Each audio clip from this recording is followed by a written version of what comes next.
Good morning, Raider Nation. My name is Mitchell Renz. You're watching the Raiders Report, and we are here live for Fernando Mendoza and Indiana's live pro day here on the Raiders Report. What you guys are going to see from me on the program today is giving you my instant reaction to every throw, every single player, anything that I can get my eyes on. And if you don't already know, just like when we do watch parties for actual Raiders games, I'm not able to show you the game. So if you're here to watch the game, I'm sorry, I'm not going to be able to do it. If you're here to hang out with me, Raider Nation, and the largest Raiders community on planet Earth, then you're going to be in the right spot. If you do not know, you can watch the Indiana Pro Day. You can watch Fernando Mendoza on NFL Network. That's where I'm going to be watching him today, and I'm just going to be giving you my analysis because at the end of the day, the way that the Raiders Report is made is we're all hanging out, we're watching a game, we're going to talk through some different ideas. We got a lot of things to be able to discuss. However, though, I do have a special deal that I'm bringing to you right here from the jump. If you want to save $10, okay, we got a deal alert. $10 off, chatsports.com/Mendoza. This shirt deal will end in 57 minutes and 50 seconds. Usually it's $29.99. You're going to be able to get the shirt that I have on right here, whether you want it in black, whether you want it in white. In the next 57 minutes, it's going to be $10 off, and I'm simply doing that because I woke up this morning, and I know that it's April 1st, and I know I'm not the only Raider fan that is freaking fired the F up today to see our future quarterback, because I do think Fernando Mendoza is going to be the Raiders quarterback. I think if you were to ask 100 Raiders fans, 100 people will tell you he's going to be the number one overall pick. And if you're fired up to see 1-5 in action today, give me a 15 down below, because I loved watching him in the national championship game. I loved watching him up against Oregon. Loved watching him up against Alabama. Loved watching him up against Ohio State. When the lights are the brightest, that's when a franchise quarterback looks the best. You can say that he doesn't run this. You can say he might not have the best arm strength. I don't know if we've seen a quarterback have it up here together more, probably since a guy like Joe Burrow, since a guy like Andrew Luck. And certain times, you just got to be able to trust the process. And I believe in everything that Fernando Mendoza represents as a man, as a football player, as a leader. And I can't wait to see that guy in silver and black. And if you feel the exact same way, give me some 15s down below. I see Celtic Raider, Fonzie, PG in the building. Mark Prosser, what's going on? Steven Stadtgarten from Deutschland. What is happening? What is happening? I am fired up to be here. Coming up on the Raiders Report today, once the Indiana and Mendoza Pro Day gets underway, we will really look and talk about a lot of the things that are happening. And I will do my best. This is also a first for me. I've done a lot of shows in my 8+ years here, over 5,500 videos. I've never been live for a pro day, so you always remember your first, right? And we're going to do our best to just tell you exactly what's going on, so bear with me a little bit. I'm also going to tell you what John Spytek is going to be watching for today from Fernando Mendoza. He spoke about it at the NFL owners meetings on, what's today, Wednesday? Talked about it on Monday. Then Klint Kubiak, I'm going to tell you what he's watching for. He spoke about what he's looking for from the future Raiders quarterback at the NFL owners meetings yesterday. And I am the host of this program here. I'll tell you what I'm looking for. But then also, there's a lot of really talented players on that Indiana squad. I had the opportunity to talk to a few of those guys at the NFL Combine, so I'll kind of quickly run through some of these other players that I am excited to be able to watch today, and this all is going to happen in the next 55 minutes, but the way the Raiders Report works is this. We're going to go through, we're going to talk about all this. If you got a question, if you got a comment, you want to get something up on screen, hashtag Raiders, super chat to get up here. If anybody buys a Mendoza shirt, I'm going to give you a shout out, which I just saw. Shout out to Richard B. 2XL. Richard, that's usually the normal size. If we get one person to buy a Raiders Report shirt today that's a smaller under that, you might get an even more of a special shout out. If you want to get in our duck race to win a little bit of money, we gave away $280 yesterday. Shout out to Sean Morgan for winning that. Hey, let's have some fun today. Today's the day to celebrate as far as I'm concerned, because I don't think no matter what, and I mean this, Fernando Mendoza could look the worst that he's ever looked before. shouldn't change your opinion today. You've already seen what he is. You've seen what he represents. Today is more of just let's sit back, let's enjoy it a little bit, and we'll kind of go through again some of the things that I'm going to be looking for. But if you want to put some money in your pocket, let's have some fun. Get in the duck race, $20 Venmo at Mitchell Renz 365. If you bang today, it's for Mendoza.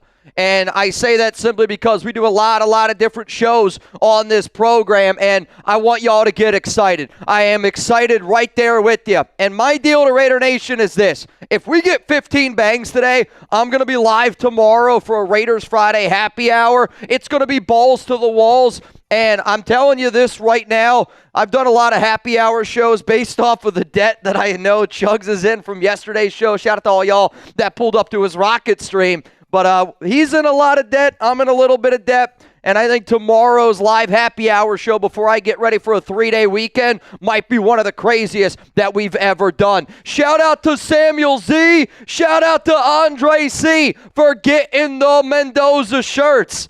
And still, only XLs. Jermaine Stout, what's going on, Jermaine? Happy that you're tuning in. Do you think that the Raiders will go after Omar Cooper Jr. or Elijah Sarratt? Your thoughts, respect to all the info that you give out. Appreciate this question a lot. How about this question to all y'all out there? Would you rather draft Omar Cooper Jr. at pick 36 or Elijah Sarratt in round 3, pick 67? Now, obviously, you never know exactly how the NFL draft's going to go. But when you look at this question, that's how I want people to think about this question. Because Omar Cooper, you're hoping he falls to 36. And I think we're kind of hoping Elijah Sarratt, the exact same thing, ends up falling to pick number 67. I think both receivers are outstanding. I had the opportunity to talk to Omar Cooper Jr. at the Combine for like 10-ish minutes. Super amazing dude. I actually could make the argument that I think that the better value there is Elijah Sarratt in round 3, somebody that led this team with 15 touchdowns last season. Probably would have led the Hoosiers as well in receiving yards and in catches, but he did end up missing 2 games. Though, in terms of better fit in our offense, and if we're just looking at it as the highest upside, I think, holy crap, Chuck scratched my arm the other day. Look at that freaking thing. That's a good one. I was like, shit, what is that? But, like, seriously, though, I think for Omar Cooper Jr., the upside's a little bit higher. And I only say that because of his fit, his ability to block. And I'm telling you, I had the opportunity one time to talk to Tyrell Williams. This is many, many years ago. And just talking to Tyrell, you could tell how humble he was. And, talking to Omar, it kind of gave me that vibe, gave me a little Jacoby Myers vibes where it was like, whatever you need me to do, I'm going to figure out a way to do it. But Omar Cooper Jr., I think the higher upside's there. But if we're looking at value, if you're telling me I can get an Elijah Sarratt, I think that makes it very, very interesting. Also, some news is now officially official. The Atlanta Falcons have officially signed former Raiders nickel cornerback Darnay Holmes. And if you smell really deep enough, you can almost smell the burnt toast on it. We got another super chat coming in here, and I got to give a shout-out to Dave S., and I got to give a shout-out to Shy T. I can't say your last names. I've been told that I'm not allowed to. You know who you are if you're getting some Raiders Report shirts, and still only XLs and above. I love Raider Nation. Yeah, I always say this. You don't have to be blood to be family, but if there's one thing that I've learned, Raider fans, we like come in medium.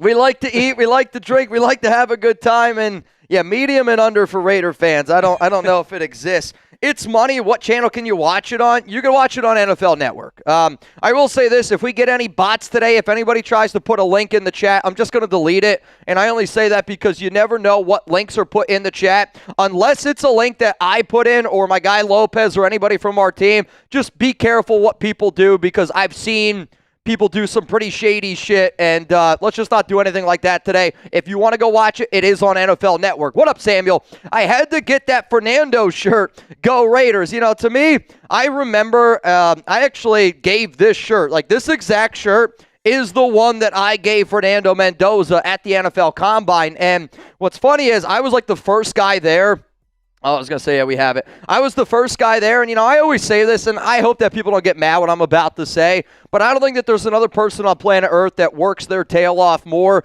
than me and my team to make sure that Raider Nation is always up to date. We went to the NFL Combine. We had an amazing experience, and I woke up really early that morning because my mentality is, I want Raiders players, commitment to excellence. It's one thing to say it, but it's another thing to do it. And whether you're a Raider fan, whether you agree with all my opinions, and I don't even want people to agree with all my opinions. I want people, when you wake up every single day, whatever it is that you want to do, if you're, in the lawn care business, if you're a lawyer, if you're a doctor, if you walk dogs for a living, if you're a student, I don't care what, if you're a stay-at-home mom, stay-at-home dad, you wake up every day, you go do your job 110%. I made sure I was the very first person at that Fernando Mendoza presser because I wanted to ask him questions. I wanted to be able to look him dead in the eyes because I want him to know me because I believe that we have this ability here on this channel to get attention. I'm allowed, dude, all of us together, though, throughout the years have been able to show we can get a lot of attention here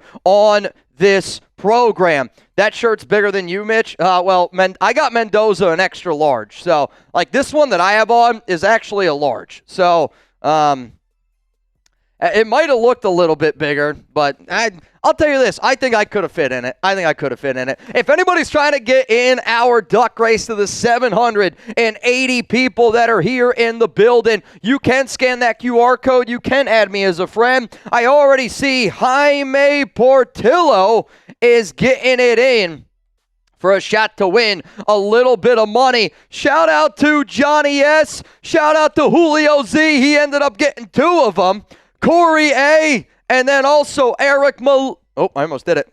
Shout out to Eric, man. Thank you so much again. When you guys buy a Raiders Report shirt, when you buy our Mendoza shirt today, I'm going to give you a shout out. And I know that there's a lot of people that are like, Mitch, I ain't getting it until the Raiders draft him. He's already working with Brian Greasy.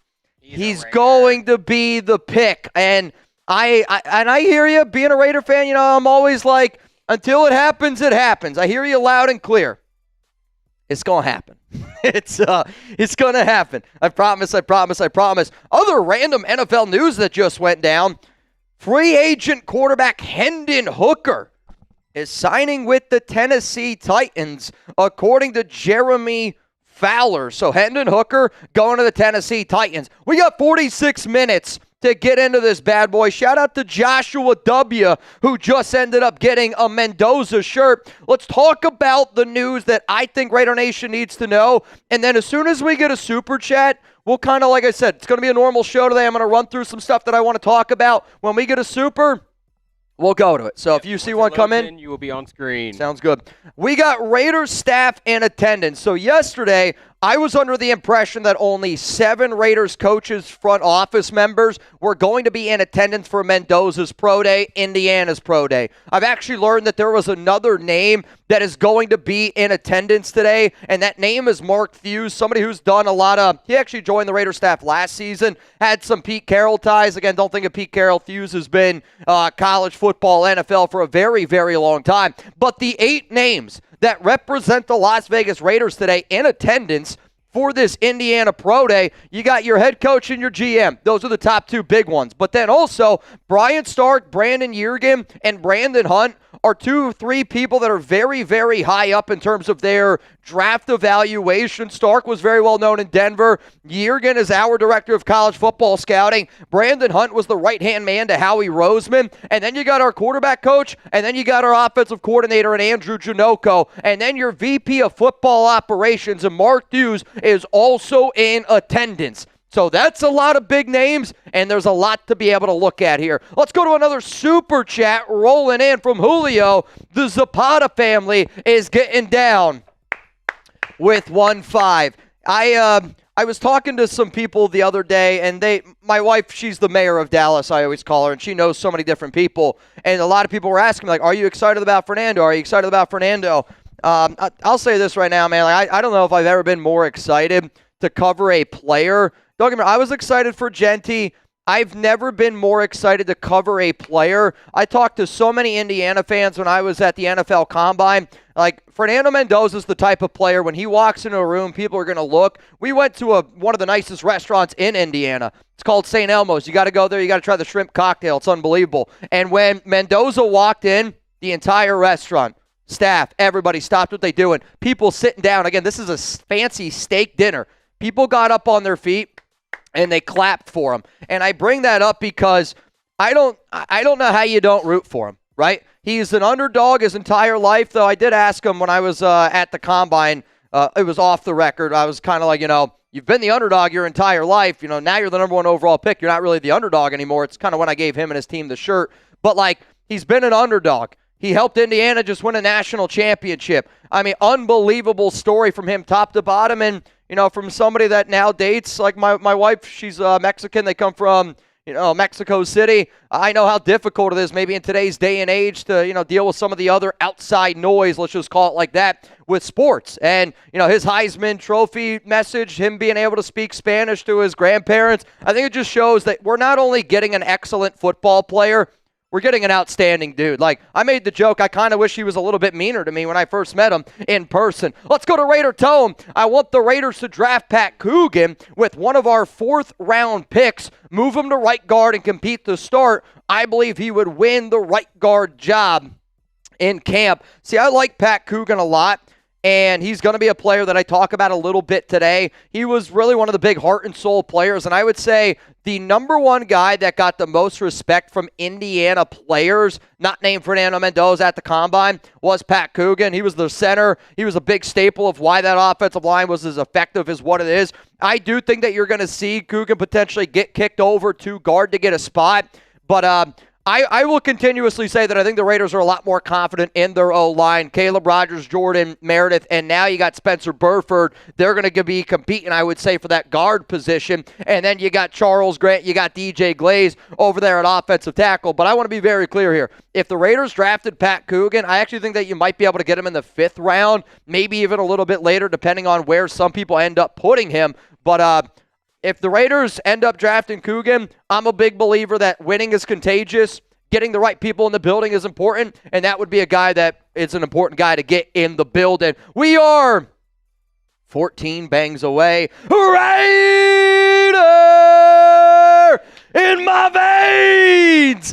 Bang! Shout out to the nation. Like, subscribe, and hit that noti for the best and up-to-date Raiders content. Mitch Chugs, the rest of the team, Lopez, Reed, everybody. We got a lot of dogs here. All your questions, he's done videos on them. RIP to the great tuna. Salute to the active duty and vets. Go to saveawarrior.org/donate. Tell them that Father Tom sent you. Raider in my veins, 91. Let's freaking go, dude. Let's freaking go, dude. I know you banged yesterday on the show. This is slowly turning into one of my favorite names to bang to because I rock with this name. This is literally how I'm you don't have to be blood to be family. And I hope I don't get canceled for what I'm about to say here, but growing up in a very white community, right? I mean, white. When I take my wife home, she sticks out like a sore thumb. But I say that only because, I had a big family growing up. My mom, she was the youngest of 9. My dad's the oldest of 6. And, family, everybody kind of looks one way, And now that I'm with my wife's family, I'm the minority. Her dad's black. They're all Mexican. And I think my family has grown and it looks totally different than the family I grew up with. And it's the same way with Raider Nation. The amount of people that I've met throughout the years, the amount of people that have shown me love, whether it's in Oakland, Las Vegas, the people that have shown my dad, my wife, my entire family, Chat Sports here, love. Raider Nation, Raider, it's in my veins. It's tatted on my skin. I bleed silver and black, and I love being able to do this show every single day because you guys bring it every single day. Shout out to Raider in my veins down in the chat. We are 14 bangs away, and I'm going to give you guys maybe the greatest happy hour show of y'all's flipping life tomorrow if we go live because we got a 3-day weekend. And I got Lopez with me, so I'll tell you this, anything's possible. It'll get dangerous. It'll get real dangerous. We will Uber. We will be safe. I promise. Mo, what's going on, Mo? Raider in my veins so far. Today's MVP. Shout out to you. Before I get into this, Mo, I got to be able to give a shout out to Joshua R., Jennifer H., Ryan C. Thank you guys for getting the shirt. Jay Clark, what's going on? David G., Alejandro S. We got Blair T., John B., Heather S. Oh, wow. Heather got a bunch of them. Taz M. and then Michael D. all got the Raiders Report shirts. I need that shirt for the draft party in Vegas. How does it run? I usually get a large XL depending on how it runs. I would say if you get large XL, get an XL. Yeah. Like, that's God honest truth. And I also say that because you're going to be in Vegas, you're going to be drinking, you're going to be partying. And typically when I go to Vegas, I'm a little bit bigger when I leave than when I got there. So, yeah, just playing it a little bit safe, Mel. But I would recommend getting an XL. Like, for me, I wear medium shirts, large jerseys. This shirt on me, I actually checked. This is actually a medium. So, like, I should have gotten a large because it's getting a little tight on your boy. Snug around the arms? Yeah, not around the arms. No, unfortunately. Fortunately, with all the coaching stuff, maybe everything over the last 3 months, I don't know if I stuck to my diet as well as I should. But we're gonna get back in pursuit here. Let's go to Can't Walk. What's going on, Can't Walk? Could the Raiders be an offensive juggernaut soon? I mean, that's the hope. You got Brock Bowers, rookie contract. Ashton Genty on a rookie contract. You got Fernando Mendoza, rookie contract. You just signed Tyler Linderbaum. This offensive line is going to be a lot bigger. The only reason why I'm going to say no to the juggernaut is because I don't know who that other receiver is going to be. Like, yes, I think we have the best tight end duo in the National Football League. Brock Bowers, Michael Mayer. I think Jalen Naylor and Trey Tucker are two really good receivers that are wide receiver 2, wide receiver 3 hybrids. Jack Besh does deserve a little bit more respect. But to be a juggernaut, I want to see the offensive line work the way in my mind it should work. And then also, we need that true number 1 wide receiver. And when I say true number 1, if you give me a Denzel Boston, you give me an Omar Cooper Jr., you give me a KC Concepcion, one of those players at 36. Hell, if, we trade back and we get a dude like Jeremy Bernard, I love watching Jeremy Bernard play. Now, Bernard's probably a little bit more of that 1B, really good number 2, but to go juggernaut, I think that we still need another one type of receiver. Let's go to some of the things that John Spytek is looking for today from Mendoza's Pro Day. And again, if we get any more Super Chats, we will go to the Super Chats once we get them. Shout out to my guy Steven M. for getting a Raiders Report shirt. If you're going like Mitch, how do you know what Spytek wants? Spytek said all of this on Monday. Exactly what he was looking for. The first thing that he wants to see from Fernando, he wants to see him compete.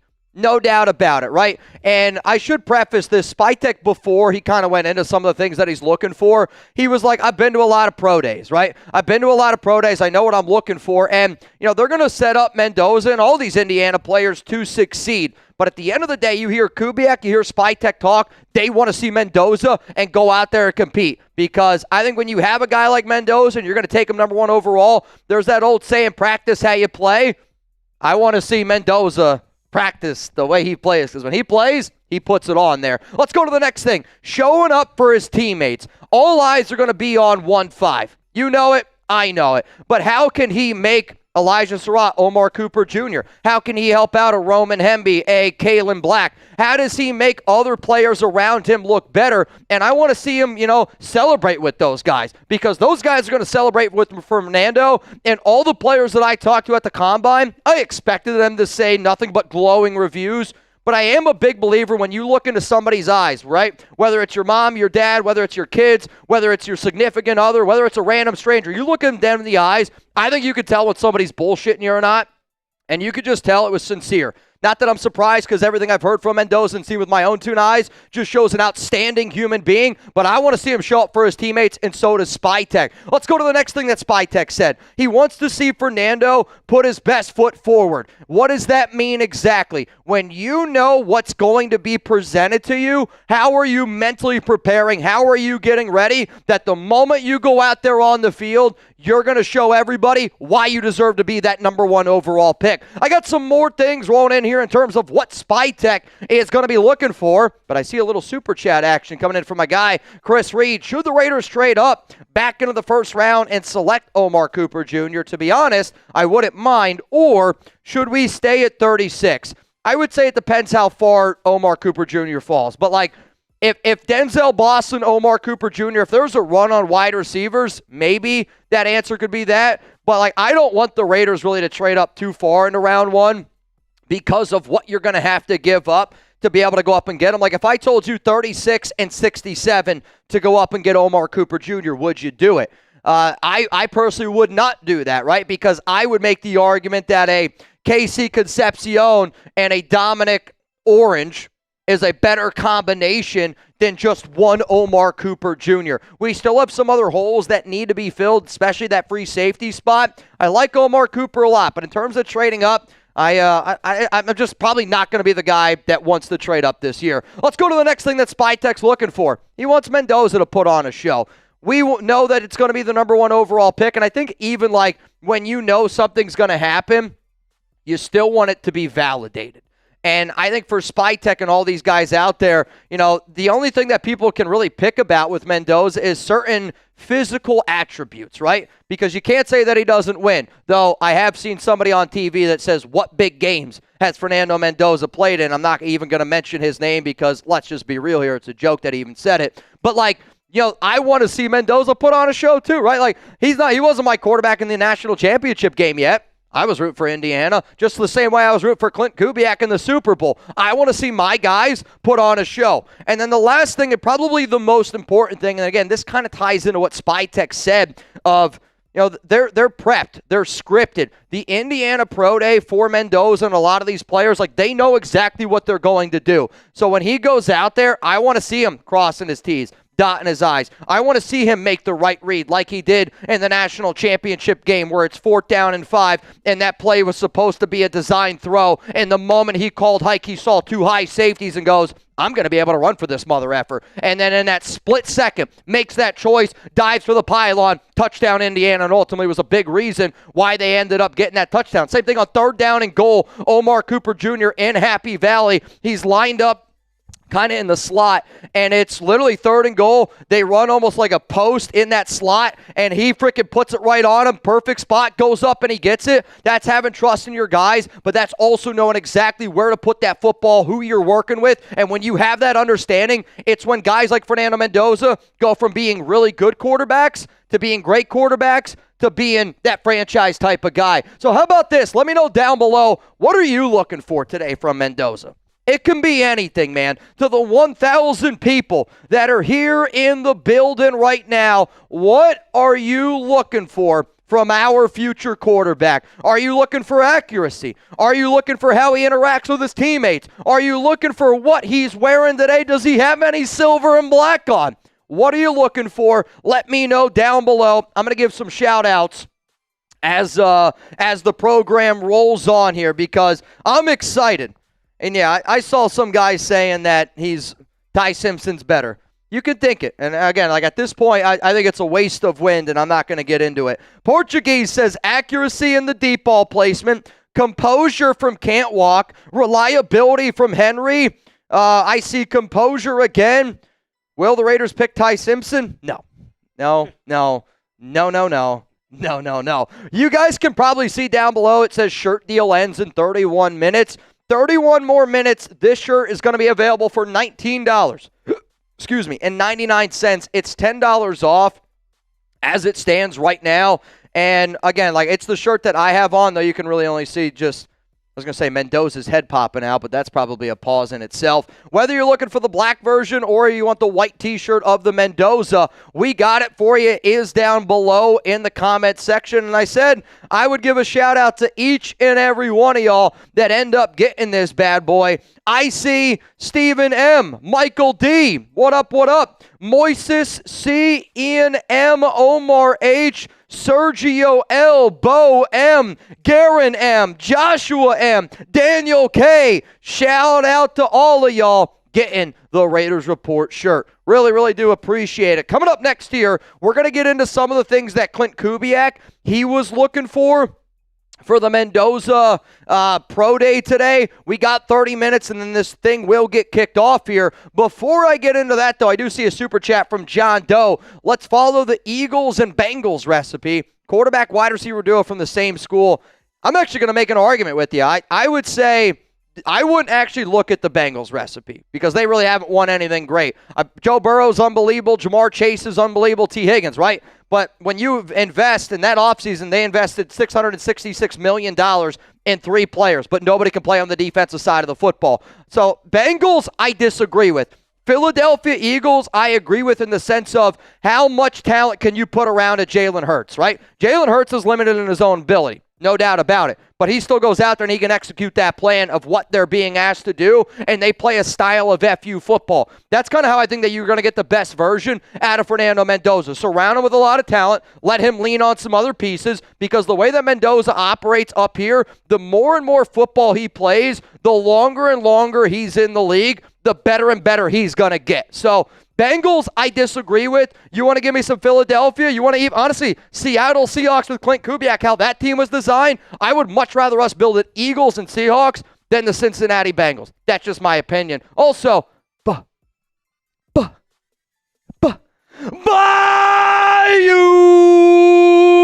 Raider! Bang! Let's go, Bayou! Brother Lopez, a few of us had a blast last night hanging out with Chugs. Oh, bro, I saw. I was there in the first quarter. I was watching, and I saw frickin' Yoda. I saw LA Crash Dog. I saw Bayou. I saw Chugs' Rocket Stream outdid our New York Knicks show.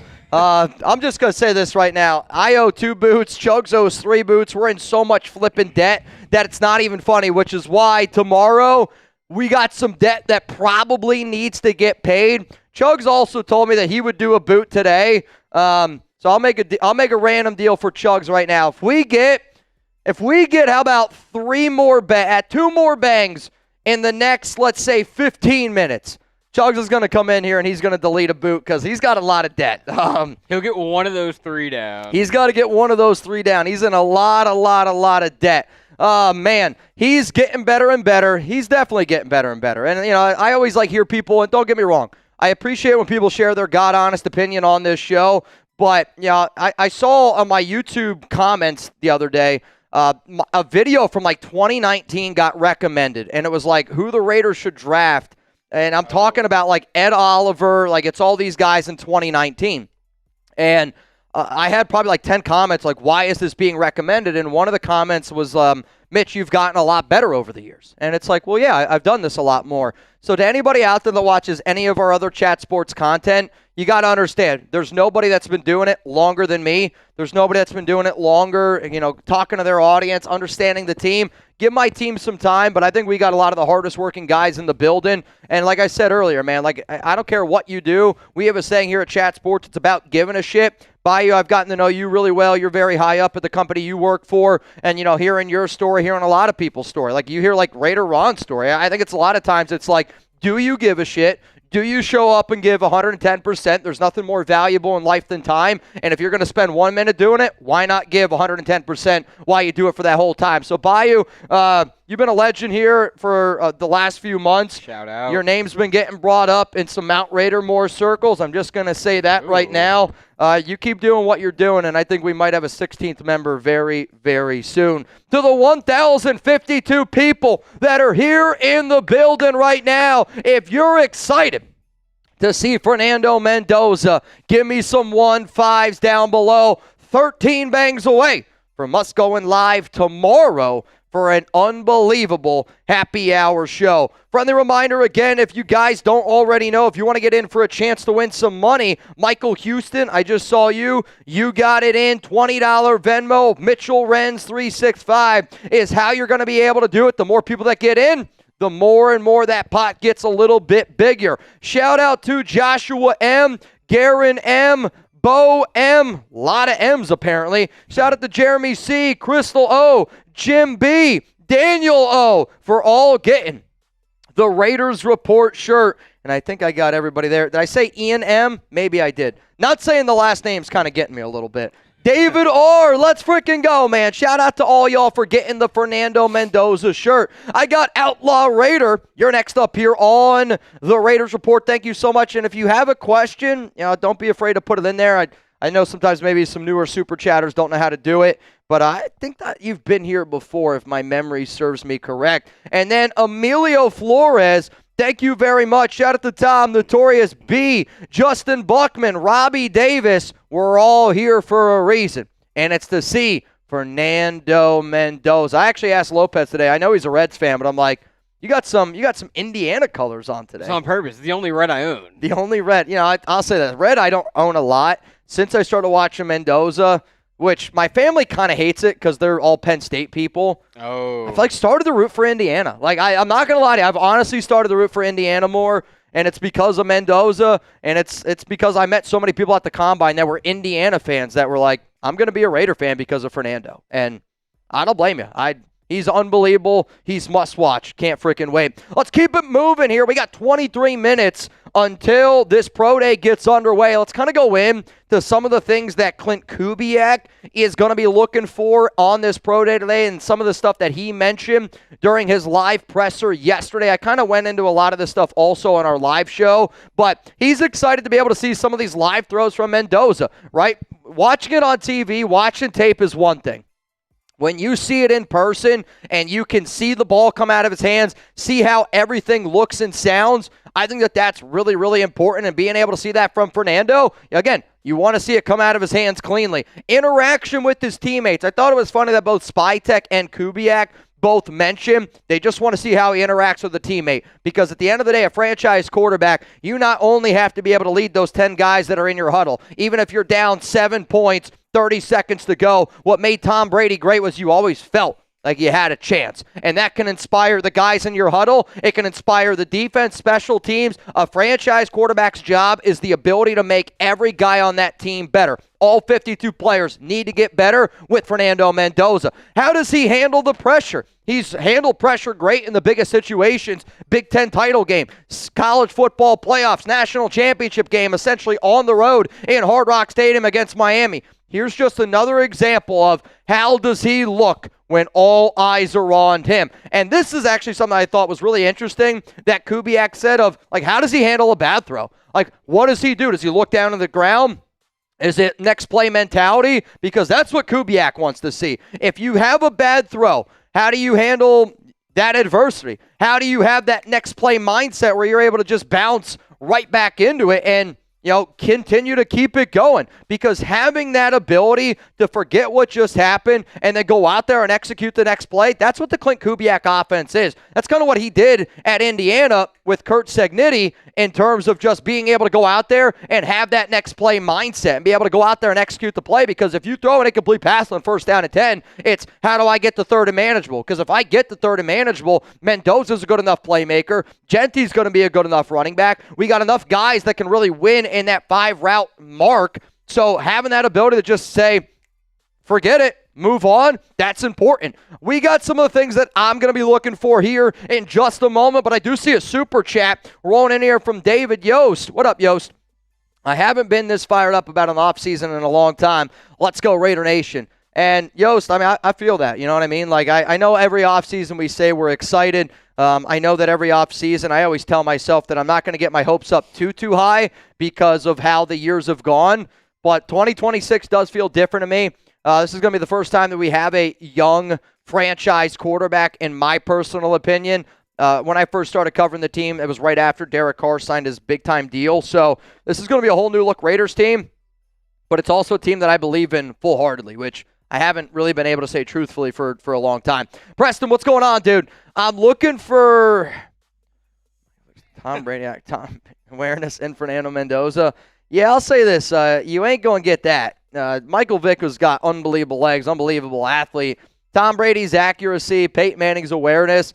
I mean, that player, that almost looks like a cheat code, if I'm being 100% honest with you. But, I'm looking for the best version of Fernando Mendoza. And I'll never forget, he had a presser about why he chose to go to Indiana. And his biggest reason why he chose to go to Indiana and why he wanted to team up with Curt Cignetti was that he felt Cignetti was going to be able to get the best version out of him. And from covering the Raiders as long as I have, we've had different OCs, different head coaches. We've just had a lot of change.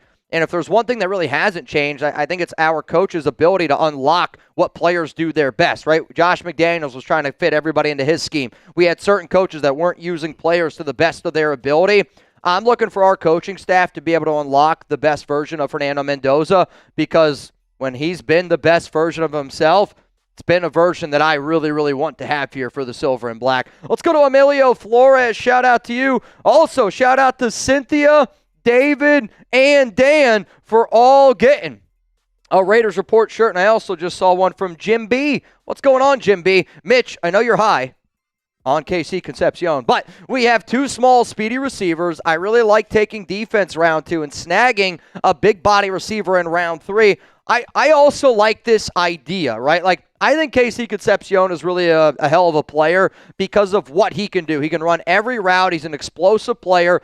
And the way that he can get open and run every route, I'm not saying that he reminds me of Jackson Smith and Jigba, but what I am saying is, and what made JSN so great with Klint Kubiak is, JSN can run every route. Kubiak's smart enough to put him in the right situation. So if we get somebody that can run every route on a tree, I think that our coaching staff is going to be good enough to be able to get those guys in the proper spot. But I also agree with you in the sense of we kind of have a lot of these receivers that are kind of built like KC. And I do want a bigger guy like a Denzel Boston. But, if the Raiders drafted him, being able to, see him up close in person at the Combine, he does have that stuttering issue. But the confidence that he showed in himself to be able to go up there, again, man, it's scary, right? You got a bunch of guys looking at you. A bunch of people got microphones in your face. And he went up there and he did 100% the best of his ability. But I think when you have a kid like that and a guy like that that's just trying to, do a lot more for just himself, this might be weird, but I don't know if you guys have been watching American Idol. I've been talking to the one kid on American Idol. He's unbelievable. And he's got a little bit of a stuttering issue, but when he sings, he doesn't stutter. And, every time he sings, I literally freaking cry at my house. And, he was kind of like, I'm trying to be an inspiration for a lot of the people that are in the same shoes that I'm in. And I think for KC, he has that it's a lot bigger than him mentality. And I think when you can bring in a guy into the room that has that mentality, special stuff can happen. Outlaw Raider, what's going on, my man? I want to see Mendoza have a blast today. Elevates his teammates and just enjoying the process. Love the show, Mitch. Outlaw, I'm glad you figured out how to get the super chat in there. Usually it's people that have this issue are above the age of 45. I'm not trying to age you, Outlaw, at all. But at the same time, I'm glad that you got your opinion in. It's what this show's about. It's about getting your opinion out there. So speaking of opinions, should the Raiders start Mendoza in year 1? Give me a yes, give me a no. Yesterday, Spytek and Klint Kubiak kind of mentioned, like, in a perfect world, they would rather have Mendoza sit behind a veteran for a year, have him learn between, an older gentleman and just kind of go that way. But obviously not everything's a perfect world. I believe that Mendoza can start in year 1. I will continuously say it. I really believe in my heart of hearts that he's going to be able to do that. So give me a yes. Give me a no. Should the Raiders start Fernando Mendoza in year 1? I see Jeremy Val going to go with a no. See yes from Shab. Yes from Richard Black. Yes, start him from Dran Drew. What up, Dran Drew?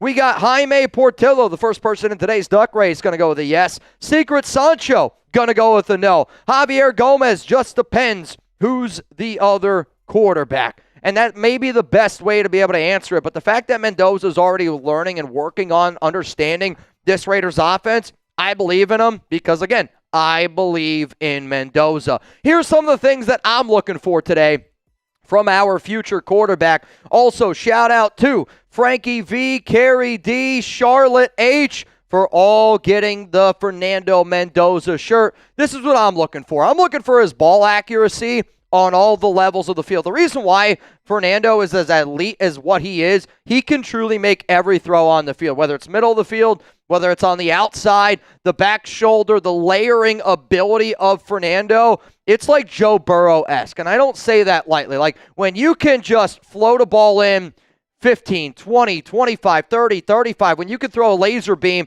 if you're at the one hash and you can throw across your body 15 yards down the field and connect on a first down, like, that type of level of accuracy it's probably even more frustrating than going up against the guy that is just more physically gifted than you. Mendoza to me is a Greg Maddux, where he's going to be somebody that goes out there and he's going to just mentally frustrate the effing shit out of you. I could also even say like a Mariano Rivera, where Mariano wasn't an overpowering pitcher. He was a hell of a fastball pitcher, don't get me wrong, but he threw a cutter. You knew it was coming. Couldn't stop it. And I think that's also what frustrated people about Peyton Manning and Tom Brady. It was like, you can prep all you want, but if that guy is better than you and he's got it up here, good luck trying to defend it. I also want to see how his teammates, look to him. I told a story yesterday about when I was in college, and, we were trying to figure out who our team captain was going to be for my baseball season, and we kind of, the coach kind of asked us who's going to be the team captain, and I remember all of the guys looking at one dude, and it was my buddy. He's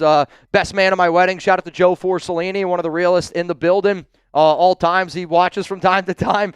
Kind of a newer Raider fan now since I do this show, but I bring that up because sometimes actions speak louder than words, and his teammates are going to look to him. His teammates are going to root for him, and again, like I talked to so many Indiana players at the Combine, obviously because in my mind I was like, I want to learn more about Fernando. And all of those dudes spoke nothing but happiness around him. And then I want to see what happens after the pro day, right? Because I don't know if y'all remember this, last year, John Spytek and the Raiders running back coach at the time, McCullough, he actually met with Ashton Genty and the Boise State head coach. They went out for dinner after the Broncos, pro day. And obviously, Genty ended up being the pick there. So, yes, there's going to be a lot of teams. The Raiders have 8 people that represent the silver and black in attendance today.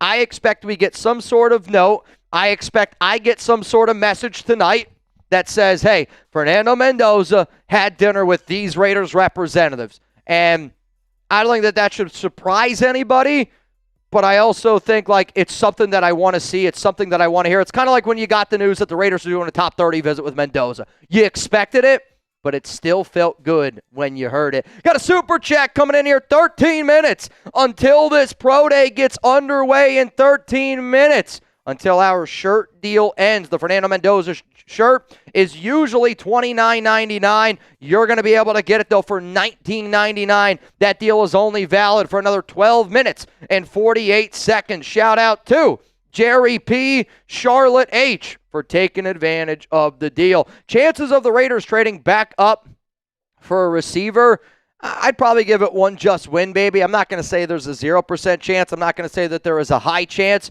of them doing it. But I personally think that they're going to want to try to keep at least 3 picks in those first 3 rounds. If you were to ask me where do I think is actually the most likely the Raiders trade up, I would say I think the most likely spot where the Raiders trade up is they have 3 4th-round picks, 102, 117, 134.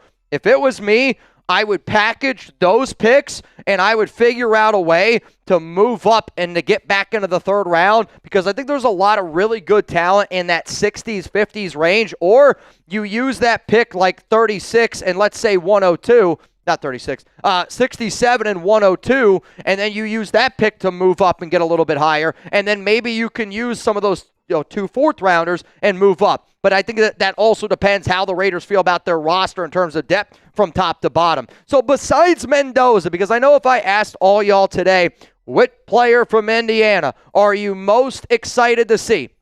Who's the guy that you can't wait to watch? Give me an Indiana player that you're excited to see / hear about today. Let me know down below, because number 1 for me, obviously it's Mendoza. Not going to waste my time telling you why I can't wait to see him. I think I've already done that the last 50 minutes here. The number 2 player that I'm excited to watch is Omar Cooper Jr., wide receiver from Indiana. Again, man, I had the opportunity to meet him. I think when you look at an unselfish receiver that just gets better and better and better, outstanding teammate, great possession receiver, can block. He just does so many things at the professional level right. I made the joke to Omar when we were at the Combine. I'm like, Omar, I've kind of called you Mario before, because I think you do everything really, really well. And if you've ever played a video game growing up, you have Mario. He might not be excellent at anything, but he's really good at a bunch of stuff. That's Omar Cooper Jr. He's an outstanding player. Let's go to number 3 here. It's going to be Elijah Sarratt. And, I just saw John Doe say Sarratt. Sarratt led this team in 15 touchdowns. He was kind of the go-to guy. He's probably Jeremy's favorite receiver in this year's class based on value of where they could potentially get drafted. But if the silver and black want to go Omar Cooper Jr., Elijah Sarratt, sign me the F up for that. Let's go to number 4 here. It's going to be D'Angelo Pons. Now, this is more of a Chat Sports one. I don't really think the Raiders are going to draft Pons only because of where are they going to put him. They traded for Taron Johnson, and I think Pons is more of a nickel outside corner, but I just have the utmost respect for D'Angelo. Dude competes, jumped a 43.5-inch vertical at the combine. 5 minutes later, he matched up against one of our Chat Sports guys, Billy Beebe. It went viral on social media, but to me, I want a guy that wants to play football. I want a guy that loves playing football, and I want a guy that wants to compete. And for him to line up against one of our Chat Sports employees, Marshall was the quarterback. This might surprise you. Billy didn't get open in all of his attempts, got jammed at the line.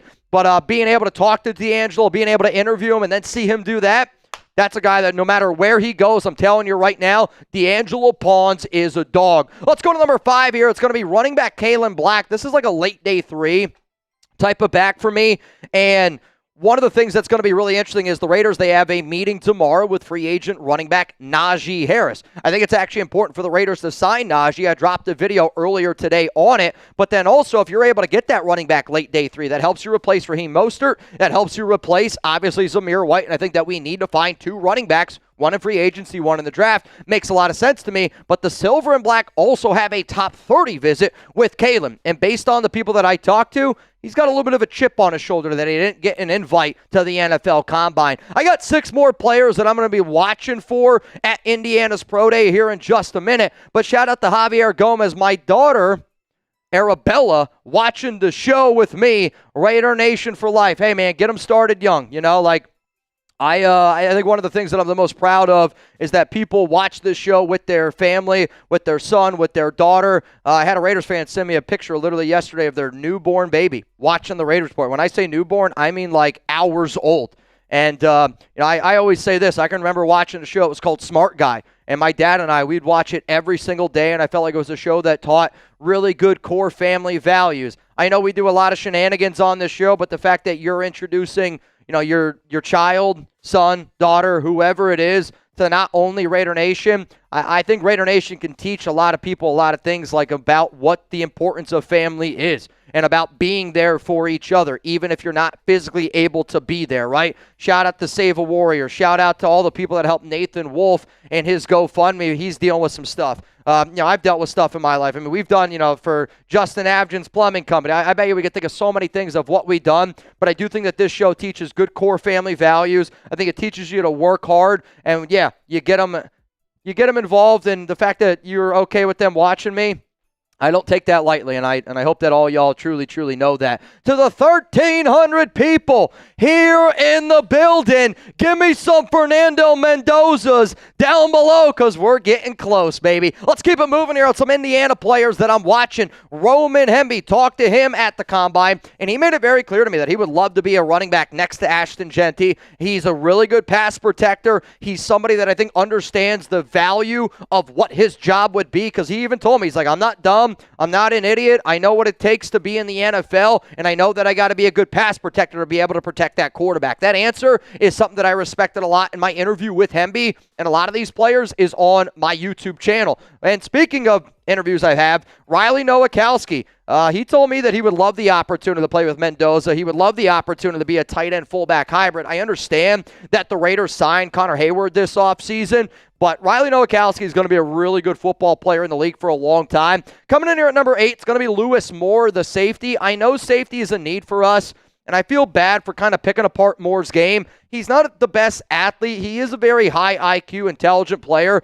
I do wonder where exactly he's going to be able to fit in terms of a safety in the NFL because Lewis Moore kind of reminds me of the Raiders' old Chris Smith, where Chris Smith was a captain on that Georgia team. He's a great college football player, great leader. Teams look up to him. But if you don't have the athletic ability and God-given ability, I think, to compete in the NFL, it does worry me a little bit. Now, if you tell me I can get more on late day 3 instead of early day 3, then that conversation might change a little bit. Let's go to number 9 here. It's going to be Mikail Kamara, defensive end. could be an interesting player to put as an outside linebacker. I didn't have the opportunity to talk to him at the Combine, but I do think that the Raiders have done a good job with Kwity Paye, Malcolm Kuntz, Max Crosby. So him personally, in terms of fit, don't think it's the biggest need. Number 10 coming in here is Pat Coogan. I love Pat Coogan, and I feel bad for putting him this low on this show, but I do think that the Raiders are a lot more confident in their offensive line than what the national media is reporting. But if you could bring in good football players that work hard, never a bad decision. I think that this would be somebody that would compete with a dude like Jordan Meredith, Caleb Rogers. And then coming in here at number 11, I'm going to say Aiden Fisher, linebacker, somebody that was very highly regarded at Indiana, was a leader. I actually spoke to a young man, and I feel bad that I don't remember his name, but because when I was at the Combine, I'm looking to get in contact with all these Indiana players, there was this one young gentleman who covered Indiana. He was still a student there, and I asked him, who's one of your favorite players that you covered throughout the years? And he told me it was Aiden Fisher because he's a great leader. He's a great player. And if the Raiders were to draft Fisher, you get him a little bit late day 3, Tommy Eichenberg, Cody Lindenberg type of competition.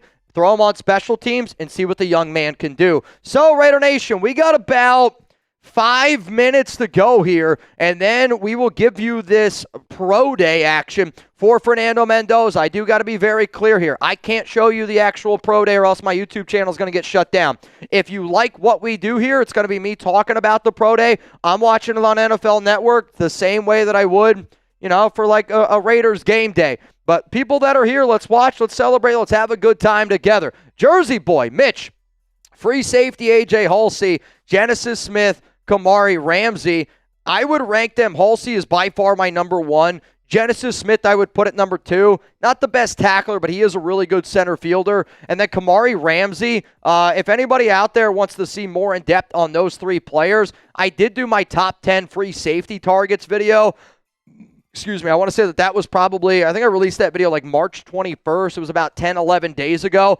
I reiterate that I know that free safety is a big need. So when Klint Kubiak said yesterday, it's a really, really big need for us, that did make me very happy, and it did make me very excited. If you don't know the deals that we have here on today's program, if you want to get a super chat, get up here on screen. Hashtag Raiders Super Chat's the way to do it. If you want a shout out from me, if you buy a Mendoza shirt, and our deal is only going to be valid for another 3 minutes here, shout out to Carlo, Ramiro, Andrew, Sean, DeAndre, multiple times there, Jeremy V, Juan P, Fabian M, for all getting the Mendoza shirt. If you want to get in our duck race, $20 Venmo, Mitchell Renz 365 is going to help you win a little bit of money. I just saw Jeremy Valve decided to get it in, Charles G, and then Greg Vac, you are in, 20 to win, $50 as it stands right now. And my deal was this. Mendoza wears 15. If we get 15 banks today, I will go live tomorrow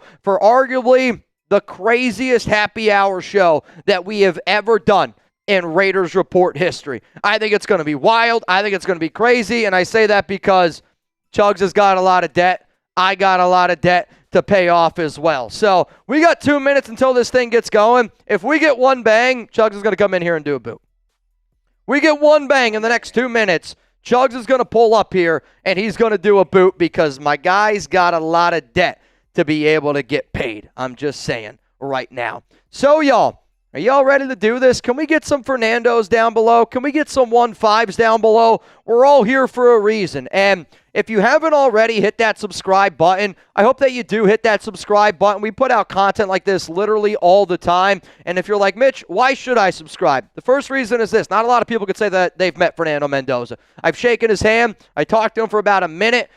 It was a really cool interaction for me. I don't get starstruck. I was a little starstruck. I'm not going to lie when I met Mendoza.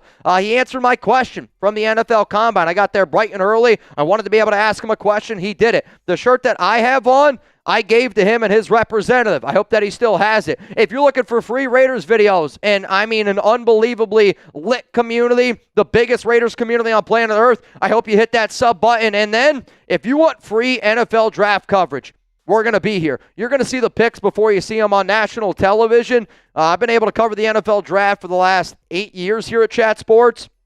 Never had the number 1 overall pick. It's going to be crazy, and I'll say this. I think the biggest show that we've ever done in Raiders Report history will be April 23rd. So buckle it up, Buttercup, because it's going to be a hell of a ride. Now, I did mention that I actually had the opportunity to talk to Fernando Mendoza at the NFL Combine. And, the question that I asked Mendoza was more like, what would you say to the team that end up passing on you at number 1 overall? Obviously, I was just trying to get him to I wanted him to sell himself on why he deserved to be drafted by the Las Vegas Raiders. But the reason why there's so many Raiders representatives today is because they want to see him in action. And here's a clip from the NFL Combine of Fernando Mendoza answering my question. Go number 1 overall. What would you say to the team that passed on you?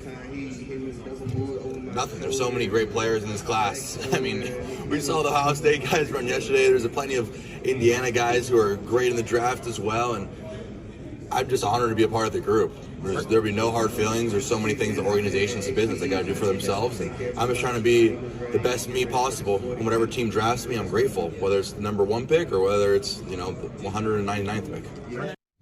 Loved the question that he asked. The other thing I really respected about Fernando was, when he got that question, he did such a good job, and not all players did it. Well, and again, he had the largest crowd at the Combine was John. Oh, man, they already got John Spytek up on screen. Come on, John. Come on, nation. I saw somebody ask, is Spytek here? Yes, Spytek is there. Kubiak's there. We got 8 representatives for the Las Vegas Raiders, and there he is, Fernando Mendoza. He just took a big old breath. He's walking in right now. He's got his Indiana Pro Day on. He's got some black shorts. I don't know.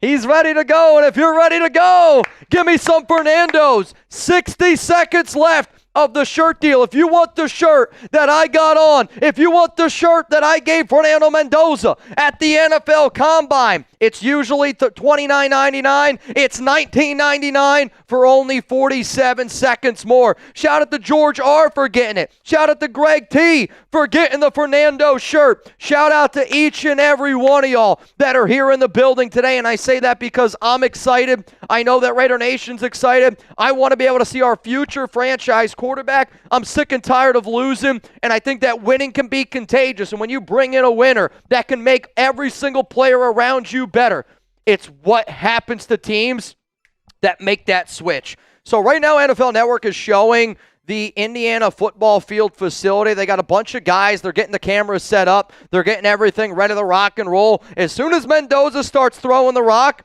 I'm going to be talking to y'all about him slinging the pill. What up, George Rodriguez, Tacoma, Seattle real estate expert? Can you go back to that one? Sorry. Grab 2 shirts. My pops and I appreciate y'all. I appreciate the fact that you got one for your pops, man. That's really cool. So shout out to you. Ray Ashley Campbell, is this Von Miller signing an April Fool's joke? Yes. The one thing that you got to watch out for today is April Fool's jokes. People are going to put them in. I think that they're kind of whack. I think they were fun maybe 10 years ago when the internet wasn't the internet now. You can just get it. I'll just say this, and I'm not saying this from a cocky standpoint. If I don't talk about it, it doesn't happen, right? If Raiders news happens, I talk about Raiders rumors. I love rumors. I think that they're a lot of fun. I think it's kind of like a puzzle. But for news, if you don't see me talking about news, it's because it hasn't happened. I'm just I'll just be real. If Von Miller would sign with the Raiders, we've already had a show on it. We've already been live. It would have been already out and about. But I appreciate you asking me. So there's going to be a lot of April Fool's stuff today. It is what it is. Ray Ashley, though, get a pick. Get a pick. Shout out to that man. There's something in the air tonight. The moon is bright. Fernando. Come on, man. There he is. Fernando Mendoza. He's getting ready. I can't wait, dude. I have never been this excited for a pro day in a really long time. And again, what is something that y'all are looking for from Fernando today? I mean, there's going to be all eyes on him. Raiders got a bunch of different representatives in the building. I'm hoping that guys go out there and they're going to compete at a high level. And again, if you're an Indiana player, you want to go out there and you want to compete for your guy. And I really hope that you don't have a situation like you saw at Texas's pro day where none of the receivers ran for their quarterbacks. And actually Michael Taft, the safety, I've talked about him a few times, he was actually running routes for him. Fernando Mendoza, real one for life. And that's what a real one for life looks like. He's already got the Mendoza shirt on. Shout out to Jacob Harvey here in the building, and shout out to the 1,300 people here. If you haven't already, I hope that you guys hit that like button. I ask a lot of you, and I know that I ask a lot of you, but I think like that's what friends are able to do. Friends, family, right? You're not afraid to ask the question. I want y'all to hit that sub button. I want you to hit that like button. I want you to interact with me down in the comments. It's how we continuously grow here as a company, and everybody can do it. Everybody can hit that like button right now, and I'll just say it's like this. If you were at a Raiders game, if you're sitting in the black hole, I don't know if anybody's ever had the opportunity to sit in the black hole in Oakland. It's still the black hole in some spots in Vegas, but I mean, it is a little bit different. Let's just be honest with ourselves. If you had the opportunity to sit in the black hole, I had the opportunity to do it 3 times. And it was the FAB game, Monday Night Football, Week 9 against the Lions, and then that final game up against the Jacksonville Jaguars, Gardner Minshew, the final game in Oakland. And if you're in the black hole, you're on your feet, and you're probably on your feet the entire time. And that going to black hole does cost money, but you're still on your feet. And I hope that when you guys watch this show, you do those little things because it does truly, truly help us out. Jacob Harvey, shout out to you, my man. I also see Joel Rios is getting in this duck race. Appreciate you, my dog. 20 to win, $60 as it stands right now. I do see a few other super chats, and we'll get to these in just a moment. The objective for me today was to be able to hang out with Raider Nation, be able to talk to you all about the Fernando Mendoza Pro Day. It was scheduled to get started on NFL Network. It's kind of going on right now. I think they're just kind of getting everything ready. If I had to guess, they'll probably be this Pro Day for the next 2 hours. No matter how long it takes, I'll be here. If it's 2 hours, if it's 3 hours, I'll be here talking about it. What up, Preston? Does it seem as though Mark Davis selling his franchise here soon with Egon Durbin of the purchase majority stake? Yeah, if you didn't see the news, Egon Durbin, he's really good buddies with Tom Brady. He's probably going to buy the majority of Mark Davis, and I do think that this is going to happen. Again, I don't want to speak out of pocket, okay?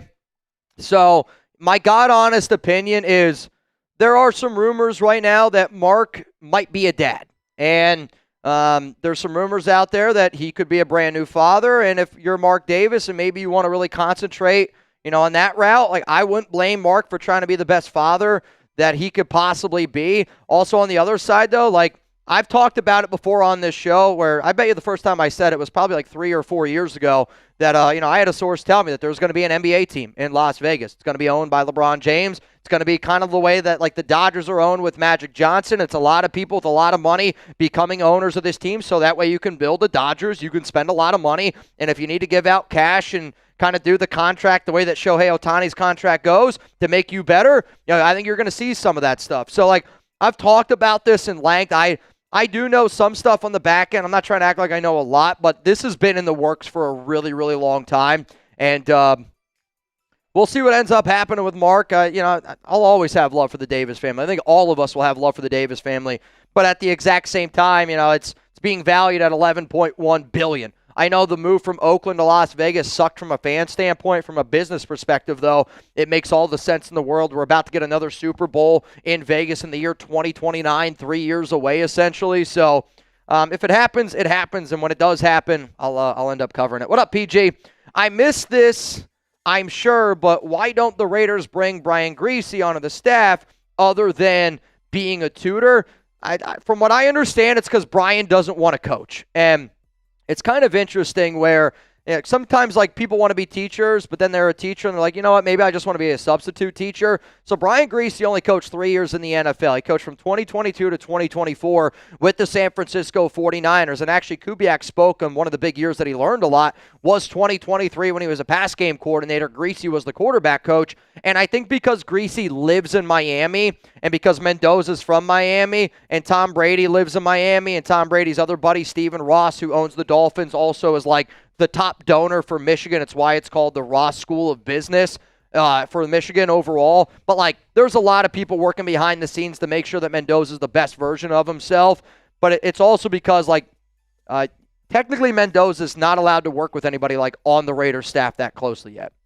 So if you bring in Brian Griese, who's got a lot of confidence, Griese's worked with Gary Kubiak. He's worked with Klint Kubiak.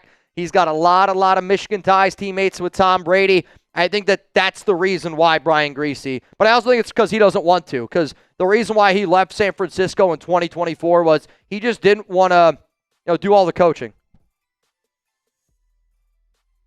All right, so Mendoza right now, they're showing a clip of him, kind of talking about this is February 27th, again, at the Combine, about his interview with the Las Vegas Raiders, and he was really just talking about how fantastic it is from top to bottom. We do have all those clips, if you want to go to any of those clips at any point throughout this. But, again, we had the opportunity to see Fernando, had the opportunity to meet Fernando, and there was a lot of Raiders questions that were being asked. I personally didn't ask him a straight-up Raiders question because, you could tell that Fernando is a professional at everything that he does. Like, he's just so crisp of, like, how he's going to answer questions. So it was really, really cool to be able to see him up close and personal. But they were just showing on NFL Network his answer to basically his sit-down interview with the Raiders. And, again, that was just, like, pre-Combine. But with the amount of people that are there today for the silver and black, there's no doubt why all eyes are on him. Looks like right now he's got a jump rope in his hand. He's out there on the field right now. I think right now they're just talking to him, trying to come up with a game plan. I mean, he looks like Fernando, man. He looks cool, calm, and collected. He's ready to rock and roll. He's got his Indiana Pro Day shirt on, and oh, man, there he is. John Spytek. Spytek in his patented black hoodie. Got a Raiders black cap on, little trucker hat style. I respect it. I got my trucker hat, too. John and I've had some conversations with John. I'm not trying to act like I talked to John Spytek in that way. Him and I have had very limited conversations. Again, it's not like that.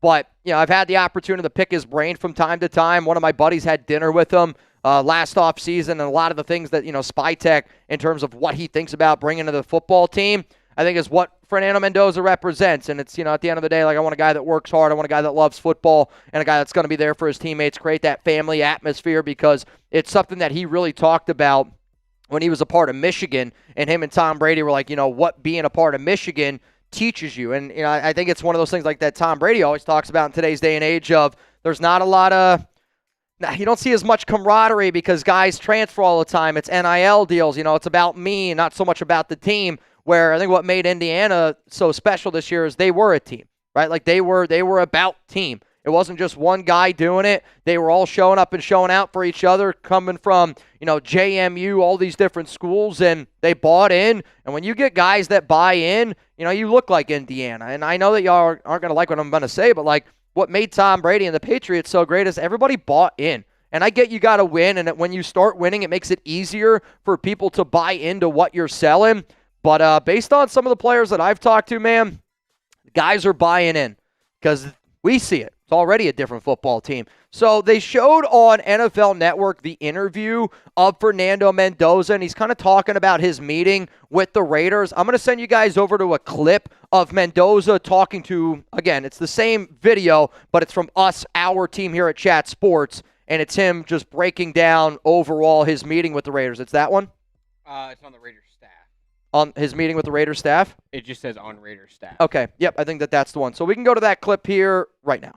Yeah, I would say that they're very football savvy. They're very football savvy, which is great to see. They taught me a play, and they had their whole progression of how they teach the quarterbacks to play. And it was very similar how my Indiana progression was. I'm a very type A guy, and they had all the details of each play, what to do if you get a problem with each play, which drop, what's your progression, and that's something that I really enjoy.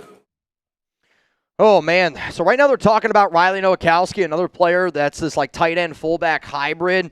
I see some people asking what channel is it on. It's on NFL Network. So if you don't have NFL Network, you're probably not going to be able to get it. And I'm just going to warn y'all, if you see a link down somebody throws in the chat, please don't click on it. Navman can tell you that it's not always what you think it's going to be. And if I see anybody putting links in the chat, even if it's the correct link, I'm just going to delete it because I don't want people to get got. I know today's April Fool's Day, so just please bear with me here a little bit. But what's happening right now is some of the players are starting to walk around. Some of the players are starting to kind of get loose here, and that's what it's going to be. And I'll guess we're probably not going to see any throws from Fernando for a little while yet.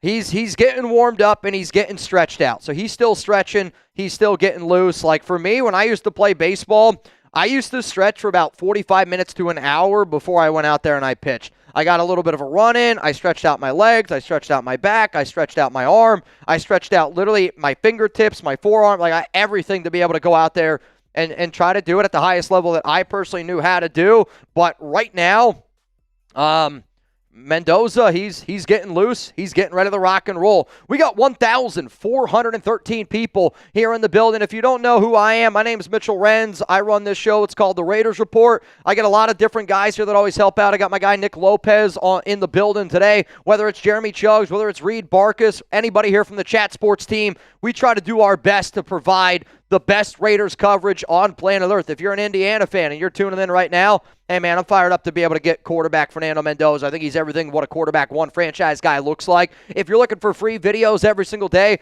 I hope that you hit that subscribe button. I hope that you guys agree with some of the stuff that I say, but I don't want you to agree with everything that I say. I think always being able to have that two-way conversation is important, whether it's family, whether it's friends, whether it's running a YouTube show like you're watching right now. But I do a lot of these type of, I'll call them watch parties.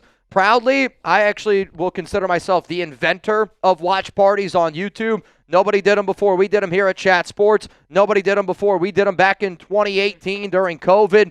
I will say, we've been doing this for a really, really long time. So I love hanging out with y'all, and this is the first time I've done this too, So bear with me a little bit. When you have a game, when you have certain things, you kind of know what to expect. I've never covered a live pro day here on this show. So bear with me a little bit, and if there's anything that you guys want to see, if there's anything that you guys want to do, again, you're in a lot of control. David Zahn says, hey, Lopez, you want to do 10 shots again? Maybe tomorrow, Zahn. No, David, I want to do 12. Maybe tomorrow, Zahn. Maybe tomorrow. Well, though we are still very far away from going live tomorrow, and I know it's a big number. It's Fernando Mendoza's number, so I'm a man that likes a good deal. If you're excited for the Mendoza watch party pro day, can you give me give me 5 minutes. Give me a 5-minute clock here. We're going to go tuna clock style here. And take that 100, and can you make that 50? We're going to hop down memory lane here. If you don't know who the great tuna is, he's our brother, Brandon Jasper. He unfortunately passed away last year. We used to always play this game called Tuna Clock. So I'm going to give you guys a tuna clock deal. It's going to be 5 minutes. Every bang that we get here in the next 5 minutes, we're going to count it towards our ability to go live tomorrow for happy hour here on the Raiders Report. So as soon as you see that countdown timer, let's get this thing ready to rock and roll. Rebel, Zahn wants to be on the screen. The only way Zahn's getting up on this screen is if he takes out his feet. That's going to be the only way, and I know he's not going to do that. Zahn, I'm just kidding. Please keep your feet in. Shout out to Joel Rios for getting in our duck race. Also, I see Soulja Man up in that O. Elijah Johnson, Raul Gonzalez, Greg T. all got their hands on a Fernando Mendoza shirt. And if you end up getting the shirt that I got on, here's the thing. I'm going to give you a shout out on the show. I can see what you got. I can see the size. And I know this. Raider fan, the nation, it's a big nation.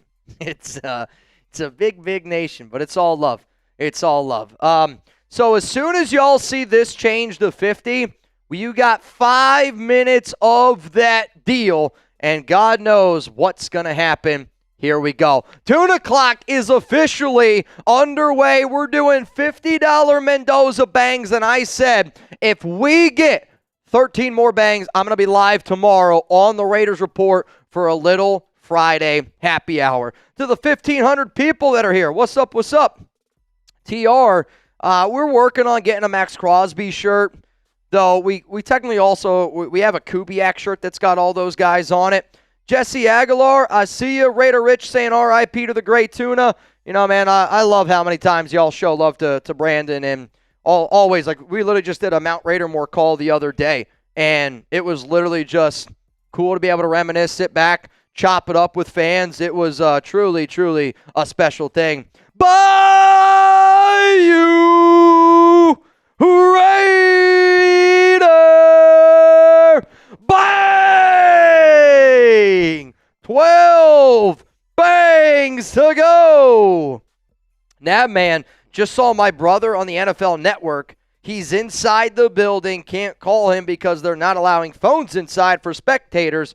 Hugely disappointed. Yeah, I also was trying to reach out to one of my guys, and he literally told me, he's like, I'm not going to be able to get on my phone. I was actually also talking to the guy that you introduced me to, Nav. Him and I were chopping it up the other day, but there's a lot of people that are in the building, a lot of people that are excited. And then another one, Bayou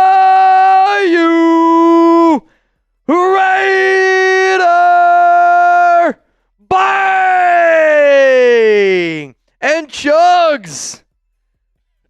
That was impressive. That was good. A Wednesday boot before lunch. How you was feeling? good. I ordered a hot dog today. Chug said he ordered you ordered a glizzy for lunch? I would roast you too, bro. That's Hey, you got craziness. another one in you? You want to just rip 3? Ripping 3 is crazy. Dude, but we just got another bang. Load again. Cameron Abbott. Bang! Come on, Cam.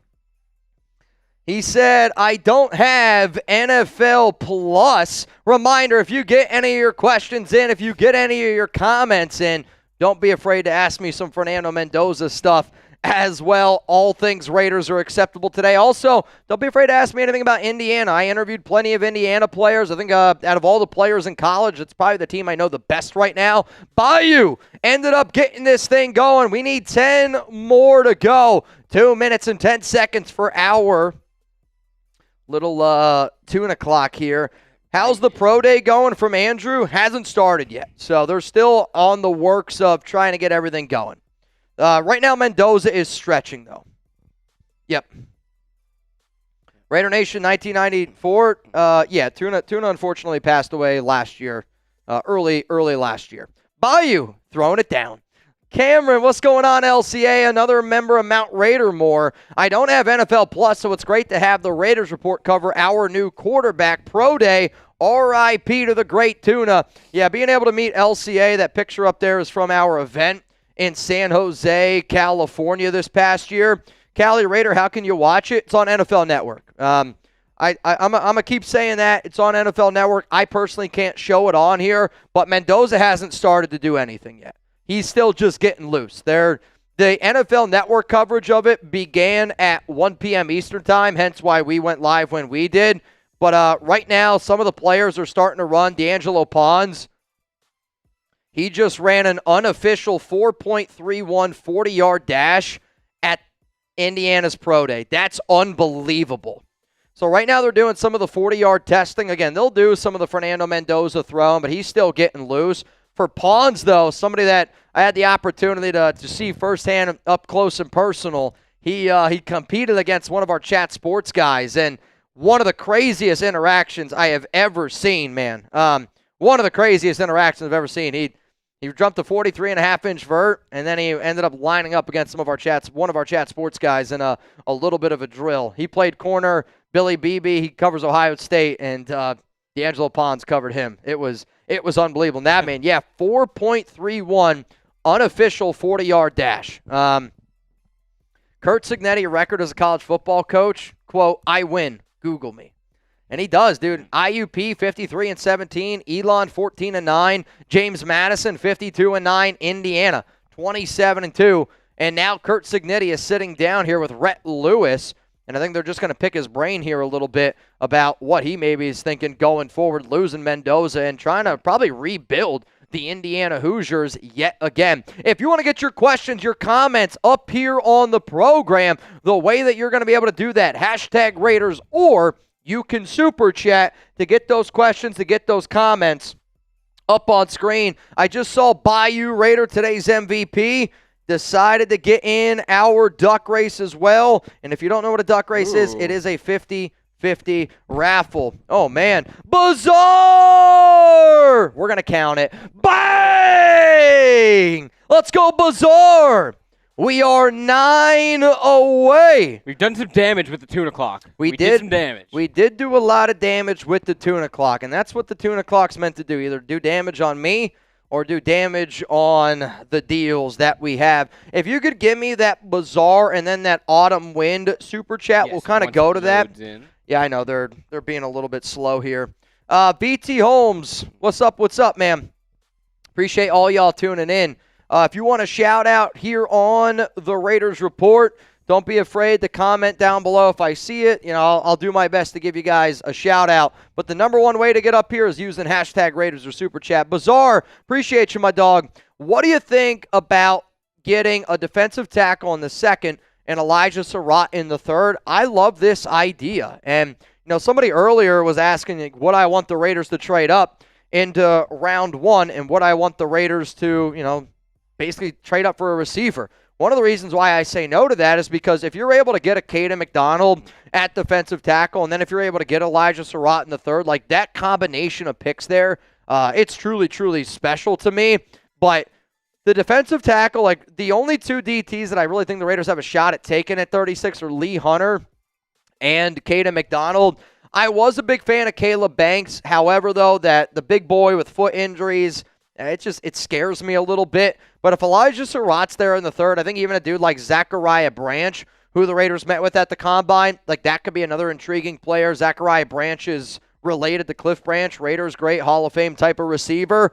But the depth at defensive tackle, I will say this, the more and more people that I talk to, I wonder if the Raiders are more comfortable with their DTs than what originally I thought. Because I've had some conversations over the past week. Again, nobody from the Raiders in particular, just some of the guys that I talked to around the NFL. And the thing is, I think safety is going to be a position that we draft on day 2. And then I think it's going to be wide receiver is going to be a position that we draft on day 2. Not saying defensive tackle can't happen, but I think it's got to be like a Caden McDonald's there. You run up to the podium and you make that pick. What up, Autumn Wind? Bizarre, thank you for participating in the Tuna Clock. Need a Raiders Report shirt, boots, and bangs with 2 silhouettes of Mitch, one chugging a boot and the other swinging a bat. I mean, I actually, one of our guys, his name is Mercedes Renz. You guys have seen him on this show from time to time. He actually made me a shirt like that where I was like chugging a beer. We'll probably launch some new merch. We got some stuff happening on the back end here at Chat Sports. There's going to be a lot of changes, but don't get me wrong, man. I can party. I can get down. We did do a shirt like I'm just here to bang. That did pretty freaking well. I know a lot of people were interested in getting that bad boy, but like, I don't want people to also think like all I do is bang in boots. Like, don't get me wrong, man. I know I can chug a beer with the best of them. I know that I can get down Oakland style, but I'm also starting to get to that point where like I want people when they watch this show to not think it's just going to be a shit show every time. Like, I want people that can tune in and be like, you know what? I care about what Mitchell Renz and his team have to say about the Las Vegas Raiders. And sometimes when I do some of the shenanigans, you don't get everyone that wants to watch it, and I get it. So I'm just trying to do the best that I can. Trying to do the best that I can. No links in the chat, Lopez from Big Luck. I'm making sure y'all can all get your Mendoza shirts. Gotcha. Get your Mendoza shirts while you can in the link in the chat that I'm about to put in. If you don't like it, I don't know. Go somewhere else. Click the link. If you want anything, and again, there's still a lot of guys that are just getting loose. Mendoza's still warming up. I see a lot of people asking me, Mitch, has Mendoza done anything yet? No, he hasn't. He's still getting loose. The number one thing that I'd say that's happened so far at Indiana's Pro Day is D'Angelo Pons ran a 4.31 unofficial 40-yard dash, which compared to what he did at the Combine, he was there in the second. I don't know if he ran a 40. I was going to say, he didn't run. It's actually hilarious. He did a 43.5-inch vertical jump, and that was all Pons did, which I think that shows that he's pretty freaking electric. Now they're showing Mendoza up on screen. He's jogging. He's really just, he's still getting loose. We do have a quote from Mendoza at the NFL Draft on this being a, interview of a lifetime. Let's do it. What do you got for me? Yeah. So we're going to go to another clip here of Fernando Mendoza, and what was it? Being just like a big job interview at the Combine, at his pro day. Just saying how it's a very important interview for his life, really. So we're going to go to this clip here of Mendoza at the NFL Combine saying how important of an interview this is for his NFL life. But right now I'm unemployed. I have no job. So this is my job interview right now. And like everyone says, it's the most important job interview of your life. So right now I'm just trying to do everything to hopefully get employed in April 23rd. And again, like if there's any other like times, like right now they're talking about Omar Cooper Jr. and they're showing his ability to just run unbelievable routes and Mendoza putting it on him.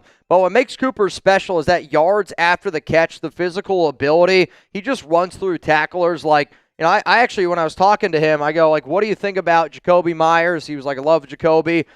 He said that he's got compared to Deebo Samuel before. Actually, at the Combine, Mendoza compared, Omar Cooper Jr. to Deebo Samuel. When I asked him, he was kind of like, not that like he didn't agree with it 100%, but he thought it was at least an interesting comparison.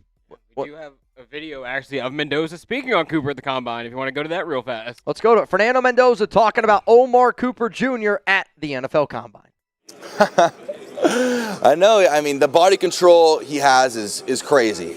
And I know people compare him to Deebo Samuel, and I believe Omar's a receiver, by far more than a running back, but that's what I see. It's like a prime Deebo Samuel because, and obviously Deebo's a great player, so the upside in that aspect. And he has great body control, great hands. He can really play any position on the field, and have him as a receiver that can, be a gadget guy, also take it deep, and also have great routes and hands, especially as a quarterback. And he helped make me this year, so really, just shout out to him. He's also a great teammate. He's also a great teammate as well. PG, what's going on? Where is Dirty Lopez? Raiders. Lopez is in the building, but I'll say this, he's going to be doing a lot of stuff behind the scenes today. Again, this is a video that we've really never done before. I've never gone live for a pro day, so it's kind of a learning experiment for all of us. I also clearly have, there's a lot of clips that we have from the Combine that I want to be able to show, and he's doing a lot behind the scenes. I hope that you guys know that. Big luck. I see a lot of people are spamming Boston, and Jersey Boy, I really honestly like that question a lot. I think it's a very interesting question. Go to it. If Caden McDonald and Boston are there at 36, who are you picking? I feel like I could make the argument for both, and the reason is Denzel Boston is the player that I have ranked higher, and that's an investment in Fernando Mendoza. But then also, if you make that type of investment on Caden McDonald on the interior, very intriguing. But I'm not going to lie to you. This one's tough. And I would say, this is actually probably the toughest, most realistic, where do we decide to go at 36? Because, if you go Caden McDonald, can you get a Zachariah Branch? Can you get somebody a little bit later on at pick 67? But then also, you're able to get that true number one receiver for your young quarterback that you're able to draft in Boston. If the Raiders like the free safeties available at 67, you could go either route there, but man, oh man. I feel like I've said Caden McDonald to this one before. I'm kind of leaning a little bit more towards Denzel Boston today, but either option, I would be extremely, and I mean extremely, happy about it. I think if you're just investing in a guy like Mendoza, I feel like Boston has to be the favorite, or even not Boston if it's just a receiver early in the second round. I think that's where the Raiders should probably prioritize a little bit more. So the Raiders just released a statement, and I just sent you the link. It's a really long message, and I think that the timing of it is kind of interesting. Obviously, it's right before Fernando Mendoza's pro day. So I'm going to try to read through it. It's a very, very long message. I want to get it for you guys up on screen. I don't know. You might just have to full screen it. Yeah, I'm gonna send the link to myself or to TV. Okay. Sounds good. I'll get you guys what the Raiders just released. Again, it's like a very, very long paragraph. I'm trying to read through it and still talk to all y'all at the same time. So we're probably going to read through this at the exact same moment together. And I just think that it's kind of interesting timing on the Raiders releasing a statement like this, and it's, I don't know, I think it's kind of almost like a statement for us fans. It's kind of I don't know. You're going to have to take me off so I can read it. All right, you guys ready? Because this is a long one, and it's a doozy, and I'm not great at reading. So bear with me. This is a statement just now released by the Las Vegas Raiders. The organization has completed a comprehensive review of its roster, personnel strategy, and long-term vision. Following months of preparation, collaboration, and evaluation across all levels of the organization, we are aligned in our approach to building a team that reflects both our standards and our identity. Every decision is made with intention, and every move is carefully considered with both the present and the future in mind. The rich history of the Raiders organization has always been defined by a commitment to excellence, a willingness to evolve, and a standard that demands success. That legacy continues to guide us as we take the necessary steps to build for the future. We firmly believe that the greatness of this organization is not only rooted in its past, but in what lies ahead. Our focus remains on sustained success, continued growth, and building a foundation that will compete at the highest level for years to come. As we look forward to the next phase, we remain committed to exploring every opportunity, evaluating every scenario, and executing a plan that positions us for long-term success. This is a process grounded in discipline, patience, and clear vision for where we are going. We would like to thank our fans for their continued support, passion, loyalty, and belief in this organization. You are integral to everything that we do, and we look forward to continuing this journey together. With that in mind, we are prepared for what comes next, and that includes removing the circle from the bottom right-hand corner. I think we just got April Fool. I think so. I think that this is an April Fool's joke. I was about to ask you after the fact. I was like, what is with the circle in the bottom right-hand corner? So, I don't know why. Actually, Chugs and I were talking about this the other day, about, how, they circle it. And sometimes they actually can be a little bit, if you go back and you look at the Christian Wilkins one, they don't have Raiders circled. They have commitment to excellence circled. And, I think that was their joke. Personally, I think it's an April Fool's joke. Yeah, we just got. But at the same time, it might be an April Fool's joke. I think it's an April Fool's joke, but I'll just say it like this. It shouldn't be an April Fool's joke. This should be a message that the Raiders do send to its fan base. That should be a serious message, in my opinion. I'm not going to, get mad about it. It's not about getting mad, but, clearly it's an April Fool's joke. I think there was good things in there that, they probably will do in the future. It sounds like they're going to prioritize fans still, their experience, building the roster, making it something that the fans want to watch. But the last part, we got. I mean, I'll just say, it's got to be something.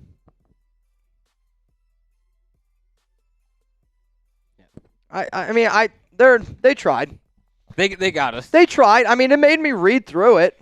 That alone is an April. They made me read something. You made Mitch read a paragraph. I'll tell you what, that's probably the most reading I've done in a very, very long time. What up, Al Raiders? Just tuned in. How did Mendoza do? Well, he hasn't even started yet. So once Mendoza gets it started, then we'll be able to break it all down. He's still, though, warming up. He's getting loose. Really, the biggest thing that I would say happened today is D'Angelo Pawns. He ended up running a 4.31 40-yard dash, but it looks like still some of the 40 times are still happening. Mendoza, they're showing a lot of highlights. If you don't know, it's on NFL Network if you want to be able to watch along. But we'll see, man. I'm excited to be able to watch Mendoza go out there and do his thing. I'm excited. Mitch, you see the Raiders are valued at $11 billion. Yep. $11.2 billion. When the Raiders were in Oakland, I believe Mark Davis and the Raiders were valued at $500 million. So great return on investment. It's been a great return on investment. All right, now the people that are up on screen, they got Mike Sullivan, Raiders quarterback coach, head coach Klint Kubiak. Also, it looks like that's Andrew Janocko, the Raiders OC. And I'm trying to figure out who the other gentleman is next to him. I actually think the guy that's next to him is the dude that's in charge of the Raiders YouTube channel. Like I don't think that the guy next to him was a coach. I think it's like one of their media guys. Yeah, because there was a guy who was wearing like silver and black. I actually think I think I actually have his cell phone number. I'm not 100% sure. I think that his name's Marcus, but that's who I think that person was. If you guys do not know, can you show right after this the 8 coaches that are in attendance today for the Las Vegas Raiders? And again, if anybody wants to join our 50-50 raffle, I hope that you know at the very end of this program, we're going to do a 50-50. We're going to do a duck race, I like to call it. It's right now the chance to win as it stands right now. The last time that I checked was $80. Bayou Raider was the last person to get it in. And then the guy that won some money yesterday, Sean Morgan, you getting it in. Also, I see Simon TG, you in. And then Darius Davis, you in. Raiders and Fernando Mendoza, the last playoff win for the Silver and Black, January 19th, 2003. What were you doing in 2003? I just won a Little League state championship. I was almost a year old. Yeah. Yeah, I was a year old. That's crazy. A year old. Mendoza is now starting to get loose. He's starting to throw a football, so I would imagine we're probably going to see him relatively soon, kind of get it going here with some of these drills. If you're wondering who are the Raiders coaches that are in attendance today, also, actually it looks like some other really interesting coach that's there is former he's the old quarterback coach for Fernando Mendoza. He's now with the Buccaneers. Chandler Whitmer, he's there. But for the Raiders that are in attendance, here are the 8 names. You got John Spytek, Klint Kubiak, Brian Stark, Brandon Yeargan, Brandon Hunt, Andrew Janocko, Mike Sullivan, and then Mark Thews are the 8 people in attendance for the Silver and Black to be able to get a closer look at the franchise quarterback, Fernando Mendoza. And I mean, he's actually starting to cut it loose now a little bit. He just said 2 more. He was looking, yeah, he's starting to air the ball out there a little bit more. I think we're getting closer to Fernando Mendoza time. So can I get some 1-5s down below? I know I keep asking you to do it, but it's because I don't know exactly when this thing's going to start. The coverage of this whole pro day started 40 minutes ago on NFL Network, and Mendoza's starting to really chuck the football around here a little bit. The Raiders obviously made tons and tons of off-season additions, and biggest one, signing Tyler Linderbaum.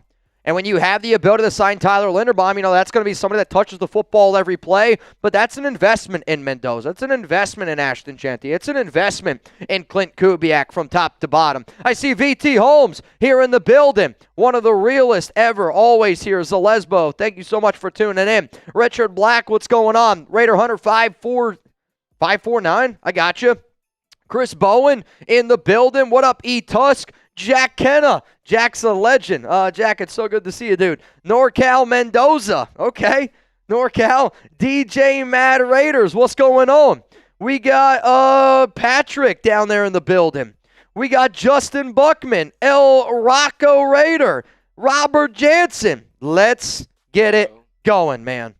Now Mendoza's starting to take some snaps under center again. He's still getting loose. Like, there's nothing that he's doing right now that is like his pro day yet. So what they have showing up on screen right now, he's working under center. Now he just wiped his sweat. Dude's ripped, got a 6-pack. So right now he's working under center. Fake handoff, rolling out to the right, and he's throwing off that right foot.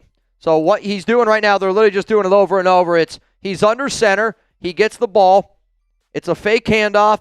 I got this cord on me, so it's not easy for me to do it. He's rolling out to the right, and then he's making that throw left side of the field.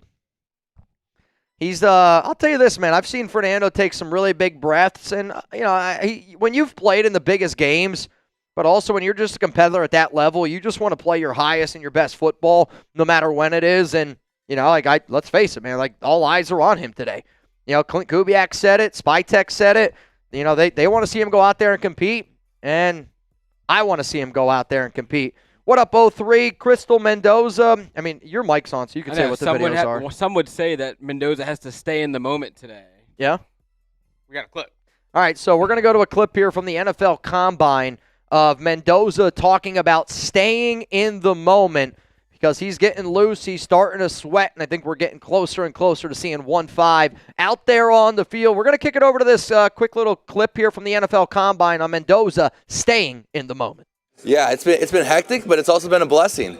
A lot of our teammates were joking that we play the Natty January 19th and January 20th. Everybody, or 23rd, we got 3 days of celebrating with the parade, and then it was all off to training. Everybody was going to Miami, Phoenix, LA, Chicago to go train, and that process of being dispersed so quick shows why you need to be so enabled in the present moment, and how much it matters to be in the present moment, and how much you got to really enjoy the good times while it lasts. And it's just a great opportunity, and from the beginning of the year to all the way now, to all the teammates being able to be at the Combine and be able to compete, it's great.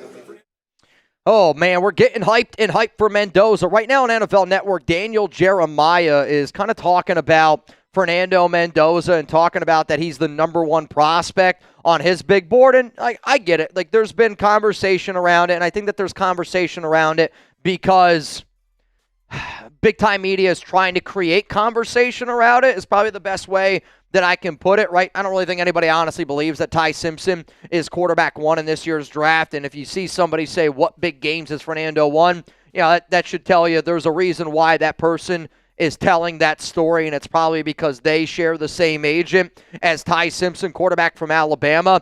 But Daniel Jeremiah also kind of leaned into the idea that Fernando is already learning this Raiders offense. I actually also have a quote on that, Lopez, because I know this, right? Like, if we're going to talk about Mendoza potentially starting in year one, I want to know that he's already working towards learning the Kubiak offense, already learning this Raiders offense, because if we're unable to get that veteran quarterback, if we're unable to get, that guy that's going to help us go to the future, it's how can we know that we're already as an organization putting our future franchise quarterback in the best position to succeed. And Jeremiah kind of talked about Mendoza already learning the Raiders offense from Brian Griese. And this is a show that I did earlier in the week. We kind of heard some of these reports last week as well. But here's this exact quote from Daniel Jeremiah.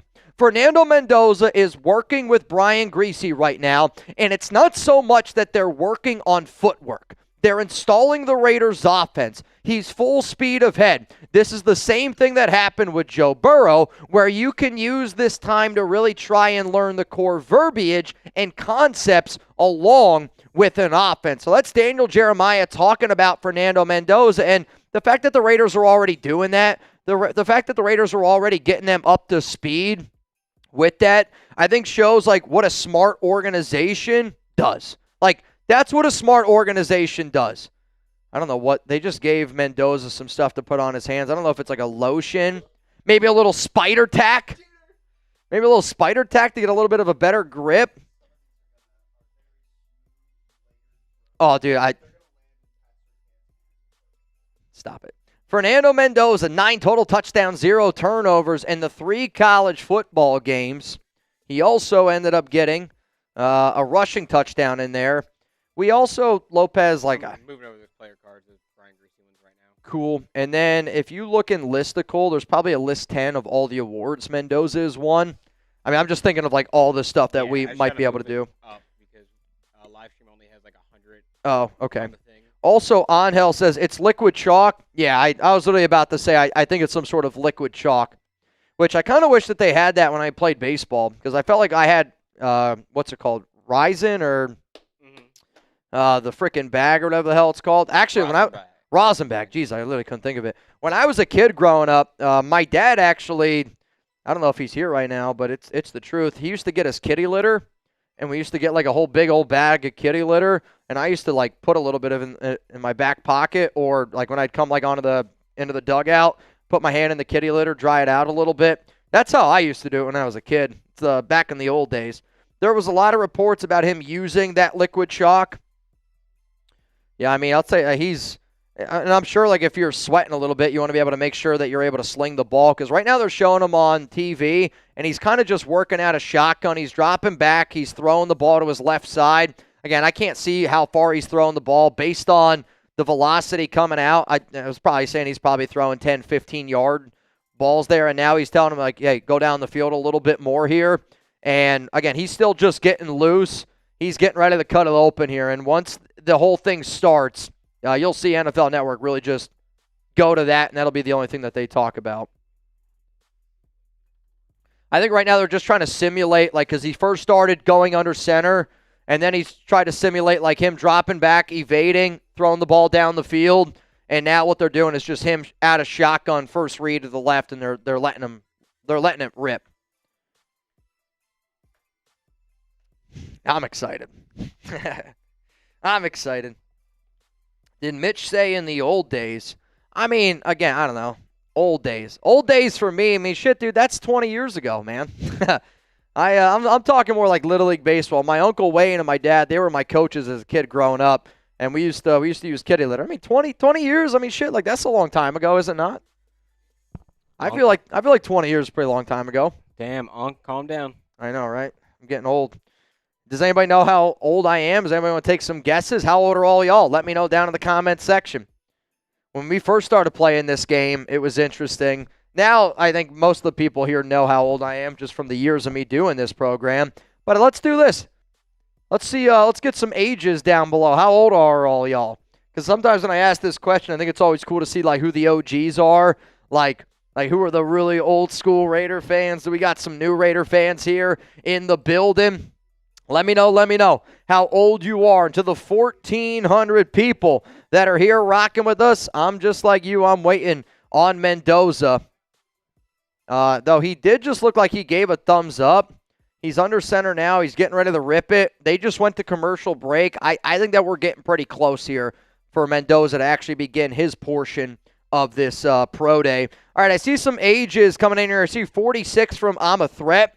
Justin Buckman's going to go with 35. 39 from Luda. Barrios going to go with 24. I see 27 from Stop. 41 from Steven Gallagher. I was 18 on January 19th, 2003. Holy cow. The last Raiders playoff win.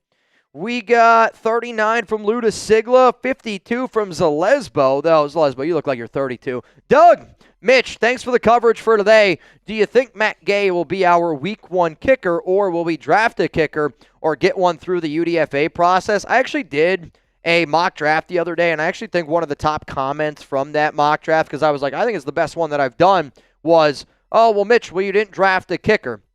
I'll say it like this.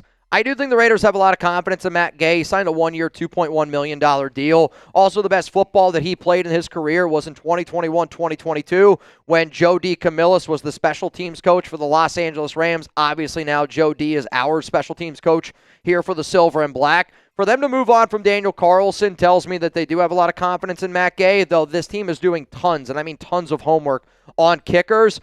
But, I think through the NFL draft process, you've been able to see that sometimes when you draft a kicker, it doesn't always work out that way. Hell, Carlson, sure, he was drafted, but he was released after the first game from Minnesota because he missed 3 field goals. But, I've been able to see throughout the years of working here at Chat Sports that you can find a lot of really talented special teams guys as UDFAs. I mean, look at A.J. Cole. He was a UDFA punter. So I would say if the season started today, yeah, it's Matt Gay. But then also in the exact same breath, it's smart to bring in some extra competition because Gay wasn't very good last season. He wasn't, point blank. So here's some things that I want to talk about because I showed you that quote with Daniel Jeremiah, and Jeremiah had Fernando Mendoza as the number 1 overall prospect. And I think that the question is, are the Raiders going to draft him? I know that the Raiders are going to draft him. I think all of us know that it's going to happen, but it's how we can get him up to speed. And I think one of the reasons why Mendoza already working with Brian Griese is important is because Griese's got 11 years of playing in the NFL, right? He started 83 games for a multitude of different organizations and was a backup quarterback for John Elway when that team won a Super Bowl in 1999. And at the end of the day, we want guys that win. And winning can be contagious. Let's talk about his quarterback experience. He was the 49ers quarterback coach from 2022 to 2024. when Kubiak spoke at the NFL owners meetings yesterday, he discussed how important it was for him in that 2023 season when, Brock Purdy had that career year. Also, the Raiders obviously signed Jimmy G the following season when Garoppolo, do y'all remember, he had 16 touchdowns, 4 interceptions, very limited work in that offense. But the fact that Greasy also lives in Miami, where Mendoza's from, where Brady lives, where Stephen Ross is. I think that there's a lot of connections down there where I like that. Also, why Greasy is important for Mendoza. You got to look at the Klint Kubiak connection. And, Kubiak is somebody, and I'll continuously say it, when you understand the Kubiak system, it's understanding it more and more and more. And Greasy was the quarterback coach when Kubiak was the pass game coordinator there for the San Francisco 49ers. And that year, Purdy had a career year. He led the NFL in touchdown percentage, quarterback rating, QBR, and a lot of other stats on top of that. But that's not the only Kubiak connection. Also, Gary Kubiak, Raiders head coach Clint's dad. Clint said that he talks to his dad literally every single day about dad stuff, family stuff, God, football, obviously. But Greasy played for 5 seasons under Gary Kubiak when he was the OC and quarterback coach. Brian's only Pro Bowl also was when Kubiak was a part of that staff.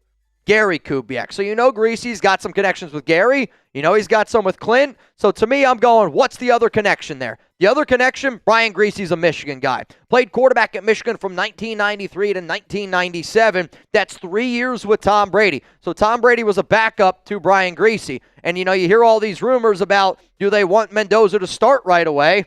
I mean, that's Tom Brady literally identifying like, hey, I learned and I sat behind Greasy, and I turned out to be a pretty damn good guy. But Greasy also won a national champion, right, in 1997. Raiders GM John Spytek also went to Michigan. There was no overlap, but because of those Michigan ties, when you hear the report that Mendoza's already working with Brian Greasy, I hope that light bulb went in your mind and you're like, holy shit, there's a lot of different connections there linking 1-5 to the Silver and Black and Brian Greasy. So it's also being noted right now that every single team, all 32 teams are in attendance for Indiana's Pro Day, and Mendoza is getting ready to throw. They're starting to say right now that shortly he should begin his throwing drills, and they're starting to put him like in the center of the field. He's kind of walking out there into the area. He's looking around right now, and he's getting ready to chuck the rock, man. The other reason why I'm excited to go get Mendoza, and it's kind of funny because, you think about quarterback, you think about national champion, that should be the number 1 overall pick, and for whatever reason, people are picking him apart, but he's also won a lot, and he's got a lot of different awards as well that he might not discuss, but he's won the Heisman Trophy, the Maxwell Award, the Walter Camp Award, the Davey O'Brien, the AP College Football Player of the Year, Big Ten Most Valuable Player, Big Ten Offensive Player of the Year, Big Ten Quarterback of the Year, first team All Big Ten, and then a Big Ten championship game. This guy shows up when it matters the most. And you know who else showed up today? John Spytek. And he's on TV yet again. He's on TV yet again. We're getting close here. They got Mendoza in the middle. Give me some 1-5s down below because I think we're getting close, ladies and gentlemen. I think that we are getting close to Mendoza officially getting this thing ready to rock and roll. I just saw Raider Aid Straight wanted to get in our duck race. Reminder, at the very end of today's show, we will do a 50-50 raffle. In that 50-50 raffle, we're going to give away some money right now to $20 Venmo for a shot to win $120 here on the program. Also, I will say this. We are 9 bangs away from me going live tomorrow for a Raiders Report special happy hour show. I always do different deals, and I hope that you appreciate the deals that we do. I want to be able to figure out a way to convince my bosses that we should go live tomorrow. I don't typically go live on Wednesday, so we had to move a few little things around. We got a 3-day weekend. I'm always going to be honest. I'm always going to be transparent with you, but I want to be able to go live tomorrow, so let's find a way to make it happen, even if we got to make more deals down the line. All right, so Mendoza, he just went like this. I think we're getting close. Riley Nowakoski, he was out there with them. He's talking to some of these guys right now. I'm going to try to also listen in. I want to make sure that they don't hear it. Should be good. Yeah, I think we're going to be all right. They got there's somebody from the Buccaneers right now talking to him. I actually think that was his old quarterback coach from last year, Whitmer. who's right now with Tampa Bay. But all 32 teams are in attendance for Fernando Mendoza's Pro Day, and they're really only showing him right now. So I would imagine any moment we're going to get some high-level Fernando Mendoza throws. Unfortunately, I can't show it to you guys live up here on screen, but you can watch it with me. It's on NFL Network. That's where I'm watching it right now. And it's just like, when we do a Raiders game day watch party. I think at the end of the day, it's just hanging out. We got 1,400 Raiders fans here that all want to see the same thing. We want to see our future quarterback go out there succeed. We want to see him go out there, show up, show out. And I think that there's a lot of people that are rooting for 1-5. So I'm curious which receivers run for him and run with him. I would like to be able to see Elijah Sarratt, Omar Cooper Jr. I don't know if that's going to happen. I don't know if it always happens. Actually, Omar just dapped him up. So Omar just dapped him up. All the big linemen are dapping him up. Aiden Fisher, linebacker, just dapped him up. Pat Coogan, he's talking to all the big boys over there. He's now he's kind of in the corner of the room, and I think he knows that we're about to get this thing going. But, as soon as he walked over to the sideline, again, one of the things John Spytek said that he was looking for and that he was watching for was how do the players, interact around him. And he's going up to all these guys. That's Kaelon Black. That's Roman Hemby. They just went up to him. They dapped him up. So he literally walked over to the sideline, and it's the two big offensive linemen. One of them was Pat Coogan. Aiden Fisher, that was a player that went up to him and dapped him up. Actually, there's Elijah Sarratt, Omar Cooper Jr., both the running backs. Again, you want to see those guys, want him to succeed.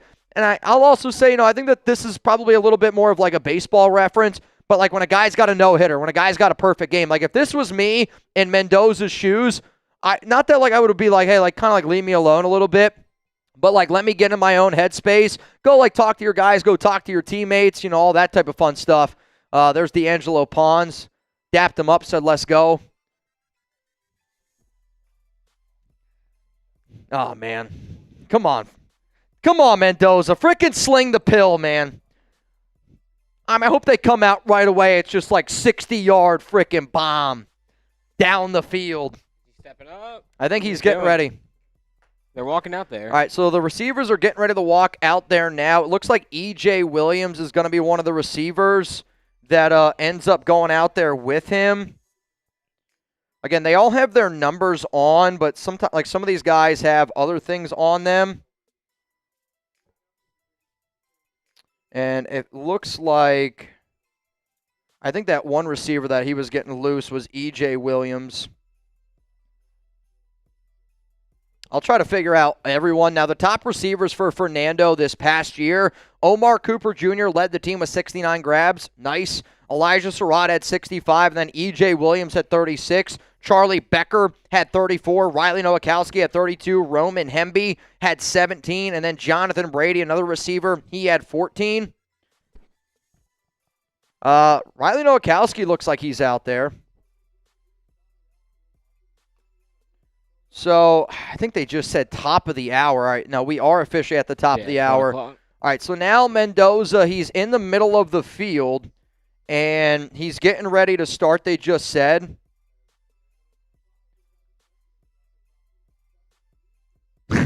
They just said Fernando probably doesn't need it. And I don't know if I technically disagree with that take at all. But, again, and I mean this could be the worst pro day that we've ever seen in the history of pro days. You still take him number one overall. Nothing, and I mean absolutely nothing changes from the evaluation. You've watched the tape. You've seen him in the biggest moments. Of course, you want him to go out there and you want him to kick ass today. You want him to be like you want the cherry on top, right? You want the cherry on top. You want the stamp of approval. Totally get it. It looks like some of the other quarterbacks might be throwing, or I think that some of these guys are just trying to get loose. Here we go, man. Come on, Fernando. Come on, Fernando. All right, so besides Mendoza, is there any other players that you guys are excited to kind of see cook it up today? Don't be afraid to let me know. I see Arbra is going to go with Elijah Sarratt. How many throws do we think we get from Mendoza today? Is that even a question? Do you think we get 20, 30, 40 throws of action? Are we thinking it's going to be less than that? I don't know if I've ever actually sat down and watched a pro day, so I don't know what's the normal. See, like I've watched some pro days. I've watched quarterback ones, like, again, here and there. Like, I remember I watched Anthony Richardson's. I was like, I got to see what this kid does, because he was an alien of a quarterback. He literally hit the ceiling. I don't know if y'all remember that. He literally hit like the ceiling. He threw the ball up so high. I think he did it on purpose to show his arm strength. But Nav said probably 25 to 30. It's kind of what I'm thinking. Again, he's going to do some. Usually the way that this goes is they do, more of the short intermediate routes, and then like near the end they kind of let them air it out a little bit, throw the ball down the field. I mean, what I'm looking for is the timing. Like, again, go back to, can you show the Spytek thing for me real quick? Spytek, he said that he's been to a lot of pro days, and like the number one thing that he's looking for is it's scripted. So be prepared. And I think when you talk about Fernando Mendoza, it's him always making that right decision at the right moment. I'll say this, he's playing catch right now with Elijah Sarratt and Omar Cooper Jr. I remember watching the Texas Pro Day. None of the receivers ran for their quarterbacks. So I think what you're seeing here is, again, the example of not only is he showing up for his teammates, you've seen the interaction with his teammates, something that Kubiak wanted to see, but you're also seeing his teammates, I think, show up for him. But it's also his teammates understand, like, they got a lot of eyeballs on them right now, right? Like, Elijah Sarratt's trying to prove that he's a better receiver than what's being out there. Omar Cooper Jr. is probably being able to show that he deserves to be in round one.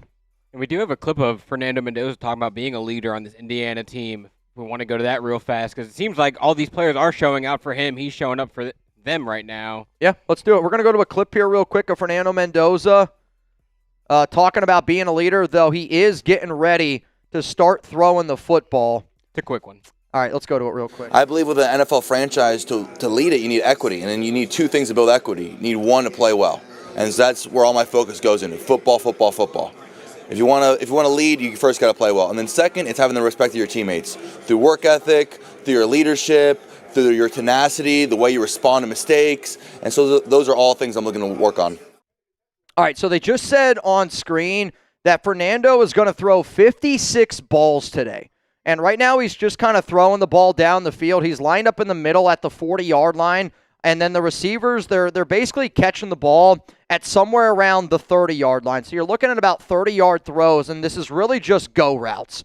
And it's Elijah Sarratt, Omar Cooper Jr., it's all the top receivers, top players for Indiana, and he's throwing on the left side and he's throwing on the right side. And it's about 30 yards down the field. But they did say that he's going to throw about 56 balls today, and all they're showing on TV is literally him just calling hike under center right now, dropping back, put the right foot in. It's about a 5-step drop, and it's literally just he's throwing it 30 yards down the field. I don't know if these are considered the throws of the 56. Yeah, I don't know. It looks very lackadaisical I think these right now are like practice throws, and I only say that because the first receiver that ran down the field literally was just like he was jogging. Yeah, it was a light jog. All right, now they're resetting. I think here we go. Elijah Sarratt just walked up, dapped Fernando Mendoza up. So I think here's going to be the 56 throws. 21, started watching when I was 14. Love y'all. Dude, that's freaking sick, man. All right, here we go. Fernando Mendoza. It's a quick comeback route. Finds E.J. Williams, puts it right on the dot. 1 for 1 for Mendoza. I'm going to try to keep track of these in my mind. Now Mendoza looking left, throws. And it's another perfect throw. This one was the Roman Hemby, 2 for 2. So he's literally just going back and forth, left to right, left to right. Next throw comes out quickly again. So essentially what they're doing is they have him at the 40-yard line. Receivers, I believe, are running these like 5 yards. Yeah, it's a 5-yard drop comeback route. That one went to Omar Cooper Jr. He went about 6 yards, cut it right across the field. Mendoza put it on him perfectly. So far, a ball hasn't hit the dirt. Riley Nowakoski did an inside-out route. Again, tight end, fullback hybrid. He kind of comes out to the other side. Mendoza puts it right on him there. I mean, again, very limited throws so far. These are 5-7-yard outs. Mendoza now going back to the right, comes back around the middle, puts it right on him where it needed to be. Again, you're seeing the accuracy early on. Now, these are easy throws. These are throws that you expect your quarterback to be able to make. He looks left now. He comes back. He's going to be able to find the running back in the flat. And what I kind of like about this is they're showing a bunch of different looks. Right now, Kaelon Black, who the Raiders had a top 30 visit with, he's actually in the backfield with Mendoza. It's a fake handoff to Black. Black now scoots out and finds, and he's going to be able to catch the ball, and Mendoza puts it right on him. I mean, they're using Riley Nowakoski, Roman Hemby, Kaelon Black. They're using Elijah Sarratt, Omar Cooper Jr. So in terms of his teammates showing up for him, his teammates are showing up for him. And what I kind of like about this is they're almost running an offense. Like, I mean, the one throw that they did to Roman Hemby was they literally had Hemby in the flat, and it was a 2-yard quick throw by Mendoza.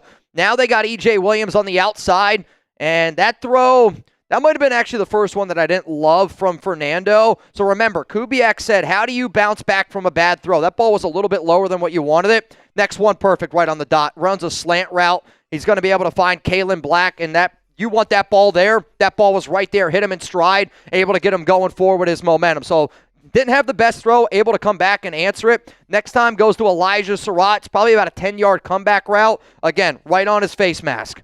They don't have any helmets on, but it would be right on the face mask. Now Mendoza drops back. Again, another little comeback route here to Omar Cooper Jr. I would like to see the timing on these maybe a little bit better. Like, again, Omar's turned around, and then Fernando's kind of chucking it. Riley Nowakoski in the flat, quick throw here. I mean, that ball's perfect. We haven't seen a ball hit the turf yet, which is probably a good sign. All right, this one might be a little bit of an interesting route. Puts it across the middle. Caught. All right, now you got Kaelon Black, or no, that's Roman Hemby. Now Roman Hemby, they're working out a shotgun. Hemby's on his left hip. Mendoza, shotgun hike. Hemby, it's like, I don't know what that route's called exactly. I see it all the time, like in Madden or like a video Texas game. Route? Yeah. What'd you call it? Texas route. Texas route. All right, so that's basically back-to-back. It's like greater than, less than angle for the running back position, but I do actually think it's called Texas route. They just did back-to-back of them. I mean, so far, if I had to guess, he's probably somewhere around 15 to 20 throws. Haven't seen a ball hit the turf yet. And now it looks like they're resetting here a little bit, and this is where you might expect him to throw the football down the field a little bit more. He's laughing, though. This is good. You want to see him kind of ease up. All right, now they got... Oh, I thought they were about to do 2 receivers. All right, that ball came out of his hands quick. That was good. I think he's starting to get loose now. So now they're still kind of working in like the 10-yard route range, where they're kind of running like it's going to be a slant, and then they're coming back. I mean, I'll tell you, the ball is coming out of his hands very quickly. And again, Spytek said if everything's planned, you should know where the ball's going to go. And you can tell that he knows where the ball's supposed to go now. Like these look like high-level throws where Omar Cooper Jr. turned his head and the ball was right there. Where I think the first few throws were them trying to get loose. All right, this one's about a 20-yard down the field, and that's right on him. You could tell they're also telling these guys that when they catch it, run up the field a little bit, because that ball should have been caught, and you're probably working your way out of bounds. But, I mean, that ball was 20 yards down the field. That was right on the mark there from Fernando to E.J. Williams. Zig route from Angel. Mendoza, fake handoff. Right, he's going down the field here a little bit. This is important for Roman Hemby. Puts it right on him. That was Kaelon Black, excuse me. I mean, that's a great job by Kaelon Black, being able to show that he can catch the football. It's something that I think that he does do a very well job of. Riley Nowakoski comes back to the route right around the 50-yard line. He snags that one. I mean, so far the 20-yard down the throw field, they've been looking pretty damn good. Another ball here coming out right on him. It was right up the seam. Right up the seam.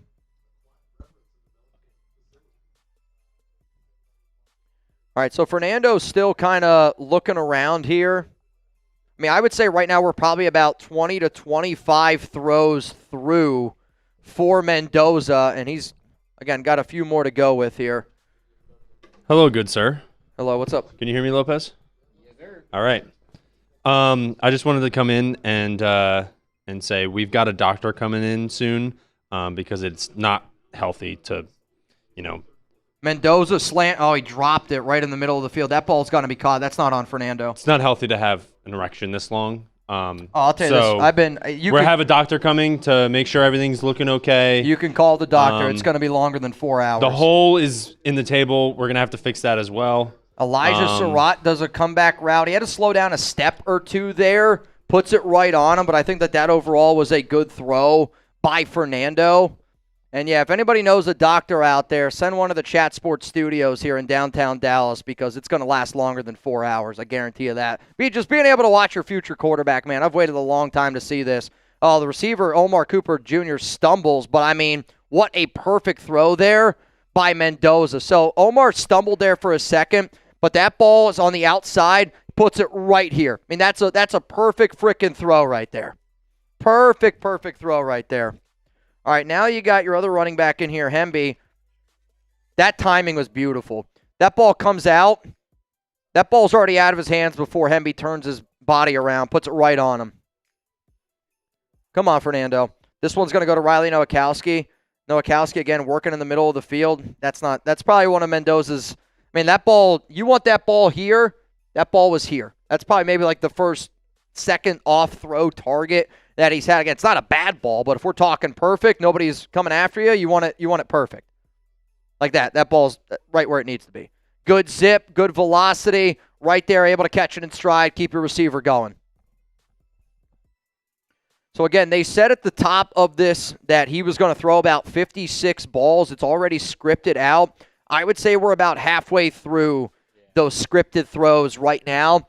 Where I want to see, though, because what makes Fernando so great is his ability to do some of these back shoulder throws. All right, now they got a ball down the field. I think they were showing a highlight there of Roman Hemby. Sorry, they just showed like a look of two different screens, and it kind of confused me. All right, now they got Roman again in, and they're going wheel route. Mendoza down the field. Hemby had to slow down a little bit. But, I mean, Roman made it very clear to me at the Combine that he wanted to be able to prove to NFL teams that he can catch the football. He's noted as being a good pass protector as well for college football. But Fernando, you kind of want to see him lead his guy a little bit more. Now, again, it maybe is a little difficult for a receiver, for a running back. Elijah's going down the field. Mendoza down the field looking for Sarratt. Overshot him. Was it overshot, or did he miss it? I don't know. That was a close one. That ball hit the turf, though. It looks like it was a little out in front of him, like a step out in front of him. Overthrew him just a hair? Yeah. I want to see it again because Elijah didn't dive. And you don't want a guy to dive to sell out. But in a game, I would want my receiver to dive on that one. That's another in a game that you're diving for it. Oh, yeah. No, that's what I'm saying. I think that's how close it was. But you could tell Elijah was trying to burn down the field there to get open.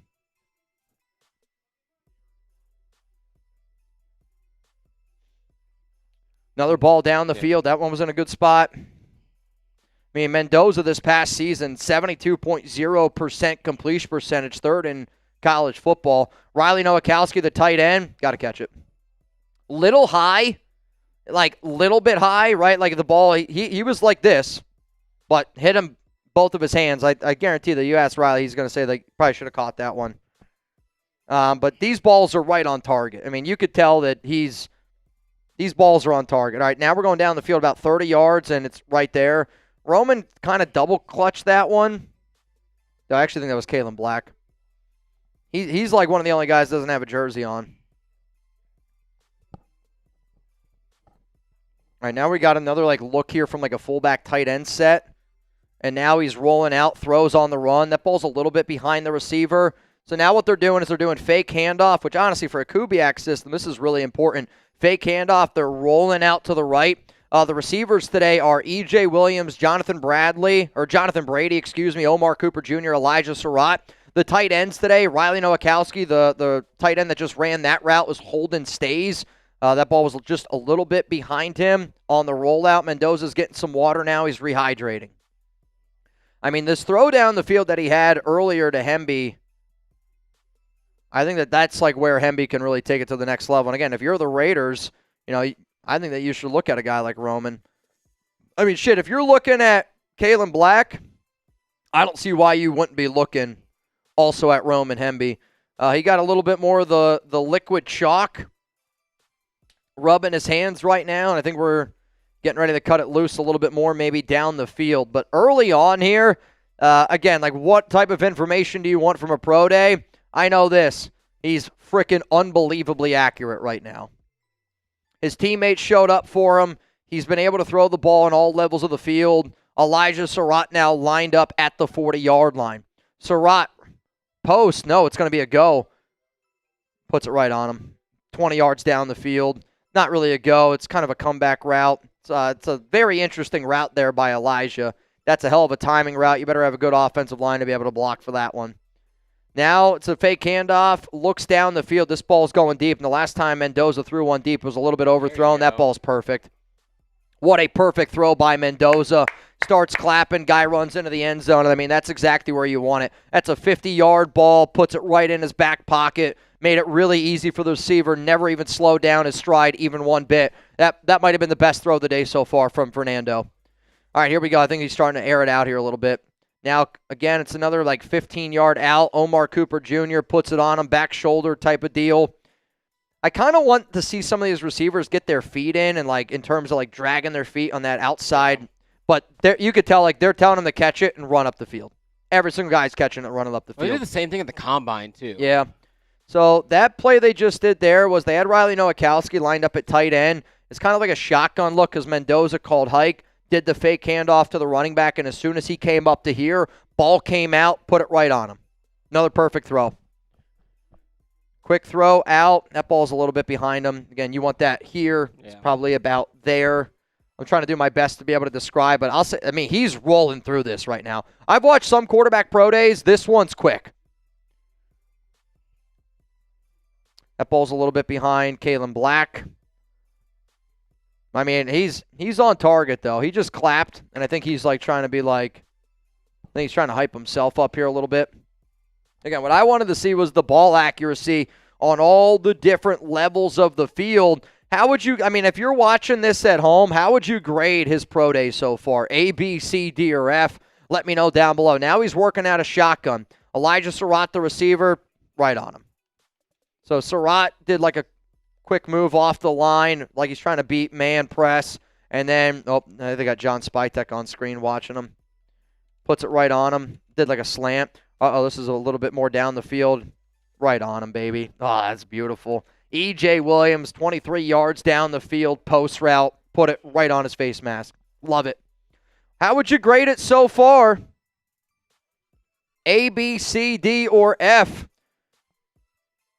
Mendoza, throw. Huh? Looked like the receiver stumbled a little bit trying to break. I think Omar, that's like the second or third time that I feel like Omar Cooper has stumbled a little bit. I'll say this, in terms of grades on Mendoza, on like the big throws, I think that he's been pretty well spot on. There's been 1 or 2, 3 that he's been a little bit off target on. Again, we're being very nitpicky here, but I think it's B's and A's all around. All right, now this is a rollout. This is a really nice play here. Right on him. So that play was a fake handoff. He rolled to his right, and it was a long roll out there. Put it right on the money where that needed to be. Spytek, he's looking on. Come on, John. Come on, John. We got a B+ down there from Resilient. Mr. Ballout's going to go B. Josh Brown's going to go an A. Travel says, thanks for the updates. I can't watch it. Hey, man, that's why I'm here, right? I'm here, but it's also because I know if I was at home and I wasn't able to watch it, I'd be like, what the hell's going on right now? Mendoza, fake handoff, coming back here to the tight end. That type of timing is what makes him great. That ball's already out, and he's not even done running his route. He's literally in the process of, stopping his route. Ball's coming out of Mendoza's hands. He turns around. Riley Nowakoski right on the face mask. I think Brock Bowers just saw that, and he was like, fuck. He's like, dude, I got to get this guy. Across the middle, caught by E.J. Williams. Again, you probably want it here. Caught it right here. Not E.J. Williams, though. That stays. That's the backup tight end. Now the running back, Roman Hemby's in. He's on the right hip of Fernando Mendoza. Mendoza drops back. Quick throw here to Hemby in the flat. Nothing spectacular there. It puts it right where it needs to be. Again, 56 throws is what they told us was going to happen, and I think we got to be somewhere around 40, 45. All right, this one's the Kaelon Black running back. Here's the thing. We haven't seen too many really, really deep balls. I tried to go to the pro day. I reached out to Indiana. They said that they just had so many people that reached out to get in. Though I could have fit in there. They could have squeezed me in. All right, this ball's down the field. Or no, that's the replay. That was good. That was a good one. That's probably the best throw of the day there by Mendoza. I think it's been really good. It's not been perfect, but for what you're looking for Again, guys wanting to run routes for him. He's shown that he can be accurate on all the levels of the field today. I mean, if you're trying to be the reason why you want to draft him, fake handoff, Mendoza looking down the field, puts it right on him. I'll say this right now, 95% of his throws have been exactly where they need to be. Is that wrong? 95% of the throws probably been exactly where they're supposed to be. Are there defenders participating? No, it's literally just quarterback to receiver. All right, ball down the field here. Shot deep. Good one. Right on him. Let's go. Right in his back pocket. 60 yards, and he has a little Mendoza grin. Little grin. Little Mendoza grin. Give me some 1-5s. What a freaking ball that was. I mean, that's EJ down the field, right in his back pocket. He grin. I mean, you all know that Patton and Mendoza grin. That ball was beautiful. I mean, the few balls that he's had to throw down the field, again, I want to see that first one with Elijah Sarratt because I think in a game, Sarratt dives and honestly catches that ball. But those last two deep balls, oh, dude, Spytek even had a grin on. Come on, dude, let's go. That ball was beautiful. I mean, not that I don't want to see Omar Cooper and Elijah Sarratt. I want to see more of these deep balls. All right, Omar Cooper Jr., all right, they're going down the field again, throwing it up there. Omar Slowed down really had to slow down there. Not as pretty on that one. I think that's it. He's done. Mendoza running to the end zone. And I think he is big all smile done. on his face, of course. He's got a big smile on his face. He's joined up with teammates. They're all dapping him up. How would you grade the Mendoza Pro Day? Now, we might still get to see some other things. I don't think he's going to do anything else besides throw. They got 1, 2, 3, 4, 5, 6, 7, 8, 9, 10. 10 players, including Mendoza, that were running routes for him, that were showing up for their teammate. And Mendoza, I believe that was throw 56, and that rounded it out. How would you grade Mendoza's performance on that pro day? I'll say this. I think he showed up. It's really hard to really critique it because, again, it's a pro day. There's no defensive players. You're looking for where he's putting the ball in location. That last deep throw, I wish, Omar didn't have to slow down nearly as much. But at the same time, I mean, Omar slipped so many times. I wonder if Mendoza just didn't. See, it's the replay of the last one. I wish it was the one before that, or the deep ball before that. Well, they showed that one too, and I thought that he put that one right there on the money. I mean, I'll probably give it an A- grade. I liked what I saw from Mendoza today. I thought he put it on people where, essentially they needed to be. He threw it to multiple different receivers, tight ends, running backs, his teammates, his guys. They ended up showing up for him. I don't know if we're going to get anything else from Fernando today, like in terms of, 40 times or any of that. I'll try to do my best to keep you guys up to date. We're still going to hang out here. We're going to be chilling. Friendly reminder, if anybody wants the shirt that I have on right now, whether you want it in black or if you want the white version of it, chatsports.com/Mendoza is going to be the link that you can click on. You can get that bad boy. If you already have the Mendoza shirt and you're looking to get your hands on some of our other Raiders Report merch, if you go to chatsports.com/RRshop, you can also get Raiders Report shirts, the hat that I have on. To be real with you, if you just want to see Jeremy Chuggs as a model, chatsports.com/RRshop is how you're going to be able to do it. But shout out to all of y'all that pulled up here today. NFL Network just went to a commercial break, so we might get to see, like I said, some other things that end up going down here for Fernando Mendoza. But I want to hear y'all's grades. Let's give some shout outs here. Let's get some questions flowing in on today's show. Make sure that you use #Raiders, or you can super chat to skip the line if you want to get your questions in on Fernando. Ira Raider said Chuggs as a model. Hell yeah. Yeah, I mean, it's worth the click, dude. It's worth the click. So I am going to write down some notes here. And, again, we'll just film these. We'll probably just film it after. Yeah. We'll probably just film it after. I am going to get you guys a video on some other, I guess, instant reaction, some other takes from Indiana's Pro Day as soon as I get off live today. I've been live now for about 2 hours and 30 minutes. I plan on staying live today as long as there's questions in. I plan on being live today as long as I possibly can. So Fernando Mendoza completed 53 of 56 passes. And I'll say this, I know for a fact 2 of them were drops. Because one went right through a guy's hands. And the fact that he did that in 2 minutes with 2 very quick breaks, one of the top guys that covers NFL draft analysis saying that he thought that it was very impressive, it was very clean, and the fact that he went through that in 20 minutes with 56 throws shows that he was prepared, shows that it was scripted, and it showed that everybody knew what the plan was. And again, like if you're bringing in a guy like Mendoza, like that's what you want to see. You want to see the script. You want to see that it's planned out. And 53 of 56 with 2 drops. I mean, I think that's pretty damn good. Yeah, can't ask for much more. Yeah, I mean, you can make the argument that there was 3 drops in there. I'd honestly probably going to go back. I'm going to watch the whole thing, but I can remember 2 from the jump of right between guys' hands. What up, knackered Irishman? Mendoza is a gamer. I don't want a practice king. I want a game day player that needs to make the throw when it counts. Raiders. You know what's funny about this? When I played college baseball, one of my good old buddies, he was the closer on our team. His name was Chad Frankenfield. He was the worst practice player I've ever seen.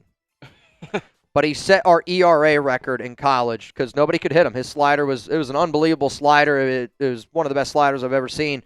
But he was the definition of some guys like aren't great in practice. Some guys are just out there to game. And Fernando Mendoza is a gamer. There's no doubt about it. And like I said before, like there's nothing that he could have done today that would have made me like not want to watch him. All right, now Mendoza is sitting down. They're going to interview him. So I actually do think his day's done. Yeah, he's done. He's done. Mendoza got to throw with the boys again. I'm going to do my best to tell you what he's saying also while I'm listening, so just bear with me here a little bit. Mendoza said it felt great. One last hurrah with the boys. To do it one more time in Bloomington is extra special. I will say he's very good at PR. Oh, dude, he's very PR trained. He's a PR dream. Like I love the hand motions. He's got a big old smile on his face, a little bit of sweat dripping down. Talking about when he first got here to IU and now that he's leaving. What have you learned the most? Player leaders, been around a lot of great leaders, coaches. On and off the field, a lot of leaders at Indiana. Curt Cignetti. Cerebral parts of being a quarterback, whether that's reading deep with Mendoza. How Cignetti, talked about how Mendoza prepares the way that he prepares. Where does his preparation come from? Mendoza's going to say, preparation leads to confidence. When you have confidence, you can do anything. He's going to do everything in his power to prepare.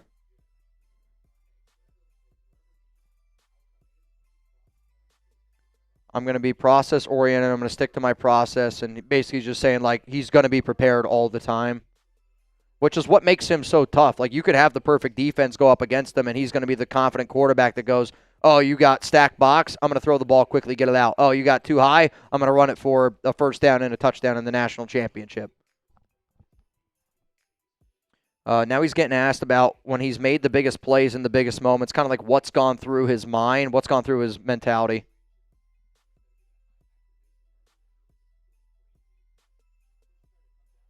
So like in the highest pressure situations, like how do you calm yourself down? Stick to the process when you put in the work, you trust your confidence, you trust your process, kind of slows down the big moment. When Indiana worked, they wanted to work for real application. They didn't want to just so in terms of this pro day, they wanted to be able to showcase that it's like real life NFL plays. He's saying that he's one of the reenactment of the 4th and 5 QB sneak at the Natty. Honestly, shit, man, I would have loved that too. Imagine he just dives, tries to like truck one of his own guys, dives forward. Again, that 4th and 5 run is just, it's what makes Mendoza. He's a gamer. Sees too high safety, he says, I can make it, tucks it, run, and he does exactly that. Like, he's a lot stronger, too, than what people give him credit for. You can just tell he's built well, he's solid, the balance. Like, when when guys, college guys that are going to go to the NFL bounce off a quarterback like that on that run, you can tell that he's built a lot better than I think what he probably gets credit for. He looks like he's skinny, but at 236, muscle weighs more than fat. I know that. They're saying 10 members from the Raiders organization are there today. I only heard of 8.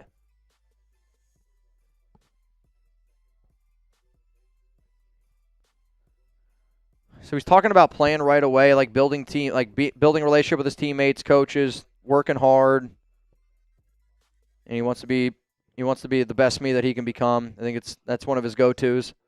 We all have our go-tos. Again, y'all, I'm trying to listen to Mendoza right now is on NFL Network. He's talking to their on-air host, Reuter, and I'm just trying to grasp what he's saying to him, and I'm just trying to relay it to you the best that I can.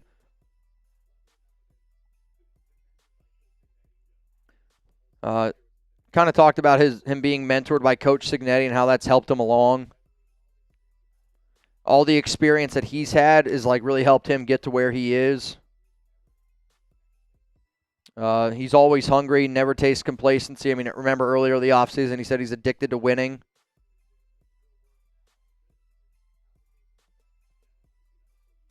Come on, give me a Raiders question. Come on, give me a Raiders question. All right, now they're kicking it over to Bucky Brooks, Daniel Jeremiah, though. I think Bucky Brooks is one of the worst NFL draft analysts on planet Earth. All right, Daniel Jeremiah is going to ask Fernando. Fernando's saying that he can't hear him.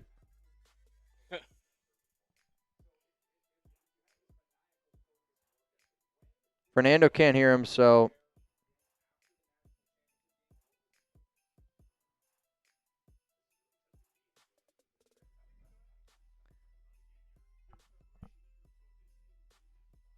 So the question is, when did the focus and preparation start after the national championship game for Fernando Mendoza? But Mendoza can't hear the question, so they're just relaying it like the way I'm relaying it to you. He said as soon as he got done playing January 19th, he got straight into training. He said he's never going to get burned out from football. He loves it. Rest, in essence, he said he rested for a week and a half, but he still was lifting, training. So he probably enjoyed the natty for about a week and a half. He said he had an itch to get back rolling again. Part of performing is resting, so it sounds like he rested about a week and a half.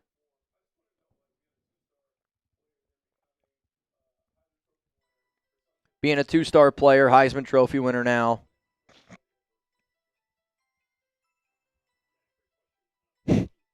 This is kind of brutal.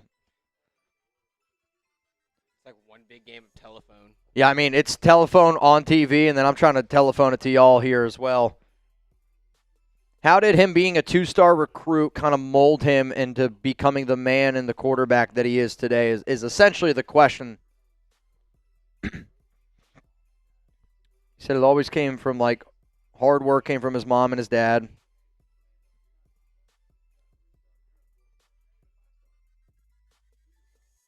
And basically it was like his parents always said, you're not a 2-star, you're not a 3-star, you're not a 4-star, you're not even a 5-star, you're yourself. You just got to believe in yourself, believe in your process every day, and have great people around you like I did. It increased his active development, whether it was the seasons at Cal. I think they said last question here for Mendoza. How are we not asking anything about Raiders? All right, so now they're asking about April 23rd, about like the moment when, your name gets made. Like what's the thought that comes to your mind? A lot of emotion. He's talking about like his parents and like the emotion of like them helping him get to where he's at right now, and just, I mean, again, like we expect him to be the number 1 overall pick, but like shit, man, I'll tell you this right now. Like, type me down below when you hear with the first pick of the 2026 NFL Draft, the Las Vegas Raiders select Indiana quarterback Fernando Mendoza. I've said that line in my head multiple times. It gives me chills. It gives me the excitement. Like, hell, I think I might even get emotional when it ends up happening. Even if you expect it, when it does officially happen, you kind of have a just overlaying style of emotions. And I think that's kind of what Mendoza just said there, that, like, he's going to be emotional. And I know this. I'm going to be emotional, too, because it's an emotional time, not only for him, for his family, for Raider Nation, and I think for all of us here. Dude, like, I'm telling you right now, I guarantee you I get emotional when the Raiders officially announce they are drafting Fernando Mendoza. We got some super chats to be able to go through here. We still got over 1,300 people here in the building. And I'll say this, you're probably not going to get anything else from Fernando today, okay? I still want people to be able to tune in. I still want people to hang out with us here. I would like to see if anything else happens from some of these, let's say, some of these Indiana Pro Days. But, man, oh, man. It's, that was fun, dude. I don't know. That was fun. Is Von Miller really signed? No. He posted on his IG, and Brady commented with a fire emoji. I've seen some people put this out there. I'll just say this. I have no word on it. And if Von Miller does actually sign with the Raiders, I will go live, and I will probably make a video on it, and we will discuss it. The fact that I haven't heard anything about Von Miller, I don't know, right? I do know this, though. I know Vaughn and Max are very close. I know that Von Miller and Max have done kind of like the pass rush summit together for a long time. The problem is, though, I think at like this time of the year, April Fools, it's really hard for me to believe anything because, again, if Von Miller did actually end up signing with the Raiders, we'll see. I mean, Miller did post it. I see Miller did, but again, like the fact that Schefter, Rappaport, nobody else has gotten to it, I'll see. It's kind of hard for me to know if it's actually true. I'm not going to lie to you. I don't know. I know. I see the post myself, though. Andy said it's April Fool's. I have to think so, too. Again, like to me, you got to think the player of Von Miller, right? Von Miller's got name value. If he was signing with the Raiders, I think the reason why Tom Brady liked it is because Tom Brady's tagged in it. I'm looking at the post right now, and I mean it says Von Miller said, Sin City, let's get crazy, and there's a picture of Raiders with Vaughn. All the comments are like, wait a minute, is this real? I'm looking right now. I mean, again, I feel like if it was real, we would have already got news on it. And if it does become officially official, then, we will discuss it. But the only other thing that I'll say is, like, the fact that so many important people for the Raiders are at Indiana right now and a part of that pro day, I'm not saying that it's impossible that it happened, but I think that the Raiders are focused on it. Rebel said April Fools. I think it would be. I know, I hear you. I see Tom Brady. I see all of it. But I also know Vaughn and Max are very close, and today's April Fools. Today's like the one day where, don't get me wrong, if I were to see Von Miller post something like that, I'm telling you right now, if it's any other day, I probably would have made a video on it. But I don't know if it's real or not. I don't know if it is. Carrie said they said he's done that a couple of times on a post on April Fools. Yeah, I mean, some guys like to do that stuff. What up, Bill? Love the t-shirt, my man. Love the photo. His execution of the script was an A+, but I have a B+ just because I felt the script was maybe a little too safe. So they actually said in that post of why they decided to do the script that they did, and I kind of respected Mendoza's answer. Like, they wanted it to be realistic. And I think that they also tried to showcase, like what Roman Hemby could do, what Kaelon Black could do, what Riley Nowakoski could do. Like, it wasn't just, hey, let's see how far he can throw the football. I think it was also just trying to showcase some of those other players with all the eyes that are on them of, like, what type of routes that they could run, the type of player that they are. And but I hear you. I think we have to limit our expectations, though, a little bit of what we thought that pro day was going to be. 53 of 56 in 20 minutes is pretty damn impressive. Sherlock Raiders, what's going on, man? Love the photo. Had to change the profile. We live in Bama, born in Sacktown in Oakland. No morale. Raiders and changed our profile pic. Raider Nation for life. I'll say this. I love the photo. I appreciate the fact that you changed it to something with the Raiders report in it. We've been continuously growing as a family here. We've been continuously growing as a YouTube channel, and it's continuously growing the more and more that we get. So anybody that rocks any of our Raiders Sport gear, man, huge shout out to him. Let's go to Sherlock Raiders again. I feel like we are getting married on the 23rd. My son and I are really excited.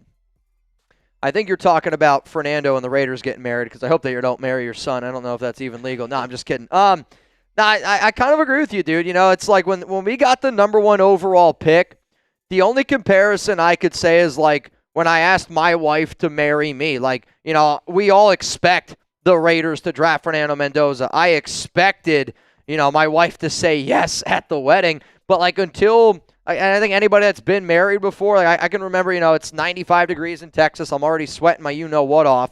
And I'm holding my wife's hands, and she's looking at me. I'm looking at her. It's an unbelievable experience. It's a day, I'll never forget. Her dad officiated it. He's standing right there.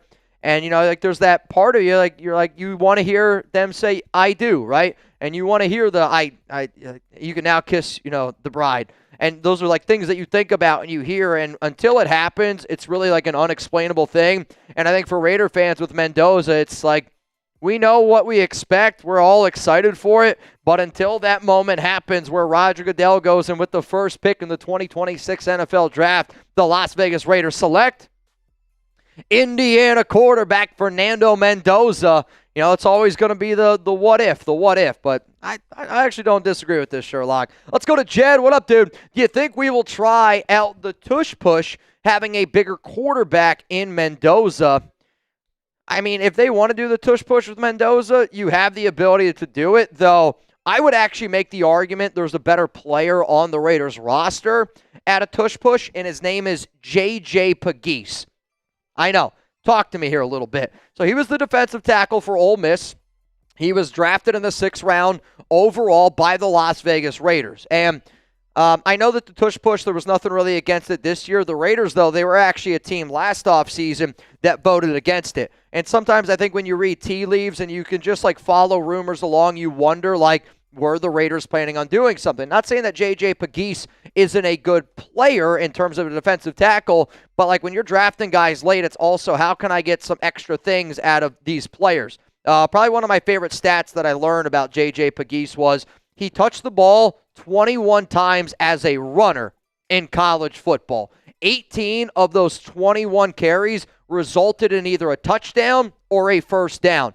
And Ole Miss actually would bring him in from time to time on these like jumbo packages, and they would let him plow forward because they thought he was a good enough athlete. I don't remember how many touchdowns he had. I want to say he had a few, but the stat that I remember was Ole Miss brought in J.J. Pegues, and they would let him run the football. And again, if you're saying tush push, like if you want to do it with Mendoza, go ahead and do it. But watch J.J. Pegues do his quarterback keepers. He was 18 of 21 in college football, and I know they didn't really do it this past season, but I think it's actually something that can be used effectively. But the other reason why you do the tush push is because you went out and you signed Tyler Linderbaum. You got JPJ. Be a bowling ball, go behind those guys, or you just give the ball right to your freaking guy, Ashton Genty, and let Connor Hayward, the fullback tight end hybrid that you signed, kind of lead the way in that block as well. I believe we are all caught up on all the super chats. Lopez is giving me a little bit of a nod saying, yes, we are all caught up. So friendly reminder that these are the deals that I have for you guys today. If you want to get up here on screen, you got a super chat in order to do that. Every time you end up buying a Fernando Mendoza shirt, I'm going to end up giving you guys a shout out. The last name that I see is Johnny S. I see Corey A, Eric M, Joshua W, Ryan C, Jennifer H, Joshua R, Jay Clark, David G, Alejandro S, Blair T, John B. What up, Heather S? We got Taz, Michael, Steven, Moises, Ian, Omar. Holy cow. Sergio, Bo, Garen, Joshua, Daniel, Brittany, Nick, Jeremy, Crystal, Jim, Daniel, David, Cynthia, Dan, Kari, Frank, Charlotte. Jesus. Jerry, Frank again, DeAndre, Sean, what's going on? DeAndre, Andrew, Carl, Ramiro, Carl P, Fabian M, Juan P, Jeremy V. I didn't realize I was this far back. That's on me, guys. George, Greg, Raul, Elijah, Patrick, Tristan Alum, and then Lewis R. All got their Raiders Report shirts. Friendly reminder out there, if you want to get in our duck race, it's a $20 Venmo at Mitchell Renz 365 if you're trying to get this party started. Hover over that QR code. Add me as a friend at Mitchell Renz 365 if you're trying to get it in. The last time that I checked to see who ends up getting in this duck race, I'm looking right now. The last thing that I see is Raider Aid Straight, but we got a few extra people that are getting it in. Justine Gonzalez, I got you in. We got Andy Arnold, got you in. Giuseppe Pena, got you in. Though, Giuseppe, I see we got multiple ones from you. Got it. And then DeAndre Mallory, you are in. So here's what I actually got to do. If it's okay with all y'all, I'd like to go take a quick little pee break. Lopez is going to hold it down for all of y'all here. If you want to just put up a question here, it can be anything, and I'll get right back. I'm going to go talk to one of our guys out there. Maybe we'll do a highlight cut because I don't know how much longer we're going to be live, and I kind of want to get that video out on Mendoza, if that's okay with you. So I'm going to go take a quick pee. I'm going to talk to one of our guys from the team. Lopez is going to be here. He's just going to be hanging out with all of y'all for give me 5 minutes to work on some stuff on the back end here, and then I will run a deal while you're gone. Thinking I'm down to give a deal. Half off bangs again. Bring it back. Half off bangs. Let's do it. We're what are we? 9 bangs away. I know we're 9 away. It's an uphill climb. Uphill climb, but it's gonna be an uphill climb. What the half off is for? Let's do it. Though there's 2. We just got, count it as 2. That's 2 bangs. Count it as 2. 7 bangs away because Sherlock Raider. Bang! Let's party here on the Raiders Report. Sherlock Raider, I told you all this. We're doing $50 bangs. $50 bangs. We need 7 more, and I'll be live tomorrow here on the Raiders Report. We'll just keep that deal going. I wanna go live tomorrow. I really, truly do. It's just sometimes we got to make logistical things happen in order to do it. So once we get everything set up on our end, shout out to Sherlock Raider, man.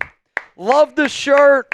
Love the bang. Love the fact that you're showing up and showing out for each other. And I think if you're banging on today's show, I think that tells me that you're excited about Fernando. I know I'm not the only one. If you guys want to shout out here on the program, give me some Sherlocks down below. I see Kelly Jet. What's going on? Rebel Montana in the building. Jack Kenna, Blaine Craig, Bayou, Peter Farrar.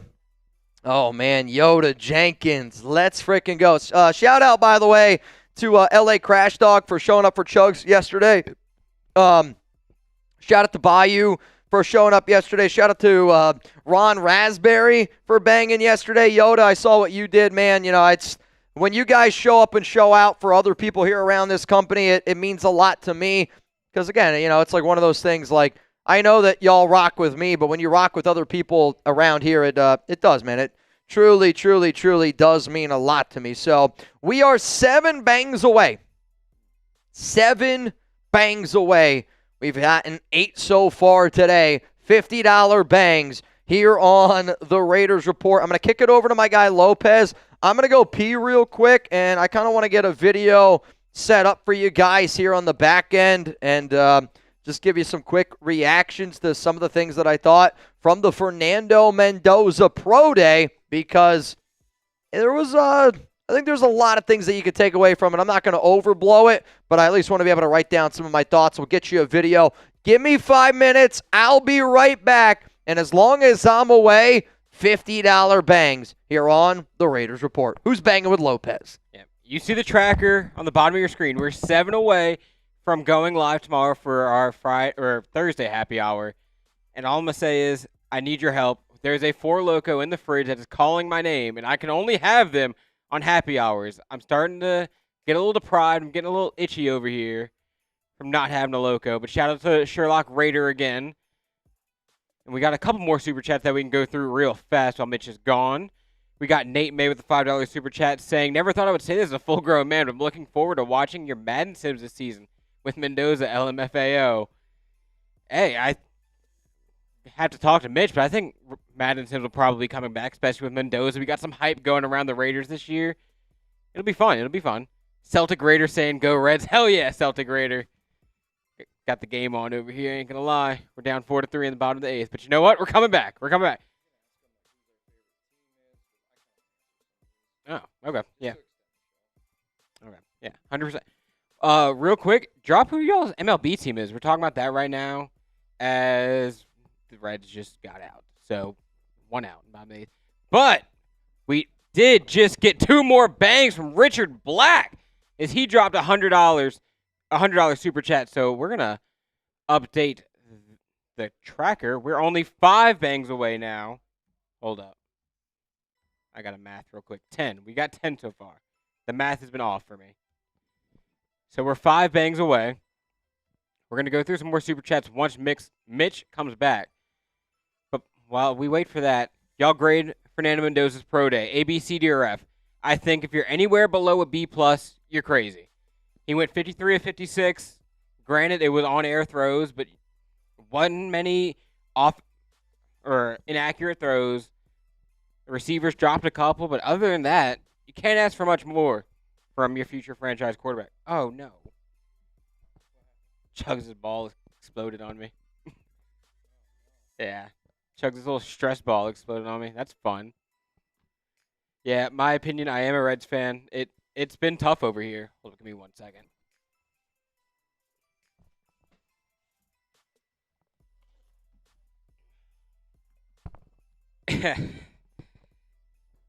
When Mitch comes back, he's going to be glad to know that we will probably be going live tomorrow after we just got 2 more bangs from Sherlock Raider. And we're going to go through all of these once Mitch comes back because he said he does want to talk to the nation.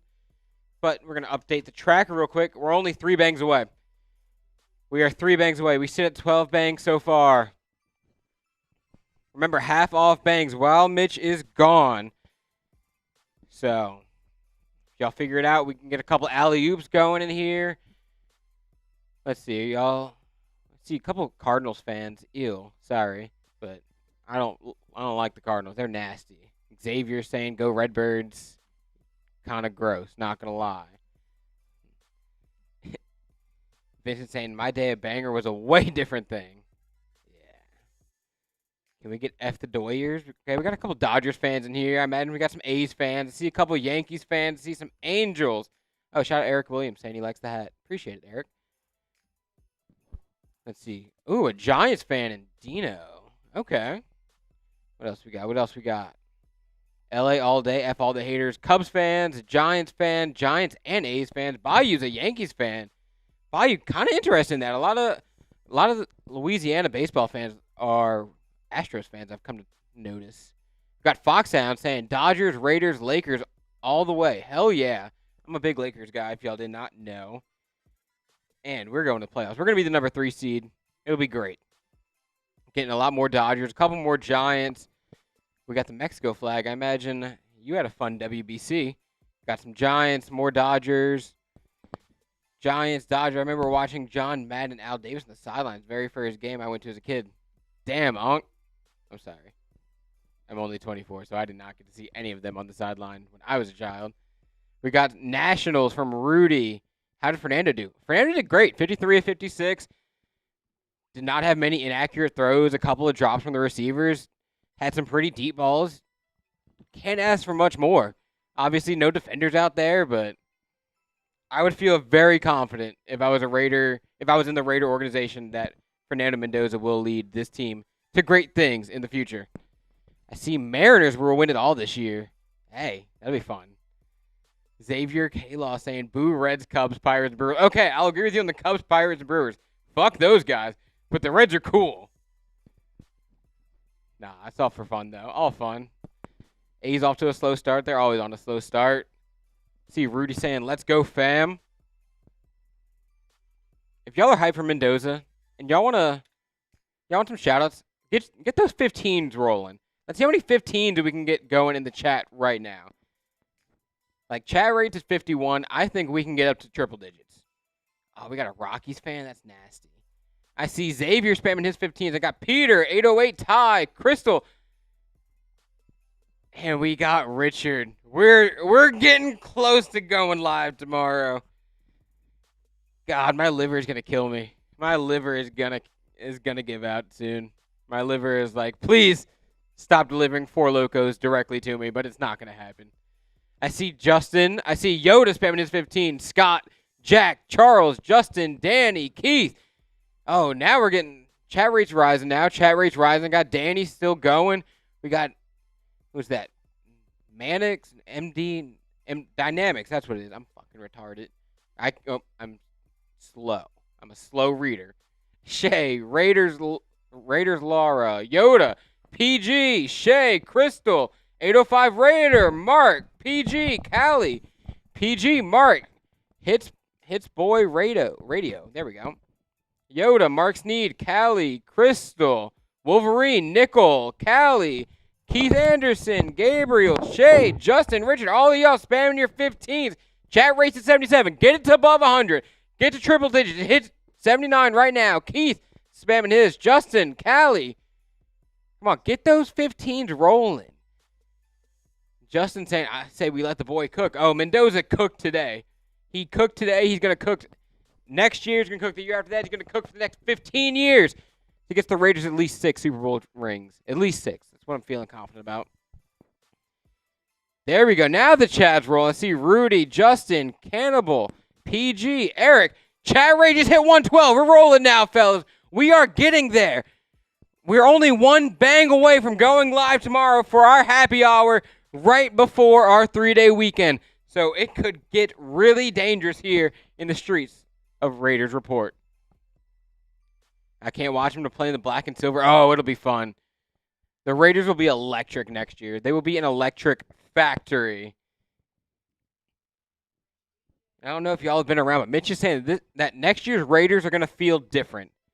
And it's starting to rub off on me. Pause. Mitch has not rubbed off on me, but what he is saying has rubbed off on me.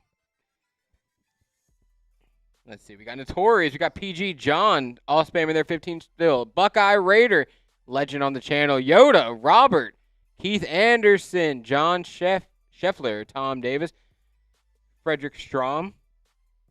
Oh, what else they got showing on the NFL Network? Oh, now they're going over Drew Aller in Penn State. I don't know if they're pro days. Yeah, no, that's just the combine.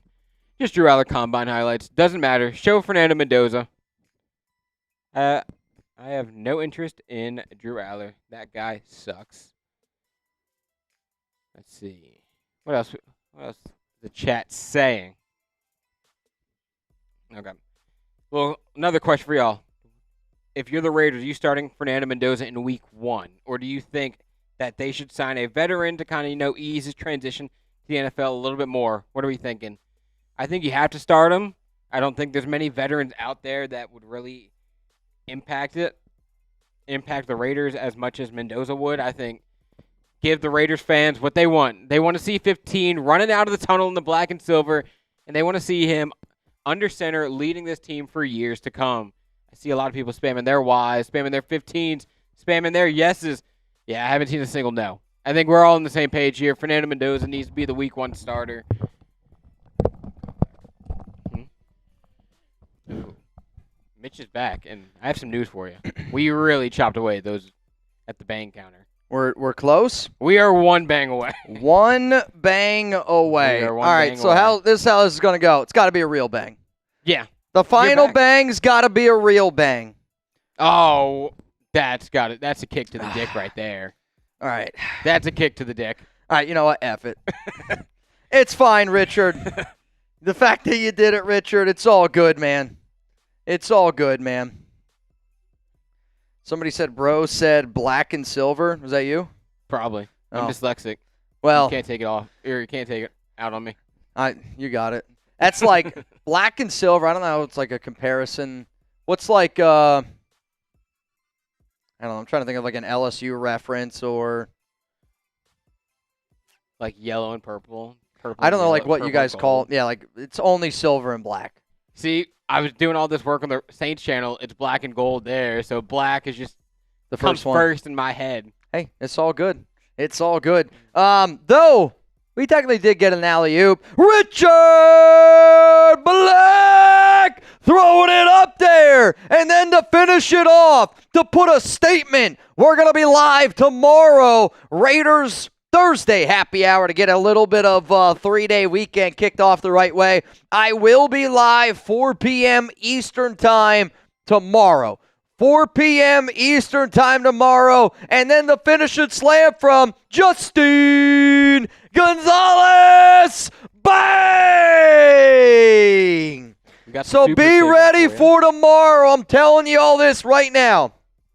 Bring your drinking pants. Get ready for a 3-day weekend. I owe 2 boots. Chugs owes 2 boots. I'm telling you this right now. Tomorrow's show I think is going to be a... I don't know if Chugg's going to do all of them tomorrow. I will try to do my 2 boots from the jump tomorrow. Though I guess I could technically save one. I could save one for next Friday. And like do one, start off the show this Friday, start off the show next Friday. It's up to y'all. Who's the MVP today? MVP of today's show, based on my calculations, is Richard Black. So Richard, I'll put the ball in your court. You either make me do both boots tomorrow to start the show, 1 boot tomorrow to start, 1 boot to start on Friday, or I'll just do no tomorrow and we'll do both on next Friday. You can let me know, Richard. Right now you're the MVP. Whoever the MVP is today's show, I'll put that ball in your court. What up, Nate?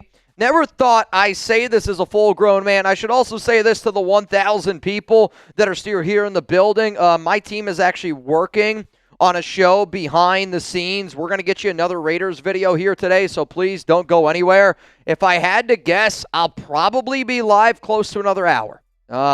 Just based on the timing of everything getting done, based on all of that, I would guess I'll be here probably another hour. Unless you want me to stay longer. And you already know. You already know. Never thought I'd say this as a full-grown man. But I'm looking forward to watching your Madden Sims this season with Mendoza.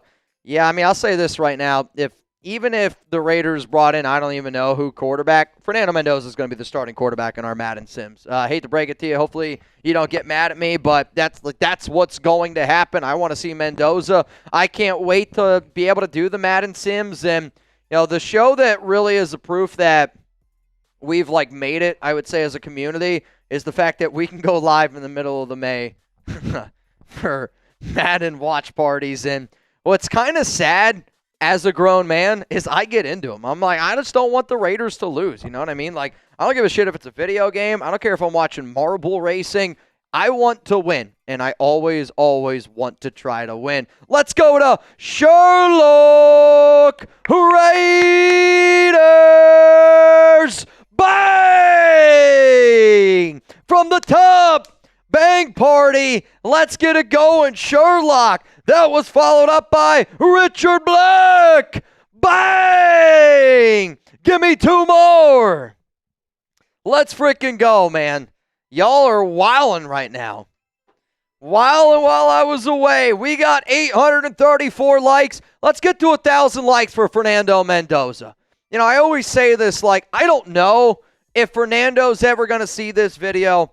I don't know if anybody from Mendoza's family is ever going to see this live show, but I'll always say this. We've been referenced before by Devontae Adams.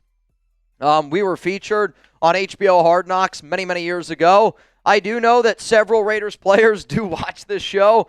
I know several old Raiders players continuously watch this show. I might live in the 1%, but if there's a 1% chance that Fernando comes across this stream, you know, man, at the end of the day, I just want him to know that I got his back, Raider Nation's got his back, and who wouldn't want to know that, you know? And I think when you guys do crazy shit like this, he knows it, that we got his back. Also, Sherlock again! Bang!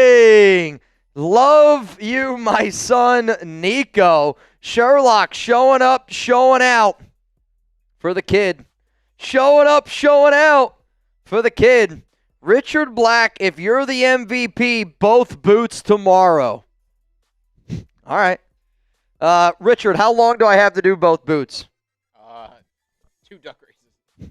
How long do I have to do both of those boots, Richard, if you're the MVP? And again, you are the MVP as it stands right now.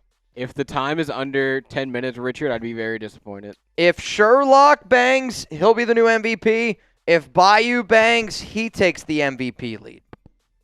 But Richard right now has sole possession of first place of today's program. And you never know. You never know what could happen here, man. You never, ever, ever know. Justine from Richard, that was the alley-oop that I did right before I hopped on out of here. Both boots tomorrow from Mr. Richard Black. I actually have to post something here real quick. Yeah, you're good. Looks good. Thank you. Hang on, y'all. I got to message one of our guys.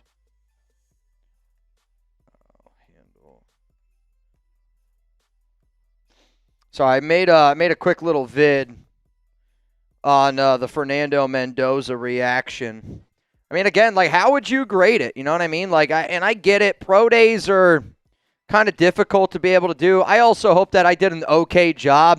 You know, there's at times where, like, as a host, you know, like me and my team today, and I hope that you guys saw, like, the first hour of our show, you know, we tried to have everything scripted out. We tried to have everything, you know, like, well segmented. Like, we had our plan, right? Mendoza and his team, they had scripted out their plan for their first 56 throws. You know, we had our plan as well for kind of how we wanted that first hour of that show to go. But overall, man, like, I think what I saw from Mendoza is kind of what I expected to see, and I'll kind of go into it a little bit more depth here in a moment. Again, we got a team out there. They're building a show right now. I quickly had one ready to rock and roll to some sort of degree when I got in this morning. Though it's not too often. I wasn't the first guy here at work today, which was kind of crazy. If you could, let me know down below. Grade it.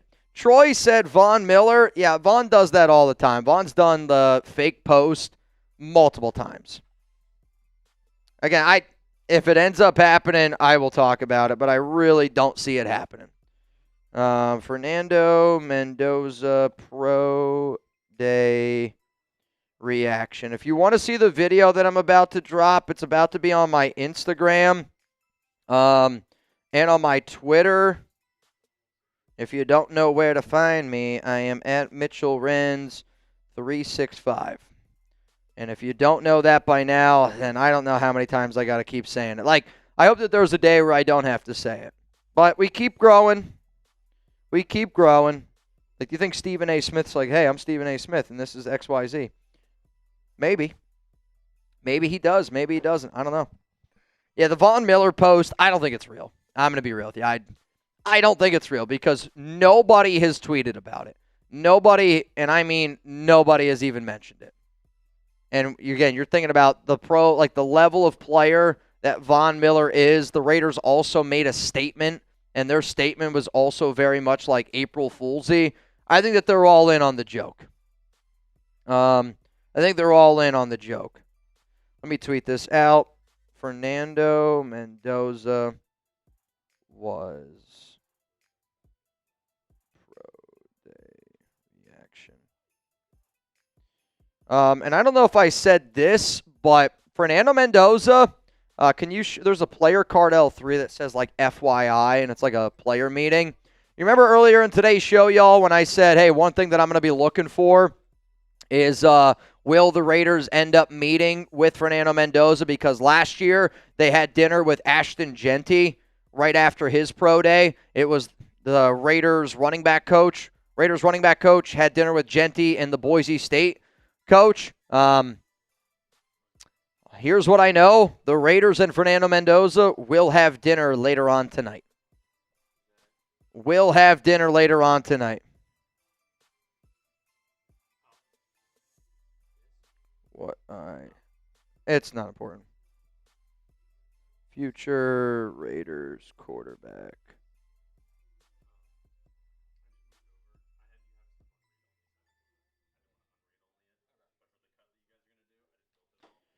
Yep.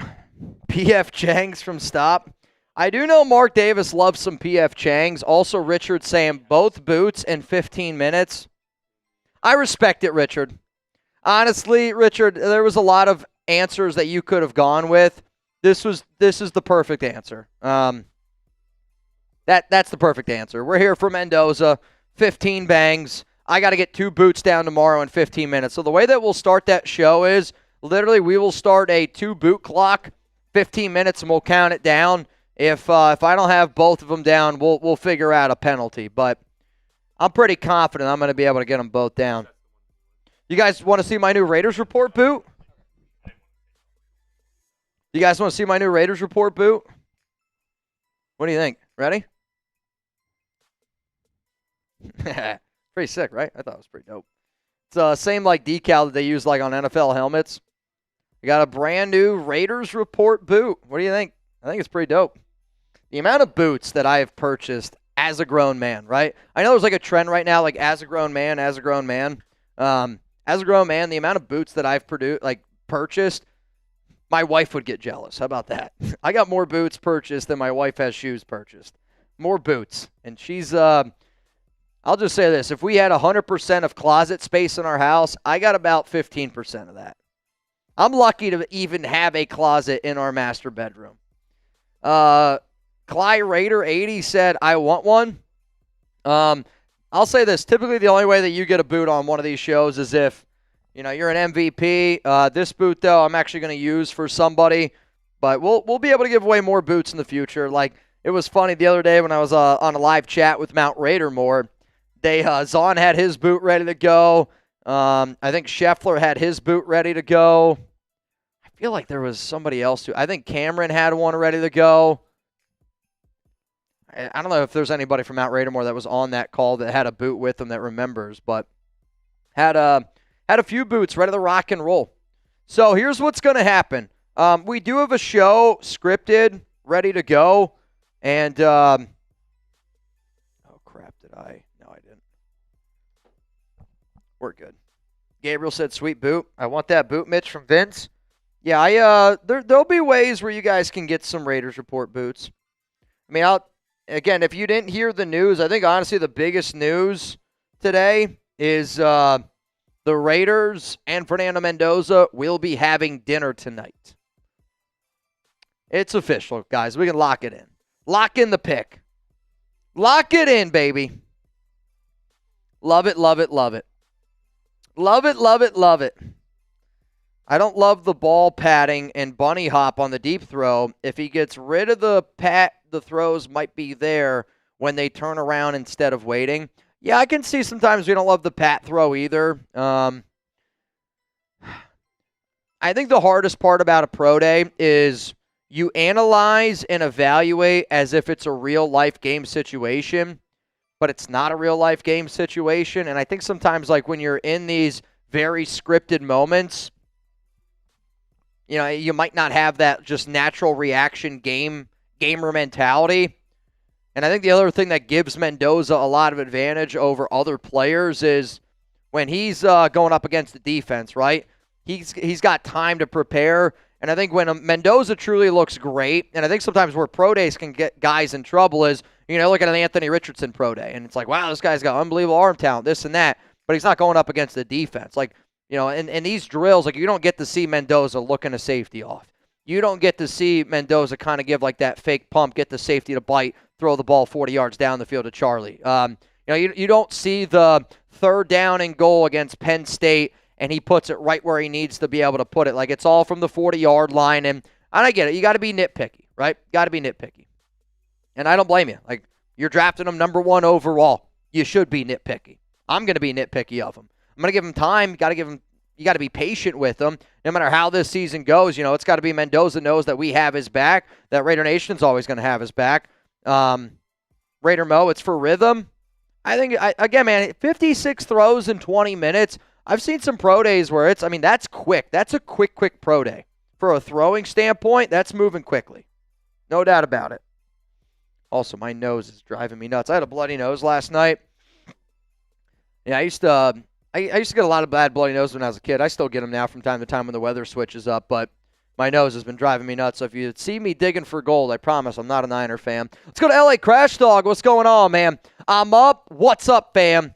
How did our boy look today at his pro day? I thought he showed up, dude. Again, like I wrote down some notes while the pro day was happening. I'm going to give you guys my quick overall thoughts on Fernando's pro day. I'll kind of talk about some of the throws that he made, but I don't know how you watch today's pro day and go, he didn't do a great job. I mean, he was extremely accurate. He was.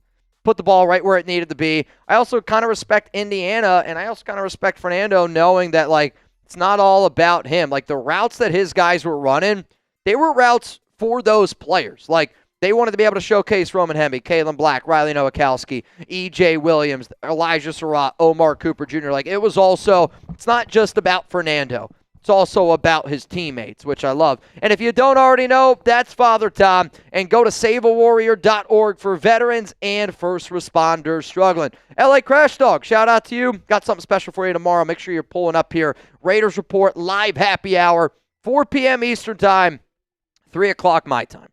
3 o'clock my time, 4 p.m. Eastern Time. We'll probably do 2-3 hours worth of a little Raiders Thursday happy hour. Born a Raider fan. Do you see Mark Davis selling in a few years? Yeah, I do. There's been some rumors out there that Mark is a dad, and I've seen some pictures. Again, it's hard to confirm certain things on the internet. I'm not going to over-speculate on things that I'm not confident in / things that, I don't want to say I don't care, but, when you get, kids involved, that type of stuff, I'll speculate on anything Raiders, right?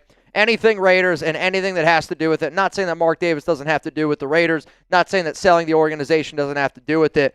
But, I'm going to draw a line on. I'm not going to speculate whether or not he's got a kid or not. But, obviously, there's been some rumors. There's been some things out there. And if I'm Mark Davis, I got all the money in the world.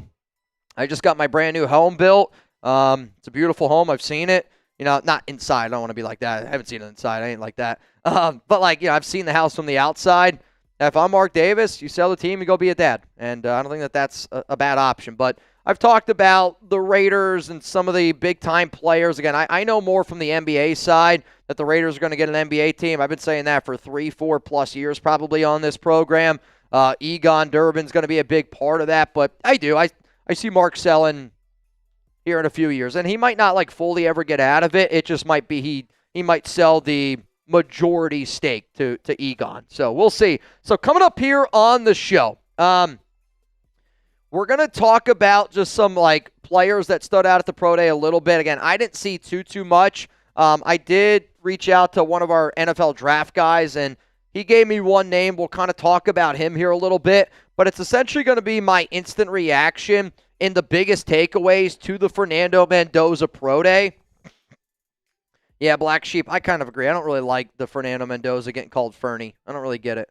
Unless he goes by that. If his mom or dad call him that, maybe different. Sorry. My voice. LeBron is going to be the owner for the Las Vegas NBA team. It's going to be one of them, him and Magic. See, again, I would say the first time I started hearing about NBA team, and I think some of the real ones and OGs will know this. I probably, like I said, I confidently, I don't know where the videos are because I haven't made a video on it. But I'd say confidently for the last 3 to 4 years, I've been saying, I've been hearing LeBron James will own a team. I've said that before. I've said Magic Johnson's name before a few years ago. I know that Tom Brady was going to get involved with the Raiders. I know there's going to be basically the way that the Dodgers are ran for the MLB is what's going to try to happen in Las Vegas with a lot of these big-time guys because There's a lot of money in Vegas, and people that have money love money, and even more money is never a bad thing. And when you get evaluated for $11.2 billion, and you got to think about the change from the Raiders going from Oakland to Las Vegas, that's a lot of money. That's why there's going to be an NBA team. Lots and lots and lots of money. So here's what we got. I got a show coming up for you guys here in just a moment. We're about 100 likes away from getting to 1,000. I think it'd be an unbelievable thing if we were able to get to 1,000 likes on a show like this, because I don't typically go live on Wednesdays unless there's like certain reasons and special things that I need to go live for. Obviously, being able to watch Fernando Mendoza is something that deserves going live for. To everybody that's bought in a shirt, I will give some shout-outs here after this next segment on the show. If I had to guess, I think we're going to do the Mendoza shirts again for the Raiders Report shop, so we'll just show those. Yep, we'll and then yeah, I think we're good. I think we're all good. You ready? Y'all ready for this? Coming up, my instant reaction to Fernando Mendoza and his pro day at Indiana.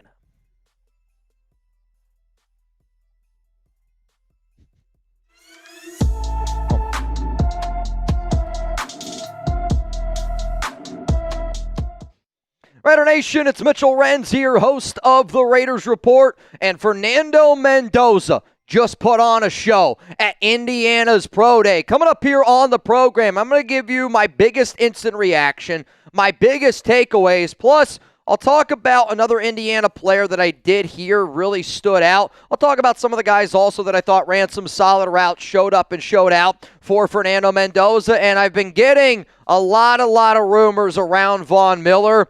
We will talk about Von Miller a little bit later on here on the program. But if you didn't see, Fernando got loose. He was cool, calm, and collected at his pro day. The overall coverage of this started, and he didn't really start throwing the football until about an hour into NFL Network's coverage of Fernando Mendoza. But I hope that you guys show our future quarterback some love, because we had a lot of people there today. John Spytek, Klint Kubiak. And if you haven't already, spam Mendoza down below, because I know that he's not technically a Raider yet. But the fact that the amount of people showed up for the Raiders, the fact that we have the number 1 overall pick, I understand that he's not wearing a Raiders jersey, but he already looks and feels like a Raider to me. And I hope if the Mendoza family, if Fernando ever comes across this video, he sees that Raider Nation does truly have his back. Let's go into some of these instant reactions from this pro day from Mendoza. He had 56 throws, completed 53 balls. I'll say this. I think the 3 balls that were dropped, I think 2 of them were drops, and the Elijah Sarratt one down the field is still, I think in a game, Elijah ends up diving for that one. But you're talking 53 of 56 in 20 minutes. Based on some of the facts that some people are saying out there on social media, and I was just talking to Tom, our NFL draft guy, when I hopped off our live show, and I said, what did you think about it? And he goes, that was crisp. That was very efficient. It was very Fernando Mendoza. So I really think that people are going to take that evaluation of Fernando showed up and showed out at the Indiana Pro Day. He definitely showed the elite accuracy. And there were definitely times where I'm like, the ball's got to be here, and it ended up being here. You know, that's still like thinking a pitcher is like, well, the ball wasn't on the corner, but still a strike, and it was a good pitch. He was able to show the elite level of accuracy on a bunch of different types of throws, whether it was to receivers, running backs, tight ends, and I think that that's really what you're kind of looking for in a quarterback that you're going to draft number 1 overall, that elite accuracy. Players showed up for him. Klint Kubiak, John Spytek kind of said that they were looking for how the players are going to gravitate around him, and the fact that multiple, like Elijah Sarratt, Omar Cooper Jr., ran routes for him. And some people might go, well, Mitch, that's maybe not that big of a deal. I want you to go and look at how many other pro days where all the top players go out and try to do their thing for their quarterback. I mean, I think a great example is Texas. Now, I get it. Texas quarterback's not really in the NFL draft circles, right? It's Arch.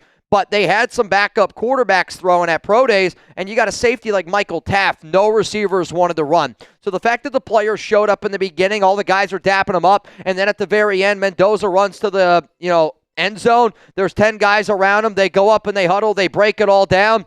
Indiana shows what a team looks like, and a winning, contagious thing is going on right now in Indiana, and I think what you saw from Fernando today, his teammates showed up for him. He completed on all the levels. Like, there were times where I wanted to see him kind of cut it loose a little bit more, but Mendoza, after the fact, when he was talking in his interview, was like, we tried to run a very what's a great way to call it? A very NFL scripted style of pro day, like where there were throws to the running back in the flat. There are throws to the tight end that are 5-yard outs. There's post routes. There's sure the deep ball down the field, and he had a few of them that were really solid throws. But like what you saw from Indiana was this wasn't a pro day just to showcase Fernando Mendoza. It was a showcase, I think, to really, feature a lot of these other players that also have a shot to be drafted. There were a few off target. And again, like if I had to give a grade to this Fernando Mendoza pro day, I would give it an A-, and that's me being extremely critical, right? The expectation is here. You're the number 1 overall pick. I get it. 2-star recruit.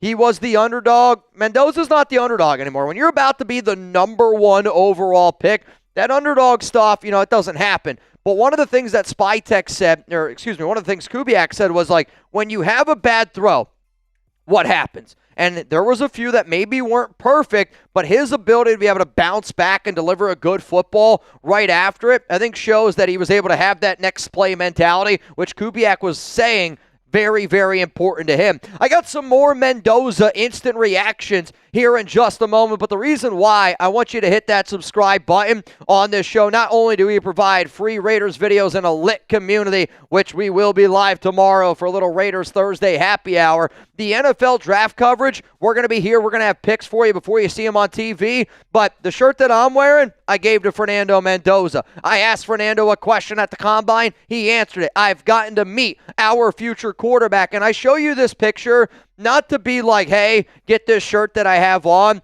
but I was the very first person at Fernando Mendoza's presser at the NFL Combine. I always say nobody's going to outwork me, nobody's going to out-hustle me, and I think the one thing that we love about Fernando is he loves winning. He's addicted to winning, and he's going to do whatever it takes. I promise you all this right now, you're not always going to agree with me, but if you bleed silver and black and you watch this show, I hope that you see how dedicated my team and I are, and I was the first there for a reason, because I have commitment to excellence when it comes to Raider Nation. Y'all show up, and I do my best to show up each and every single day. Now, we got a few more things that I want to be able to hit here in terms of what I am looking for from Fernando Mendoza, because there is a few other instant reactions that I want to get to. We'll just go through a few. There was, that one ball that was a little bit off target, and then it was the ability to be able to bounce back and have like a perfect throw after an off-target throw. And like that's what you kind of want to see, right? You want to have that short memory. Can Mendoza snap back and get it going? The few deep dimes that he had, the one to Elijah Sarratt that went through his hands, I was a little bit disappointed that Elijah didn't dive. But again, like that's me being like, Elijah sell out for that one. But the deep dimes, that one ball that he had down the field to EJ, I mean, that was elite. It was right in his back pocket. You could not have put a ball in a better spot there. He had another really good one up the right side of the field. I actually forget who that was to. He actually also had a really good ball to Roman Hemby, or it was Kaelon Black. I actually think it was Roman Hemby up the right side of the sideline. But it's the ability to softly lay one in there for a running back. And I think it's also understanding who's catching the ball, right? How you deliver the football to Omar Cooper, Elijah Sarratt's probably different how you deliver it to Kaelon Black, to Roman Hemby, to a guy like Riley Nowakoski. Before I get in to my next instant reaction here on Mendoza's Pro Day, if you do want to get your hands on the shirt that I'm rocking, it's right down there below, chatsports.com/Mendoza. It comes in black, it comes in white. There is we got some big Raider fans here. I see the sizes that y'all get. If you need a bigger size, we do have them available. I believe it's all the way up to 5XL. The links are in there. But if you also already have this shirt, we also have other Raiders Report gear, which you can find at chatsports.com/RRshop. We had over 100 people today get one of these Mendoza shirts, and even though he's not our quarterback yet, if you think that he's going to be the pick on April 23rd, go ahead, get yourself a shirt right now because they're going quickly. Let's go to the next instant reaction here from Mendoza's Pro Day. The final throw was a little bit late, was a little bit slow. I do wonder if it was a timing thing with Omar Cooper because Cooper slipped, I'm going to say like 2 or 3 times during those drills, and I almost wonder if he thought Omar was going to like go a little bit slower into that route. I mean, Cooper took off. He went right down the field, and he had to slow down a little bit. So, like, you know, for me, I kind of looked at it as when you're shooting hoops, right? If you're shooting hoops and your final shot isn't a make, I don't know if we can be friends. Like, I'm just saying, like, the final shot, if I'm putting the ball up, it's got to be nothing but net. It's got to be a good ball, and I got to be able to walk off the court. From, like, that mentality, that final throw wasn't a perfect throw. It was a very type of throw in my book, so I kind of wish it would have ended a little bit better. But I do want to tip my cap to Mendoza, to Indiana, for the script that they had. It was a Klint Kubiak-esque type of script. What do I mean by that? There was all these different routes. There were rollouts to the right, rollouts to the left. There were shotguns. There were throws to your tight end fullback, throws to the flat. I think what was really beautiful about it was, again, like they tried to show all the talent of all the different players because this was not a Fernando Mendoza pro day. It was for us, really, it was. But it was an Indiana pro day. So how can they use these players in the routes that they're the best at? That's what they did. And because it was a really good script, I mean, there was a few times where, you know, you're looking at a tight end, a wide receiver, they're like breaking down their route. And by the time they're turning, ball's already out of Mendoza's hands. And they're turning around and bang, right there on the face mask. Obviously, they didn't have helmets on or anything like that, but like that's the timing that you want to see from Fernando Mendoza. And then maybe the biggest instant reaction piece here. It's been confirmed that the Las Vegas Raiders will have dinner tonight with Fernando Mendoza. And I think that this is really important because last year, John Spytek and the Raiders running back coach, they met with Ashton Jeanty after his pro day with the Boise State head coach. And obviously the Raiders ended up taking Jeanty 6 overall in the 2025 NFL draft. Not that we didn't expect this to happen. It's probably just like the news of the Raiders have a top 30 visit with the Las Vegas Raiders. We all expected it to be a top 30 visit. But when you hear the news and you see the news, you know, I think that that's it's still just good to have overall. So the fact that the Raiders will have dinner tonight with Mendoza, we already know what it is. We already know what it is. Other players that I'll just say stood out a little bit, I would say the biggest winner today outside of Fernando Mendoza, D'Angelo Pons. From what I understand, it's a 4.25 40 time is the unofficial. The official one that I saw was like 4.32, I believe is what it was.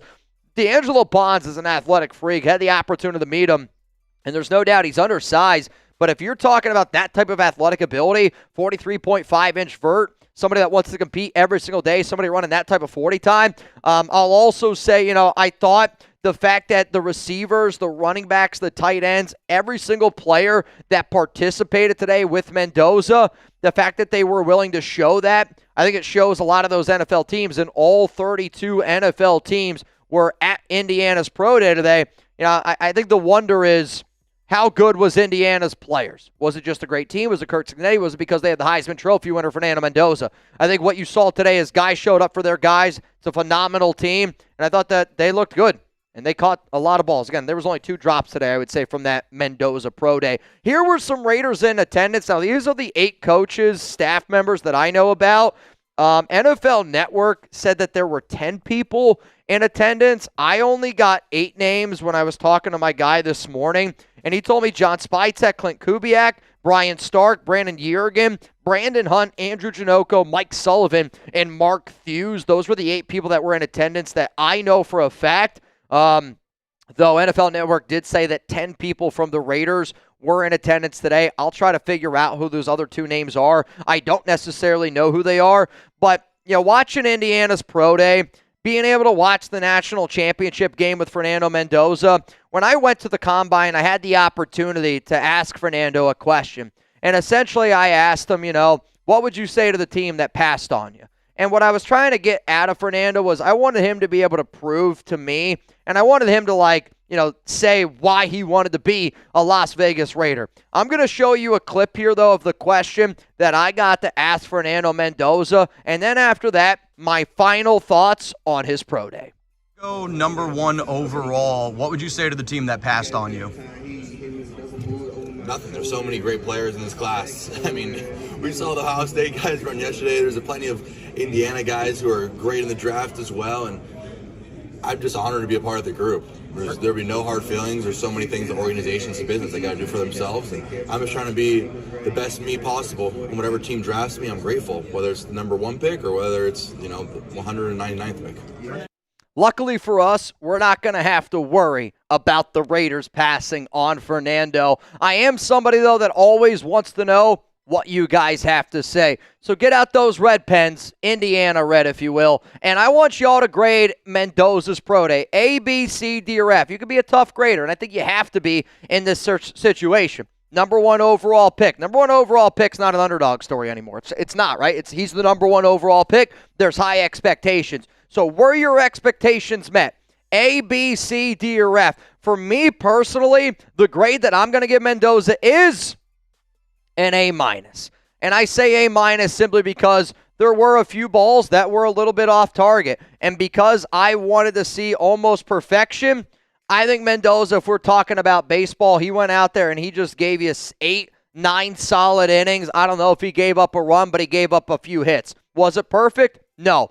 But you have that type of performance, and that's going to be good enough for most part to be able to get you a W in the win column. And I loved what I saw from Fernando today. So based on everything we saw, based on college football playoffs, the whole season of work, at the pro day today, talking to him at the NFL Combine, I think we can all say this with a lot of confidence. To John Spytek, to Klint Kubiak, to Mark Davis, to Tom Brady, to anybody that was in attendance in there now, turn the pick in.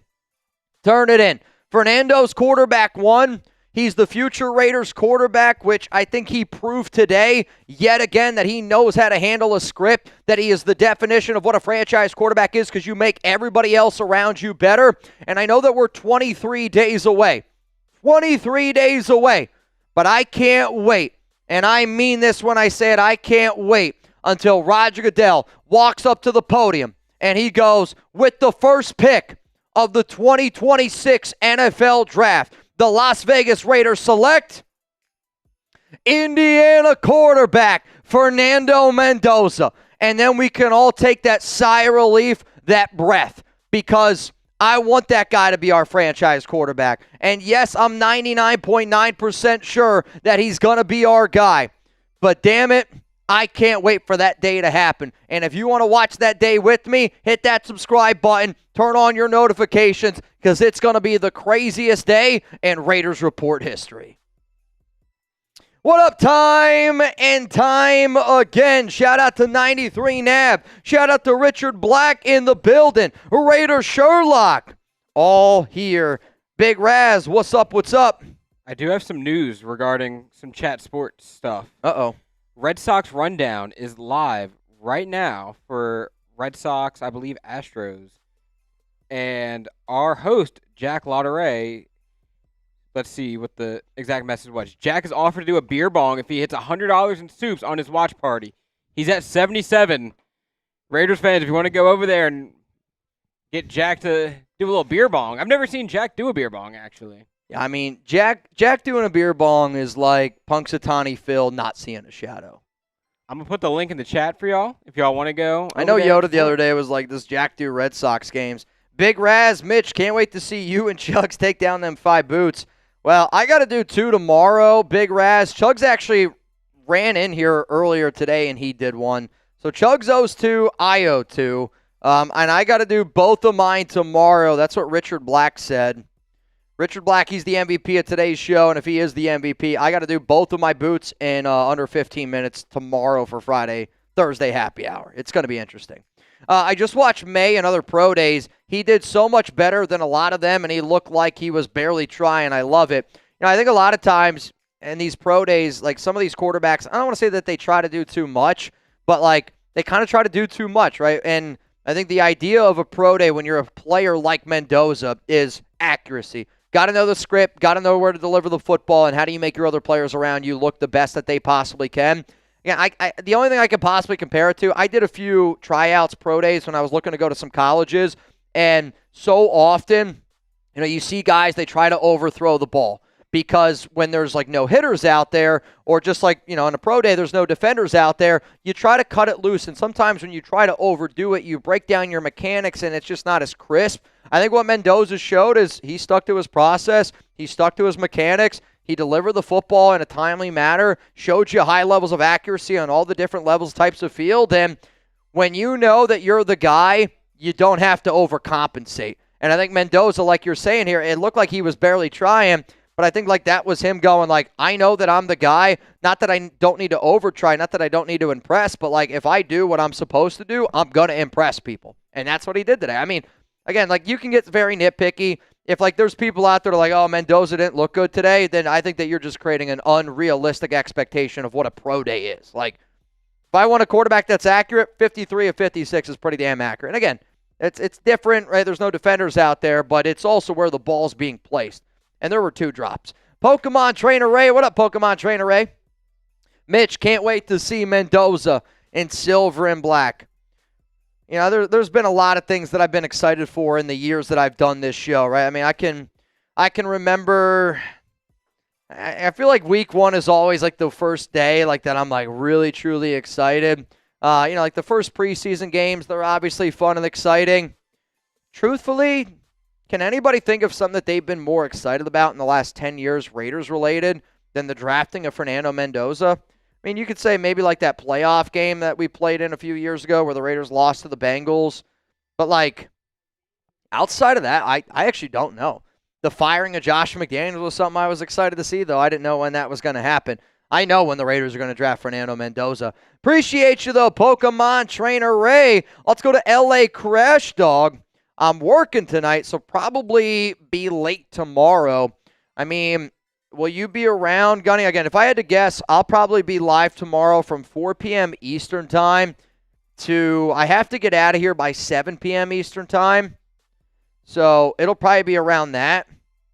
3 hours of happy hour tomorrow is probably what we'll be looking at here on the show before a 3-day weekend. Does that align with you? I hope the answer to that is yes. One more super show, 2 more to get to, actually.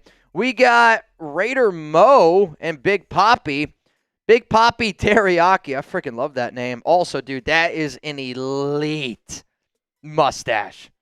Holy shit, dude. I'm telling you that right now. That is, that's one of the best handlebars I've seen in a long time. Raider Nation, let's go, Mendoza.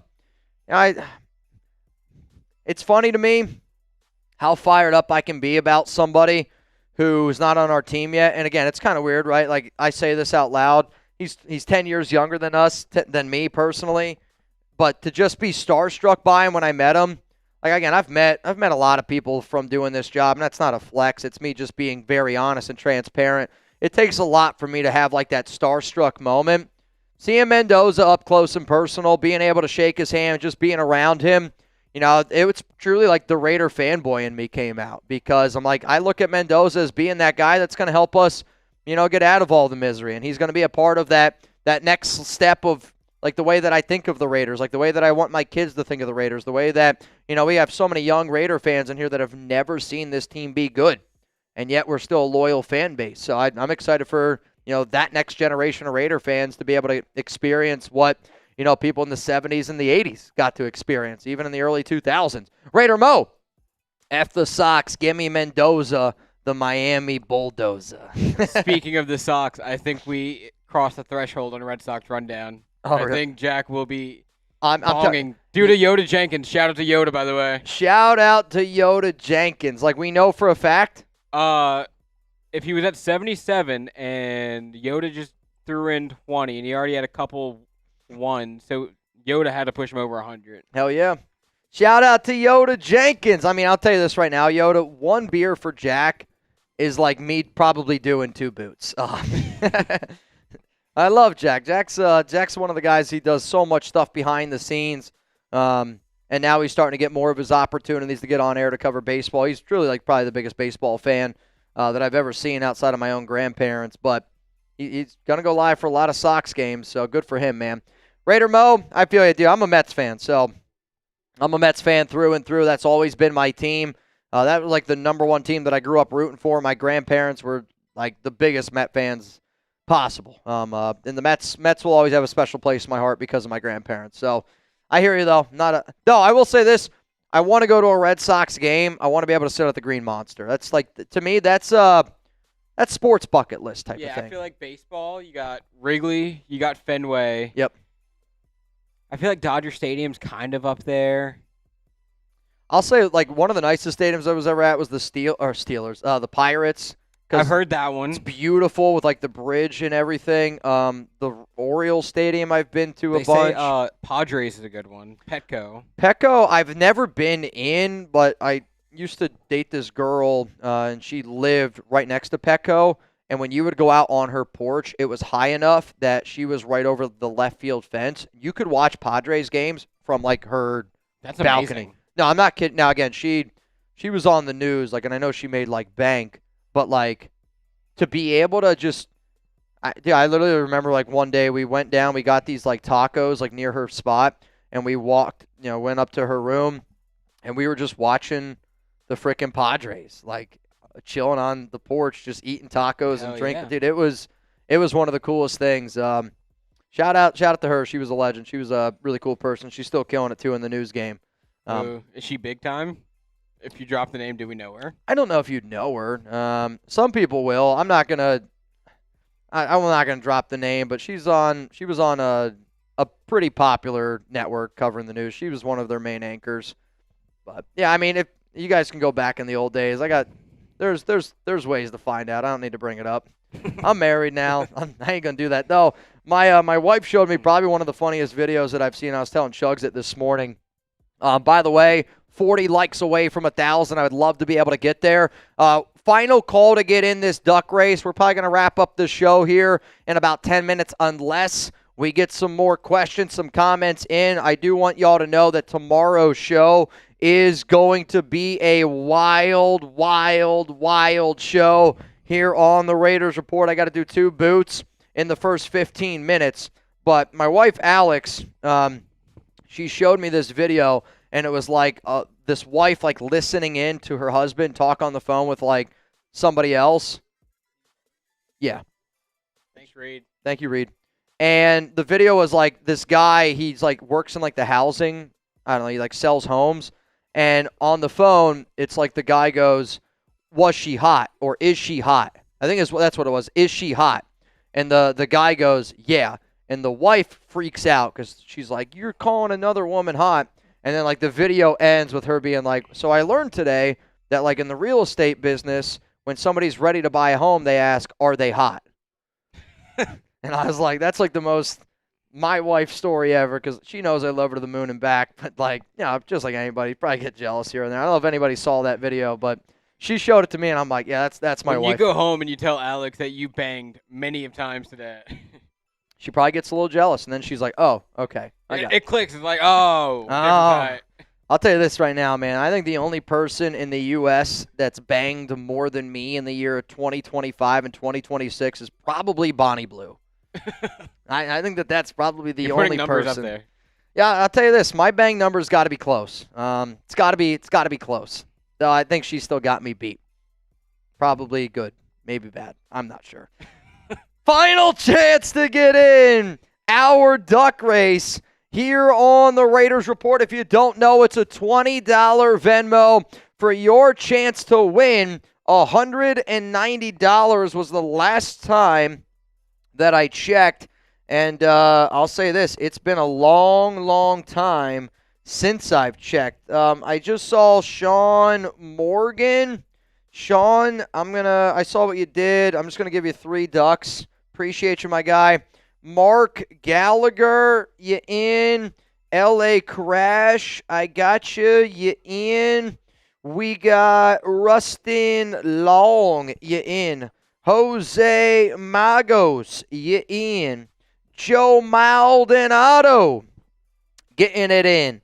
Dan Frey, Michael Johnson, Alexander Mendoza, and then Anthony F. $20 Venmo. Right now you got a shot to win $310 here on the Raiders Report. It's a pretty good chunk of change, man. We got another $10 super chat from DJ Vise saying, Von Miller posted on his IG, he signed with the Raiders. Is this true? We've gotten this question multiple times today. Not true. He is not signed with the Raiders. I think it's a April Fool's joke. And I only say that because I have found that Vaughn has done this multiple times before. If you want to see the photo, if you don't know what he's talking about, Von Miller posted this on his Instagram that he's signing with the Raiders. Him and Crosby are very close just because they run that sack summit together. Tom Brady, as you can see, did post the fire emojis. Again, man, I'll just say this. There's no way that a guy like Von Miller is making a post like this and that Schefter, Rapp, all the big guys don't know if it's true or not. Because the way that it would go is Von Miller posts that.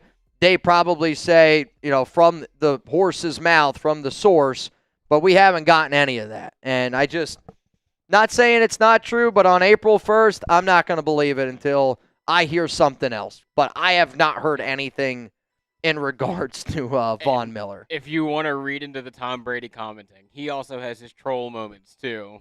Oh, no doubt. So I wouldn't read into that one either. This kind of reminds me of like when Chad Ochocinco 2 years ago was like, I'm going to coach for the Raiders.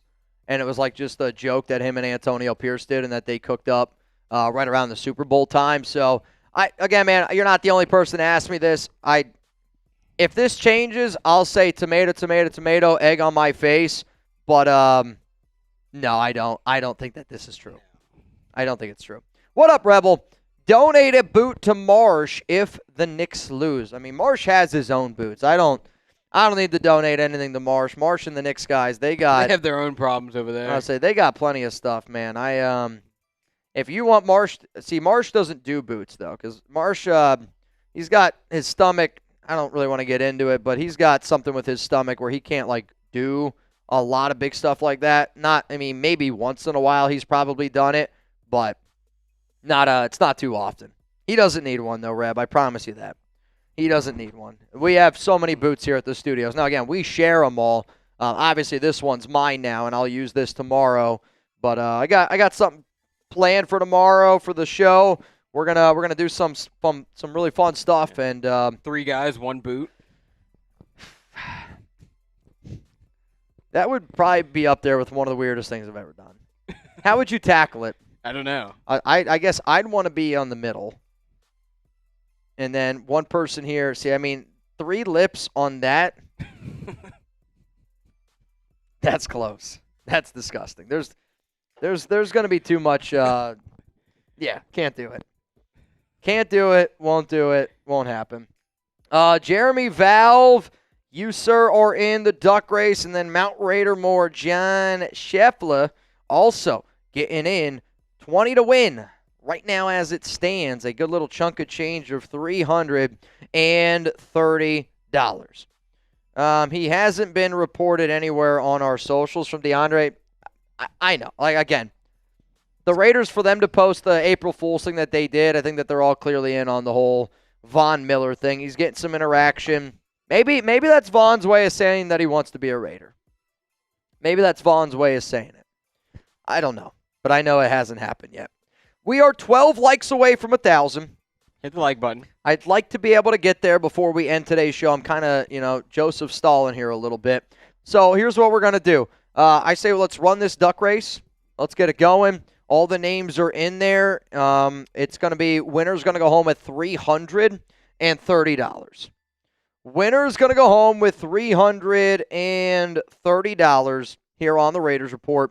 Tomorrow we will be live at 4 p.m. Eastern Time, 1 p.m. Pacific. I know it's a little bit earlier for some of y'all on the West Coast. I live in Dallas, Texas, though, so I'm Central Time, so I got to be able to figure out the right time to be able to get home. I'm also on Chuck duty tomorrow, so I got to be able to get home and be able to take him out.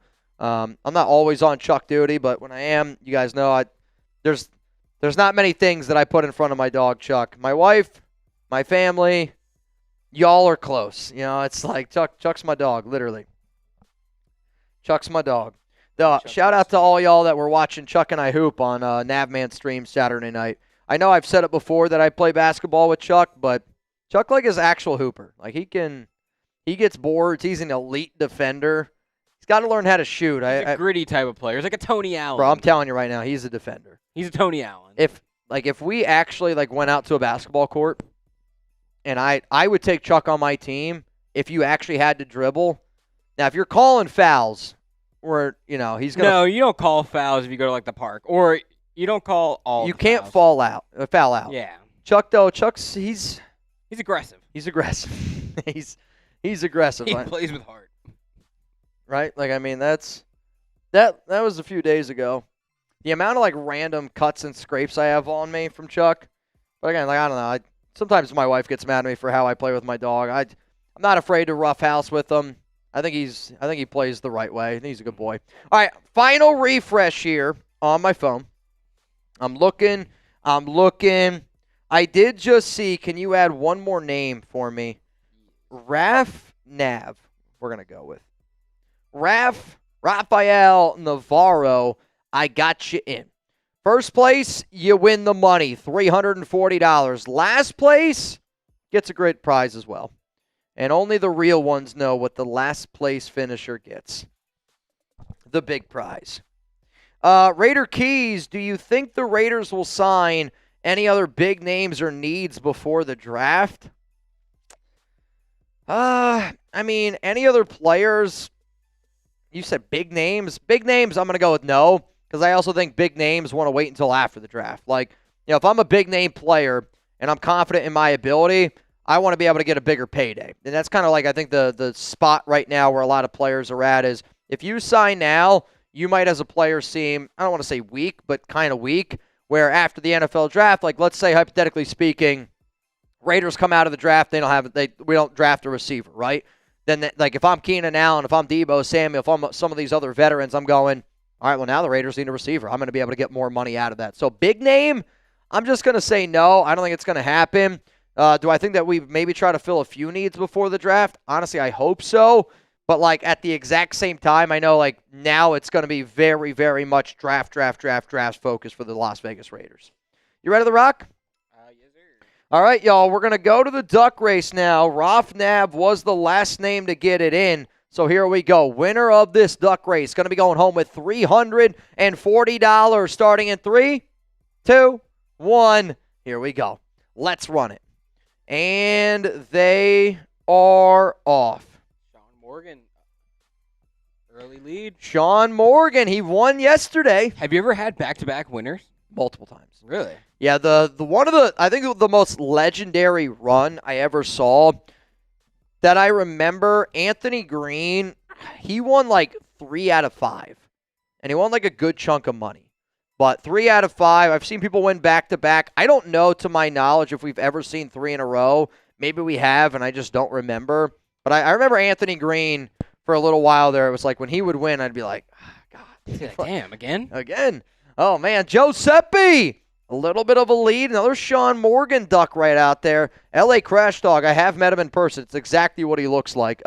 Greg Vack and the Batman. Uh-oh, here comes Bayou. Bayou's lurking. Is it going to be? I think it is. Bayou for the win. I'll say this. I don't know how often Bayou has ever won. Bayou, I don't feel like you've won too often. Congrats to Bayou Raider. And if you're still here, Bayou, I hope that you could please confirm that you just received $340 here on the Raiders Report. What a race, man. Shout out to Bayou. Shout out to Bayou for getting the dub, and thank you for everybody, for being a part of today's show. If you're hyped for Mendoza, if you thought that we did a good job today, give me some 1-5s down below. Scheffler, I think that's the highest I've ever finished, 3rd place. You're getting close. I was gonna say, Chef, you're working there, man. You're getting there. Carter said who was last. I don't know if you can pull it up. We might have already deleted it. Yeah. I'll just send one random person the last place prize. Shout out to Bayou. No, man. Today was a little bit different for me and my team. It was, I've never gone live for a pro day before, and I think, when you do your job, like anything, it's how do you adapt, how do you continue to grow. And I'm able to do shows like this because of the participation we always get on these programs, and I don't take that lightly. You know, if you go around, you look at a lot of the other chat sports shows that we have, we go live more than anybody. I like going live. I like being able to interact with people. I like being able to get to know you guys a little bit better. But, you know, at the end of the day, it's about trying to put on a good product. And it's about, you know, trying to make everybody smarter Raiders fans. It's about, you know, teaching, I think, good family values that we always have each other's back. And I think that that's something that's just really, really important for me personally. And it's something that I hope, you know, when people watch this show, like, I hope that you guys know that I try to show that every day, that I love being able to do this. So, Jose Hernandez, man, that means a lot to me. You know, again, you guys, there's a lot of choices out there. I think because people over the years have seen the Raiders Report grow, there's more Raiders content creators than any other team in the NFL. Maybe the Cowboys, there's more. But we've been able to do a lot of amazing things, create a lot of jobs here, and Chat Sports as a company, you know, we're continuously growing, and I don't take that lightly at all. So you guys are going to see me tomorrow. You guys are going to see Lopez. I owe you 2 boots to get Friday, Thursday happy hour started the right way. Before I get out of here, huge shout out to everybody that always makes this show possible. Raider in my veins, first bang today, dude. Thank you so much for getting the party started. Shout out to Bayou Raider for being a legend today. From Lord Cameron Abbott, Justine Gonzalez, Bazaar, JRC. You know, a lot of people threw up some alley-oops today, some special tuna clock bangs, took advantage of some deals. Shout out to Sherlock Raider for being a freaking real one today, showing love to not only him, his kid. I love the new updated picture. And then the MVP today, Richard Black, man. Richard, you've been watching the show for a while. I'd love for you to be able to figure out how to get a picture. If you don't know, you can only get a picture on desktop. You can't do it on your mobile device, which I don't know why that's the case, but it's just the way that it is. Tomorrow's going to be a lot of fun. I'm a believer in work hard, play hard. We've worked hard this week.